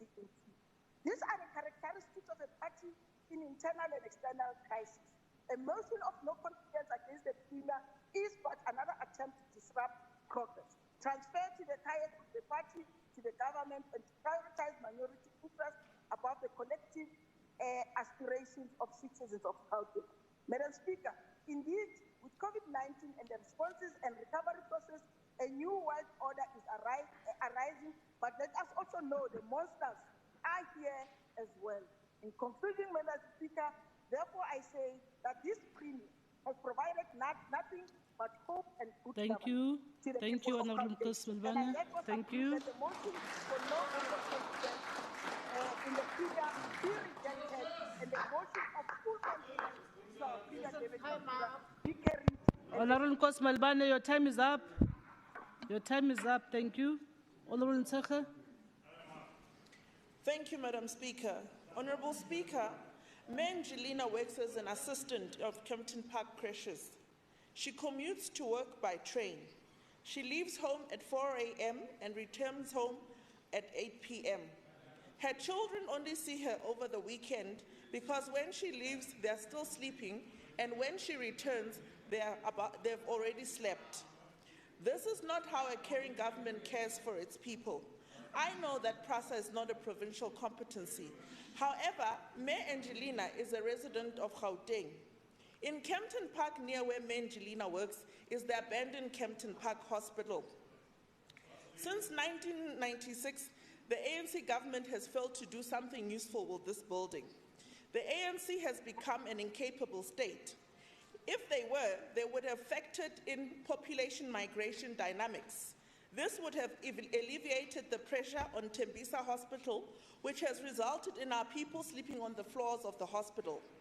COVID has further exposed how incapable the ANC is as a government. Today we see tents erected as an extension of Tembisa Hospital. Clearly, the ANC has no intention of opening Kempton Park Hospital. And so the once glamorous State Institute has become a ghost-hunting white elephant. Mayor Angelina and many others commute daily from Tembisa to Kempton. If anyone has been on the metro rails during peak hours, then one knows that our people travel like stuffed sardines. Women carry their bags around their necks and clutch them onto their chest to avoid the watchful eye of pickpocketers. On one occasion, she told me that as they disembarked, one of her friends had semen on her back. During the trip, some men had masturbated on her. This is the indignity that women must endure daily while commuting on trains in Gauteng. Honorable Speaker, these are people's wives, moms, and daughters. While suffering this indignity, Mayor Masina has Harambe, the multi-billion rand failed bus system of Ekurhuleni with incomplete bus stops. The Honorable Maile was told the bus stops are functioning. Yesterday I was in Tembisa, and still, many years later, the stops are not working, yet contractors were paid. Whilst the trails are full, Harambe buses move almost empty out of Tembisa towards the airport, while Masina has Nkandla tea time. Who designed these bus routes? They move towards the airport. They should move from Tembisa to Kempton and vice versa. These could be easing the congestion on the trains. Why hasn't Kempton Park Hospital Precinct been converted into a multi-use facility that includes social housing? That way, people like Mayor Angelina can move closer to work and walk 20 minutes. Abandoned old age homes in Ward 9, abandoned clinics in Emangweni in Ward 8, Tembisa, abandoned chicken farm while the youth don't work, collapsing bridges in Ward 9 and 10. This government should have used state resources to preserve families and communities. The story of Mayor Angelina is not under the ANC, under the DA. It sits squarely under the ANC, and David Makhura under your watch. So I will be fully supporting the motion of no confidence against you, sir. I thank you, Honorable Speaker. Honorable Adams. Thank you, Speaker. Honorable Speaker, I rise today on behalf of the ACPP vehemently state my strong opposition to any form or shape of corruption. Corruption impacts the poor. It continues to perpetuate alarming levels of inequality in Gauteng, and I must say it has reached epic proportions. As the ACDP, we are saying fighting corruption will have to be a joint effort of everybody. There's a legacy of inequality from colonial past, which hasn't changed since democracy came to South Africa, and there's also an accountability deficit. Let me give some remedy of how we can deal with corruption and malfeasance. Whistleblowers are often fired or isolated, even intimidated when they speak up. Legislation regarding whistleblowing must be rigorously addressed and changed for their greater protection. We need to be concise and consistent on this issue. When reporting corruption, one should not feel threatened in any way. Honorable Speaker, corruption must never just become part of the system. Causes of corruption include weak ethics and entrenched cultures of corruption. Leaders must set good examples and condemn acts of corruption. Legal processes must also be sped up. I thank you, Speaker. Honorable Litswalo. Thank you very much, Madam Speaker. Honorable Premier, elected by the majority residents of Gauteng, esteemed residents. Well, Madam Speaker, in the premise, I think that the motion by Moriarty, sponsored by Member Michael Jackson, is a spurious, superfluous one, which is a waste of time. In fact, the DA should be using this time to debate more pressing issues that affects the residents of Gauteng, such as the poor and unequal service delivery in DA-led municipalities such as in Tshwane, as well as in the Midval. But of course, we fully appreciate why that is the case, because the DA and the EFF are still in the nursery school of infantile politics. The less said about the Freedom Front, the better, because they hold no political sway in the broader discourse of our politics in Gauteng. Be that as it may, Madam Speaker, the debate confirms the overwhelming confidence that the residents of Gauteng still have in the Premier and the government of the province. We here speak on behalf of the majority of the residents of our revered province who continue to affirm the current political and Provincial Administration as led by Premier Makhura, mandated by the ANC. Predictably, it becomes all too apparent that the DA and their on and off mistress, the EFF, desperately seek to subvert the democratic will of the residents of Gauteng through the use of populism. We must caution the residents of Gauteng that populists like the DA and the ideologyless EFF are highly skilled at weaponizing rhetoric and exaggeration to project a state of imaginary crisis where ostensibly intending to gain public sympathy and driving resentment against the governing party. It must be said that there's no crisis in Gauteng, but merely myths and fables conjured up by an incompetent and fatuous opposition. It is ironic that Michael Jackson, Solim Simanga, the Moonwalker, and his master, the Martian, like in a game of Star Wars, would huff and puff about the DA intending to get Gauteng back on track when the townships of Tshwane and Midvaal, led by the DA, are with no street lights, no functional stormwater drainage systems, pothole maintenance, grass cutting, and so on.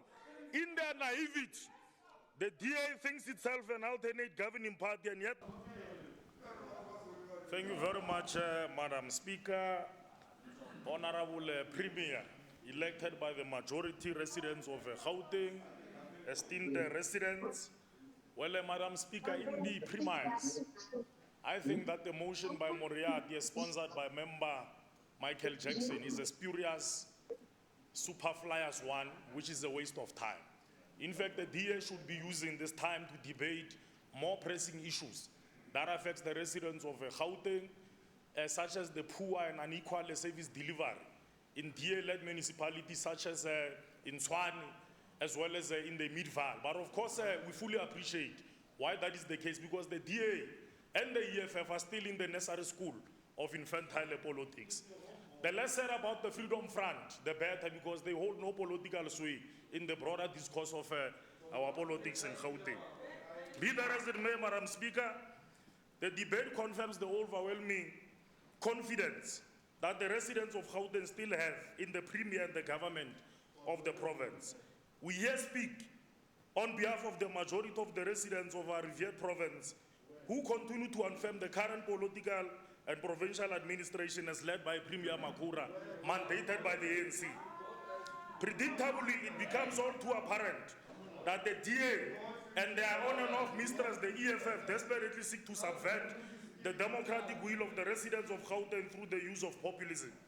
We must caution the residents of Gauteng that populists like the DA and the ideologyless EFF are highly skilled at weaponizing rhetoric and exaggeration to project a state of imaginary crisis where ostensibly intending to gain public sympathy and driving resentment against the governing party. It must be said that there's no crisis in Gauteng, but merely myths and fables conjured up by an incompetent and fatuous opposition. It is ironic that Michael Jackson, Solim Simanga, the Moonwalker, and his master, the Martian, like in a game of Star Wars, would huff and puff about the DA intending to get Gauteng back on track when the townships of Tshwane and Midvaal, led by the DA, are with no street lights, no functional stormwater drainage systems, pothole maintenance, grass cutting, and so on. In their naivety, the DA thinks itself an alternate governing party, and yet their track record is mad with racial exclusivity over service delivery provisioning. We still have not forgotten how member Msimanga fled the seat of Tshwane in 2019 under a dark cloud hovering around him as related to allegations of corruption, which to this day have not been cleared. Therefore, it can't be him who wants to posture as though an exemplar of righteousness when he and his DA are the pathogens that spreads false perceptions and narratives about the ANC-led government, all the while they are led by an unskilled blockhead and a knucklehead such as Steinhazen. The DA is a discredited movement of folly with no new ideas but reactionary postulations, which are the extreme versions of the ANC's policy and programmatic articulations. The DA is sure living on Mars and needs to be attuned to the reality of a responsive ANC-led government enjoying popular will of the electorate in the province, which is not to be changed through devious and underhanded plots. We must remind the residents of Gauteng that the systemic crisis of neoliberal parties, such as the DA and the ideologyless EFF, is not only political in nature, But is it evidence?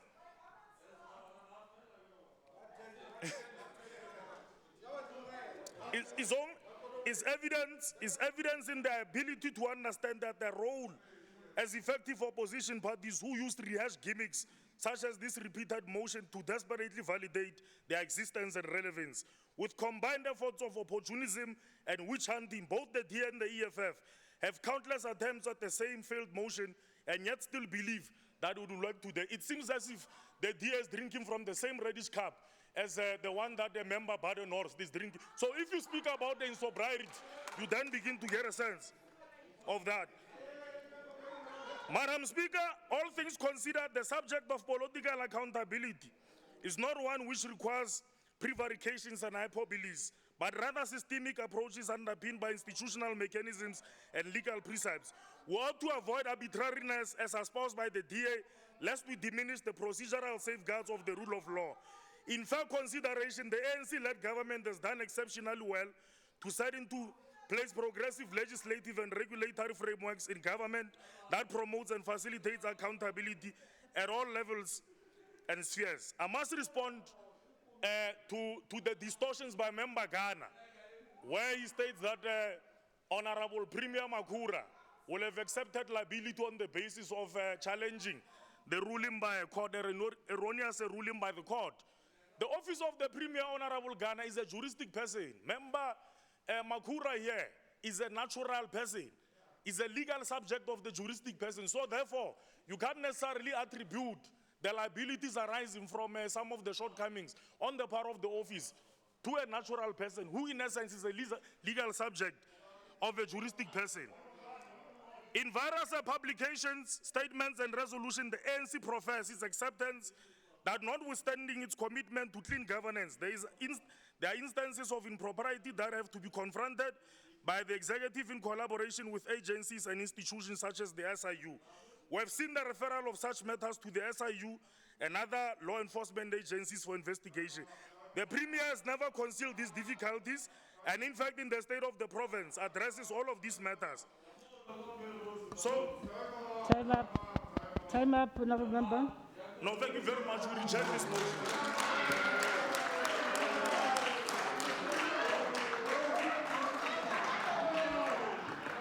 Honorable Ghana.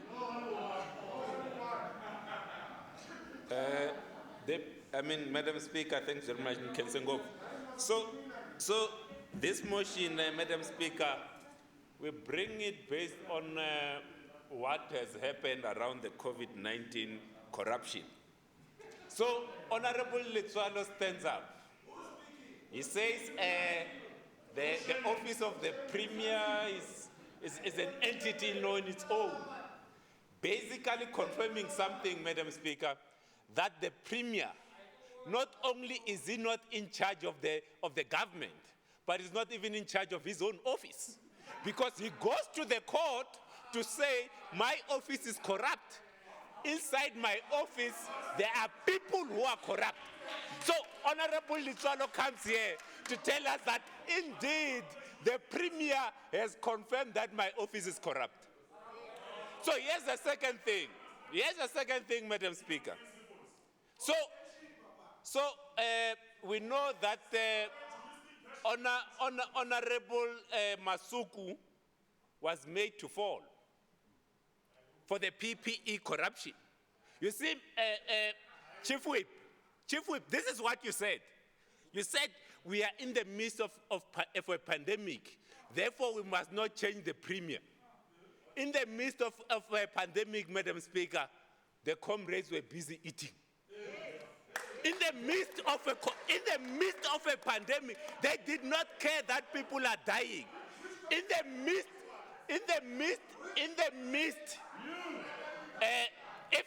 if Honorable Isaac is going to be honest with himself, he must clarify why Honorable Bandile Masuku was removed from the office.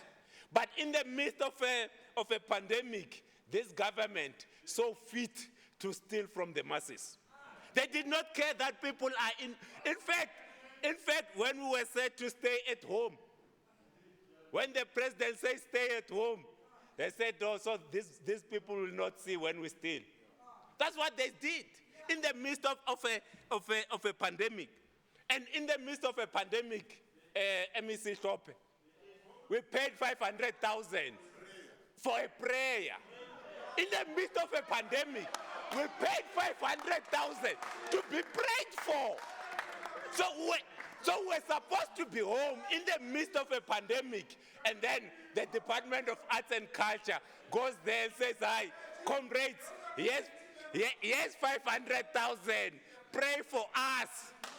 Pray for us for 500." You know how many people, Isaac? So you know how many people saw that prayer? Do you know how many people? Only 500. Only 500. I'm telling you, go to YouTube now. Go to YouTube. So here's the thing. Here's the thing, Honorable Premier. I said to you last week.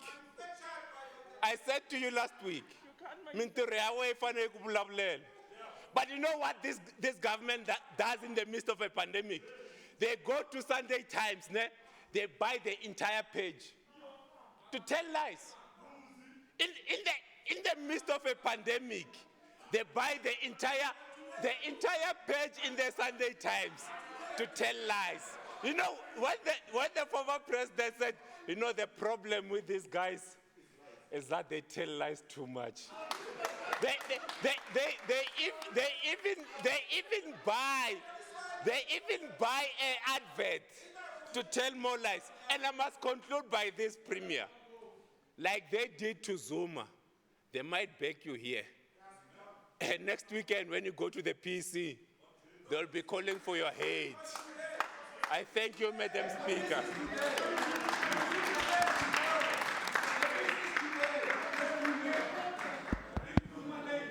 Honorable Lisufi. Thank you so much. Thank you so much, Madam Speaker,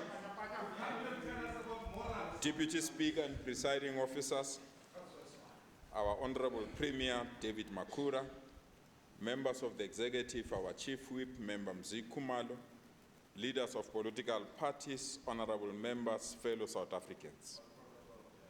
In the absence of sense, nonsense becomes the order. In the absence of facts, fiction becomes a game. In the absence of politics, fantasy becomes a match. We are called upon by those who are bored and hiding from their own challenges to come here and waste time with them.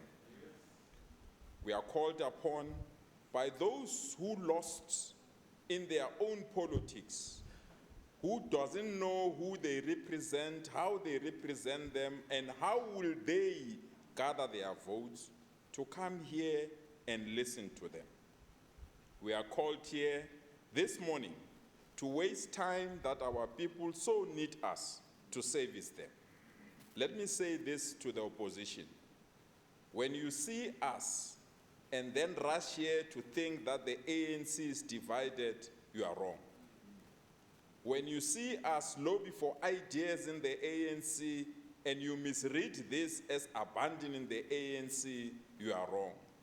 To think that the ANC will not sing from the same hymn book on this motion is a fantasy. We are firmly together to oppose this motion.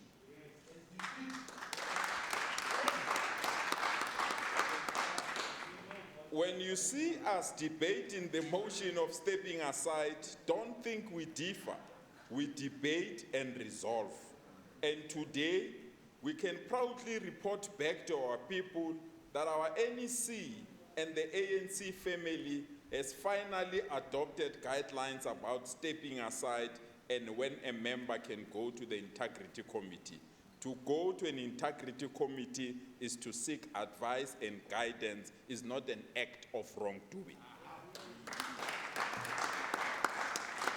Because we're debating this matter, our desire to fight corruption cannot be left to those that think they can identify corruption as the only thing to identify with the African National Congress.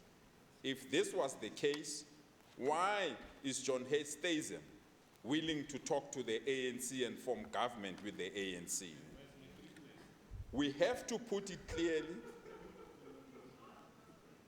We have to put it clearly that in the ANC, we are opposed to any form of corruption, and to be opposed to any form of corruption, we cannot be told by any other person because we know the difference between right and wrong. Yes, we might have made mistakes, but in all the mistakes that we've made, we have identified them and rectified them or attacked those mistakes. Madam Speaker,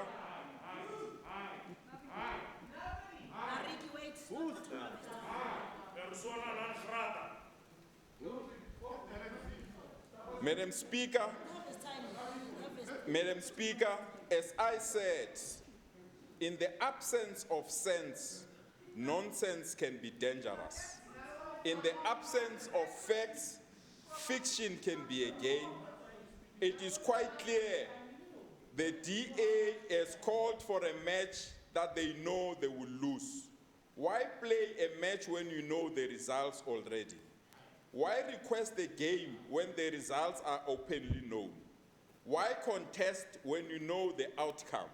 Like other many motions, we will crush this one, not because we've got the numbers, because there's only one movement that represents our people, and that movement was voted by our people, and the name of that movement is the African National Congress.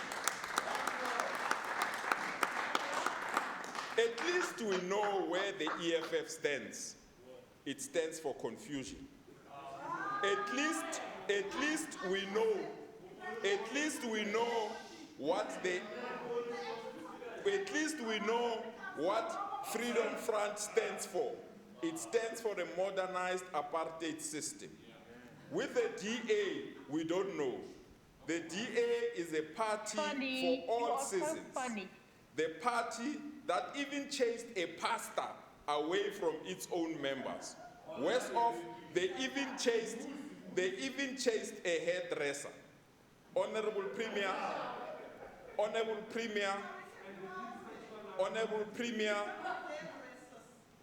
I want to quote this famous quote. If you are humble, nothing will touch you. Neither praise or disgrace, because you know who you are. On this side of the house, we say to Premier Makhura, lead us. On this side of the house, we say to Premier Makhura, we have confidence in your leadership. On this side of the house, we say, Premier Makhura, ride on our brother, ride on our comrade. I want to conclude by quoting Mother Teresa when she says, yesterday is gone, tomorrow has not yet come. Honorable MEC, thank you. Oh my. Time is up, time up. Time up, MEC, time up. Time up.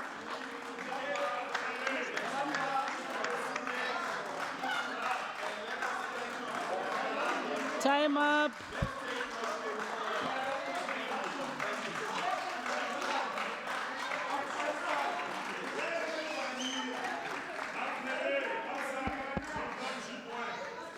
Thank you, members. Thank you. Can I therefore, man, Honorable President,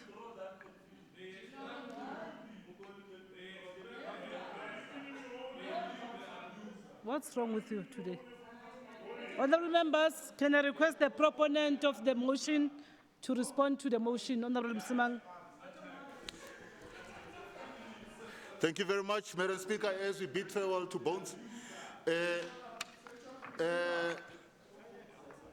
Madam Speaker, let me start with Ntate Lesufi, who says that we must speak facts. 431 million rand has gone, while an organization was able to build an institution for 300 million rand without wasting time, without going into corrupt tenders, without even going over. 300 million was used to build an institution. Yet we have spent 431 million rand, to clean schools. 2.2 billion rand was used to procure PPE, and yet we had thousands and thousands of people that continue to die in this province of ours.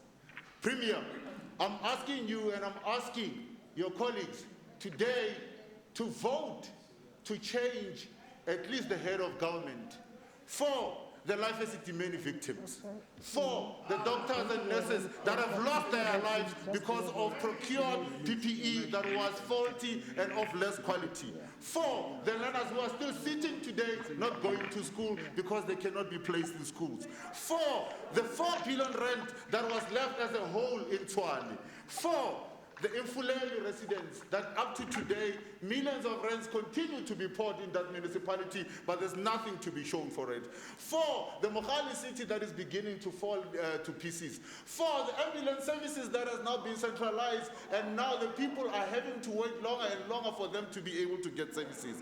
I'm asking for you to not protect each other as comrades, but to protect the future of the people of this province of ours, and indeed protecting the future of South Africans. Today, the people of Gauteng and indeed the people of South Africa will get to see that comrades are more interested in protecting themselves and protecting each other at the expense of the future of this beautiful province of ours and the beautiful country of ours. So I want to say to you today, if you are not going to vote to ensure that we are able to start moving the people of Gauteng forward, you will indeed be voting to protect comrades. And we've had lies from the chief whip, we've had lies from across, but as the former president, Thabo Mbeki, said, the problem about the ANC is its ability to continue lying and believing in their own lies. So today you have continued to lie, and you have continued to lie, but the facts, Chief Whip has sent you the facts. You spoke about the lies of PPE contracts that have been given. I've given you the SIU report. Tell them that you received the SIU report. Let's move on from there. We've sat here and we are being told that there is a plan. There is no plan here. We are being told that there is a plan to stop e-tolls. There's no plan here. What is there is to keep the ball down the line and ensure that law-abiding citizens of this particular province of ours will be made criminals if they are not going to abide by an ANC unwanted and unjust system that has been put forward. You know, Member Ghana, you were honest enough, and you were so very spot on in your critique when you say that Member Lutwalo wants to come here and wants to confirm what we've always known, that the Premier was not in charge here. The Premier is not in charge. He had to even go to court and say, "Court, help me prove some kind of legitimacy." Therefore, we are saying today, we want to prove once and for all that this province of ours deserves a Premier that will be... Thank you.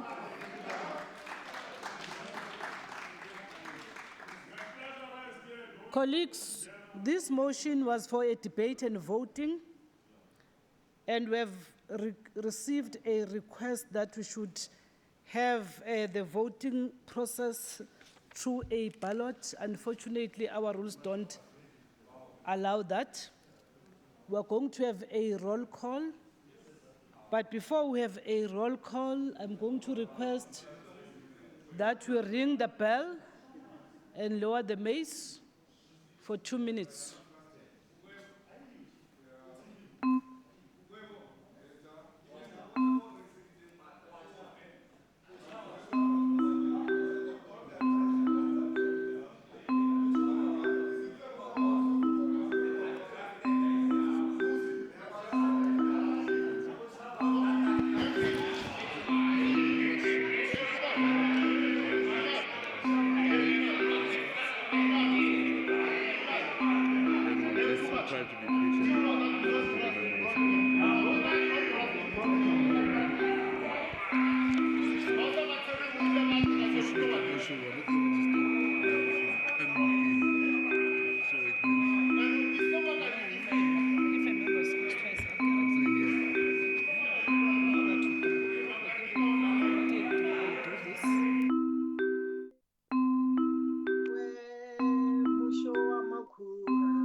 Thank you, thank you.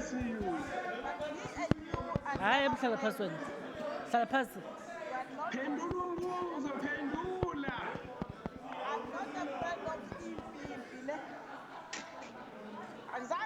Honorable members, thank you.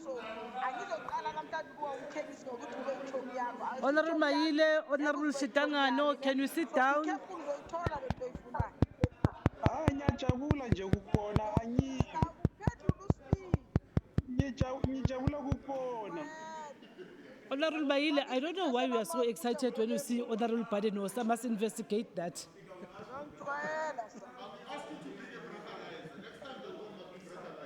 Honorable members, thank you, thank you. Can we have order? Can we have order?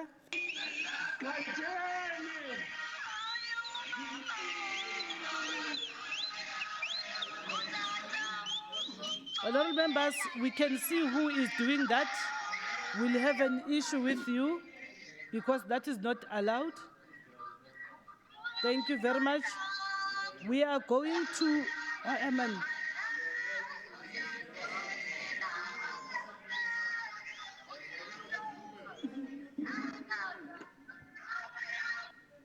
Thank you very much, members. I'm going to request the secretary to read the names. And colleagues, please, can you bear with us? Because there are members who are connecting virtually and want to hear every person that will be speaking. So if there's noise, we might be tempted to mark you absent.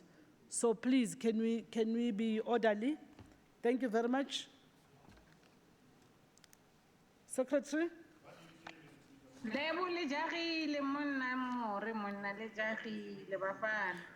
Oh, when we mention your name, if you are for the motion as presented by Honorable Simanga, you say yes.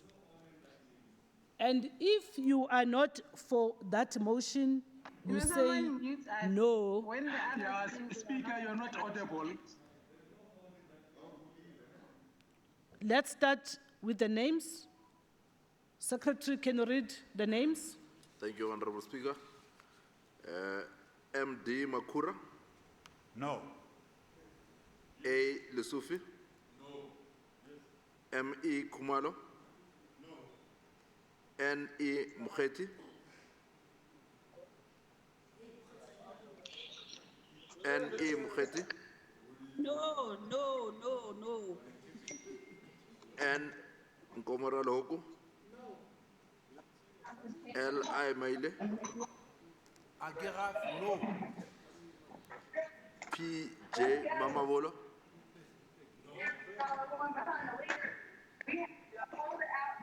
N.M. Mhlagaza Manamela? No. A.W.M.K. Musubze? No. So, honorable members, please, there's a person that is busy disturbing.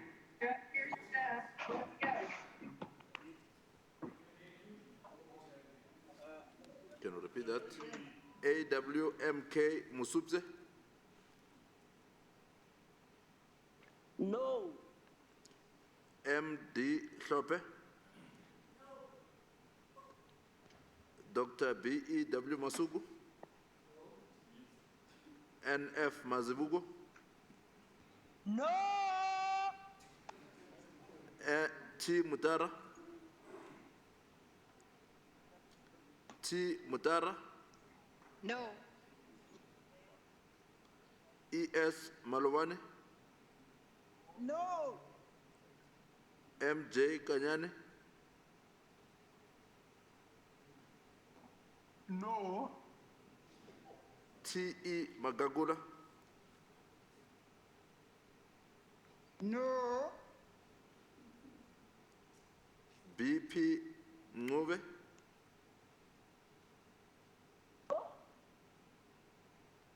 B.P. Mngube? No. M.G. Mudise? No.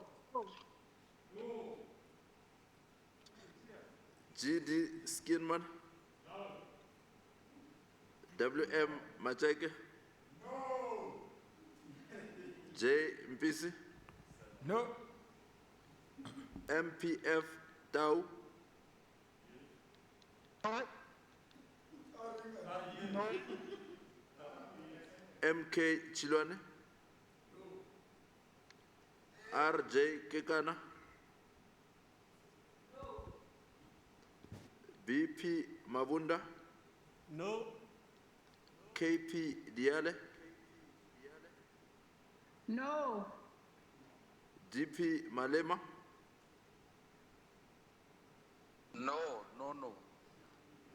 DC Ledoba, F. Hassan, No. Dr. M.R. Paladi Dikhamela, No. T. Ndlovu,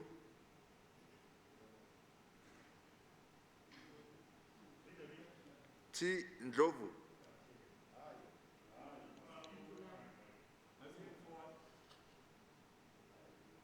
T. Ndlovu,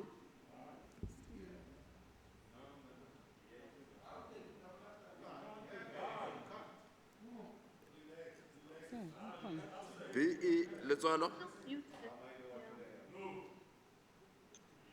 S. Kanyile, No. L.J. Lasindo, No. L.E. Makubela, Agedumele, no. A.A. Ndlovana, S.T. Msimanga, Yes. M.S. Moriarty, Yes. J.B. Bloom, Yes. I.E. Mukwebo, Yes. A.D.W. Albert, Yes. Bishop G.K. Adams, Abstain.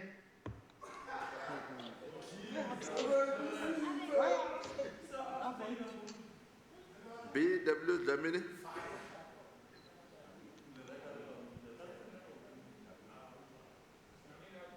B.W. Dlamini,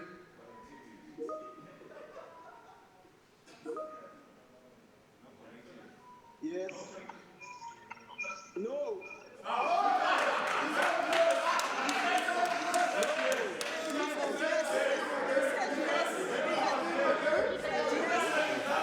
Members, sit down.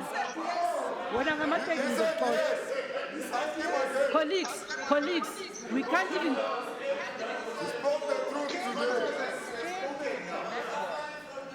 Colleagues, when we are doing a roll call, we are not supposed to be speaking, please. Because you are disturbing us. Can you repeat that name? Order, members. B.W. Dlamini, Angizwakala-ke manje, nika umsindo. No. Yeah. B.A. Engelbrecht, B.A. Engelbrecht,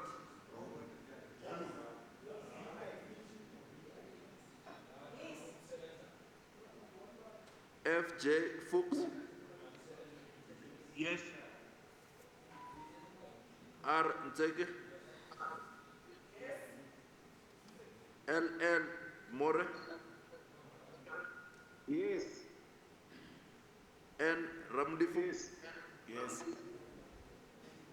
B.F. Badenhorst, Yes. K. Tong, Yes. R.B. Basemola,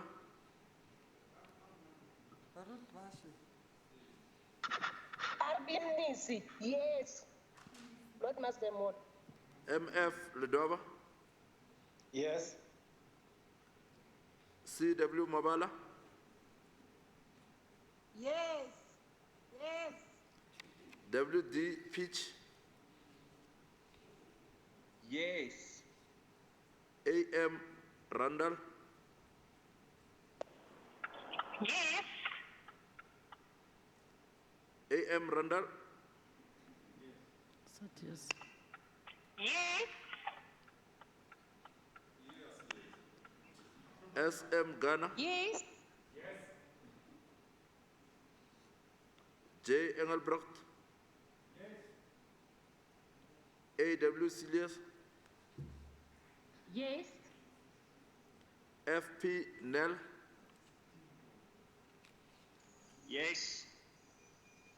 JJ Hoffman,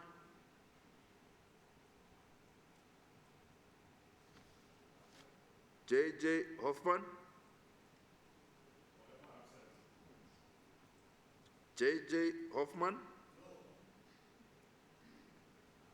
A Dilange, Yes.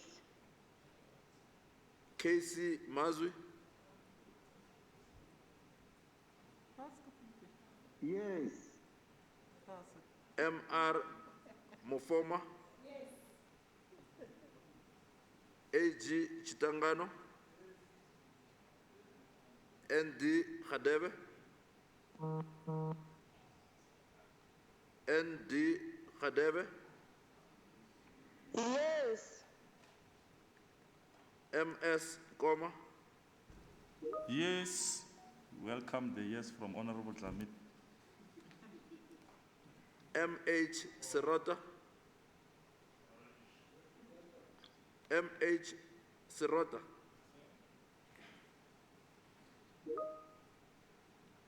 MH Serota, Yes. MS Chavalala, Yes. MS Shackleton, S Botch, Yes. SJP Dos Santos, NM Dijakhar,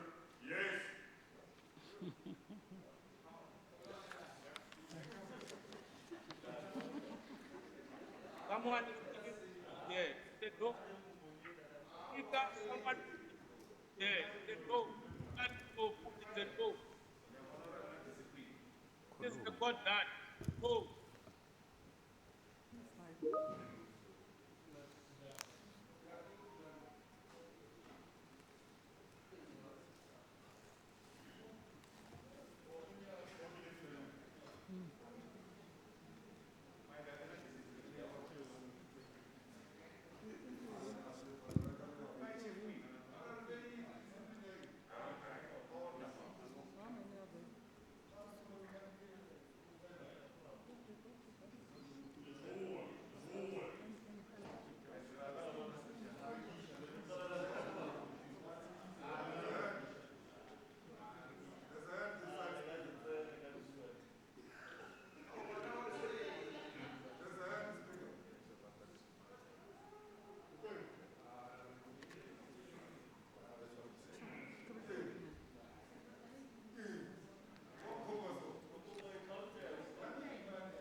No response was one. Tulane voted.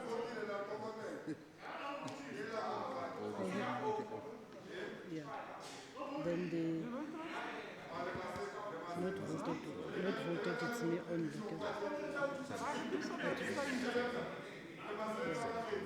The bishop abstained. Yeah. The bishop said no. The bishop won.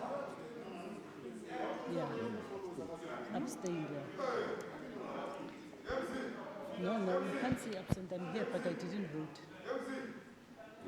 Only one, which is Hoffman. I will put it as no response because it's not even.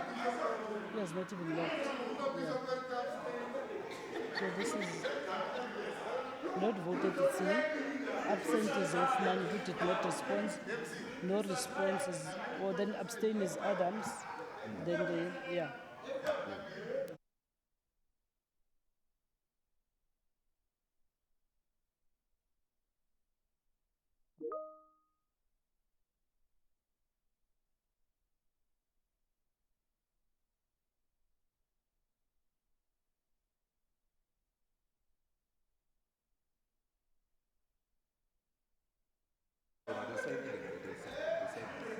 Yeah.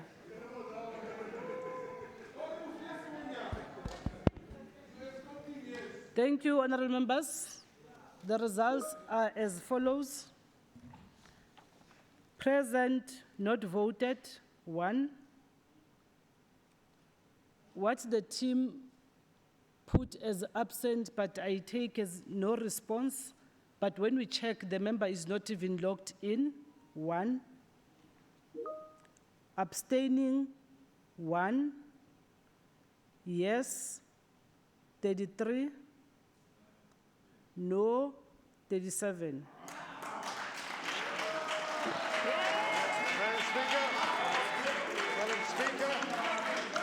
Madam Speaker. Okay, let's hear. Please, can you declare how Honourable Dlamini voted? Because we had him down as a yes. That would make it 36-34. Sit down, sit down. Think I'm playing here. Okay, I will declare. Honourable Moriarty. You can't ask me a question, then you start your own discussion. Honourable Dlamini voted no. Well, who is counting? Is it you or is it us? We are counting as a table, and that is what we heard. Therefore, I'm going to request that even before we declare the results, to ask the whips to come and sign. No, not sign. Honourable. Madam Speaker, can you refer your ruling to the Rules Committee, asking them to review the recording, because the recording will show that Dlamini voted yes. Thank you. You believe your own propaganda. Yeah, colleagues.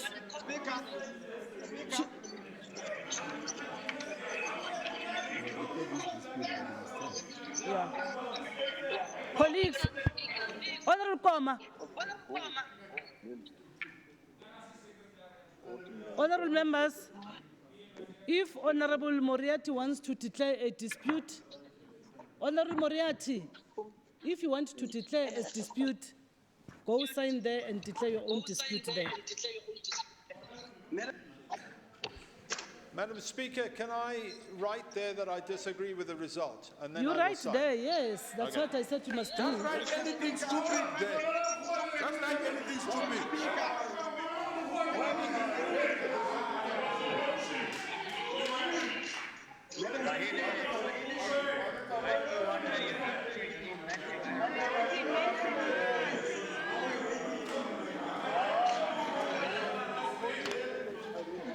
When is the ANC buying back?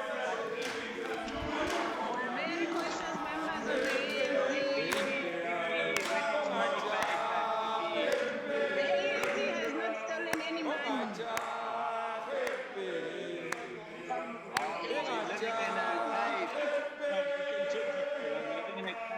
You're stealing from the sick and the ill. The ANC will never steal from the people. The ANC has not stolen from anyone.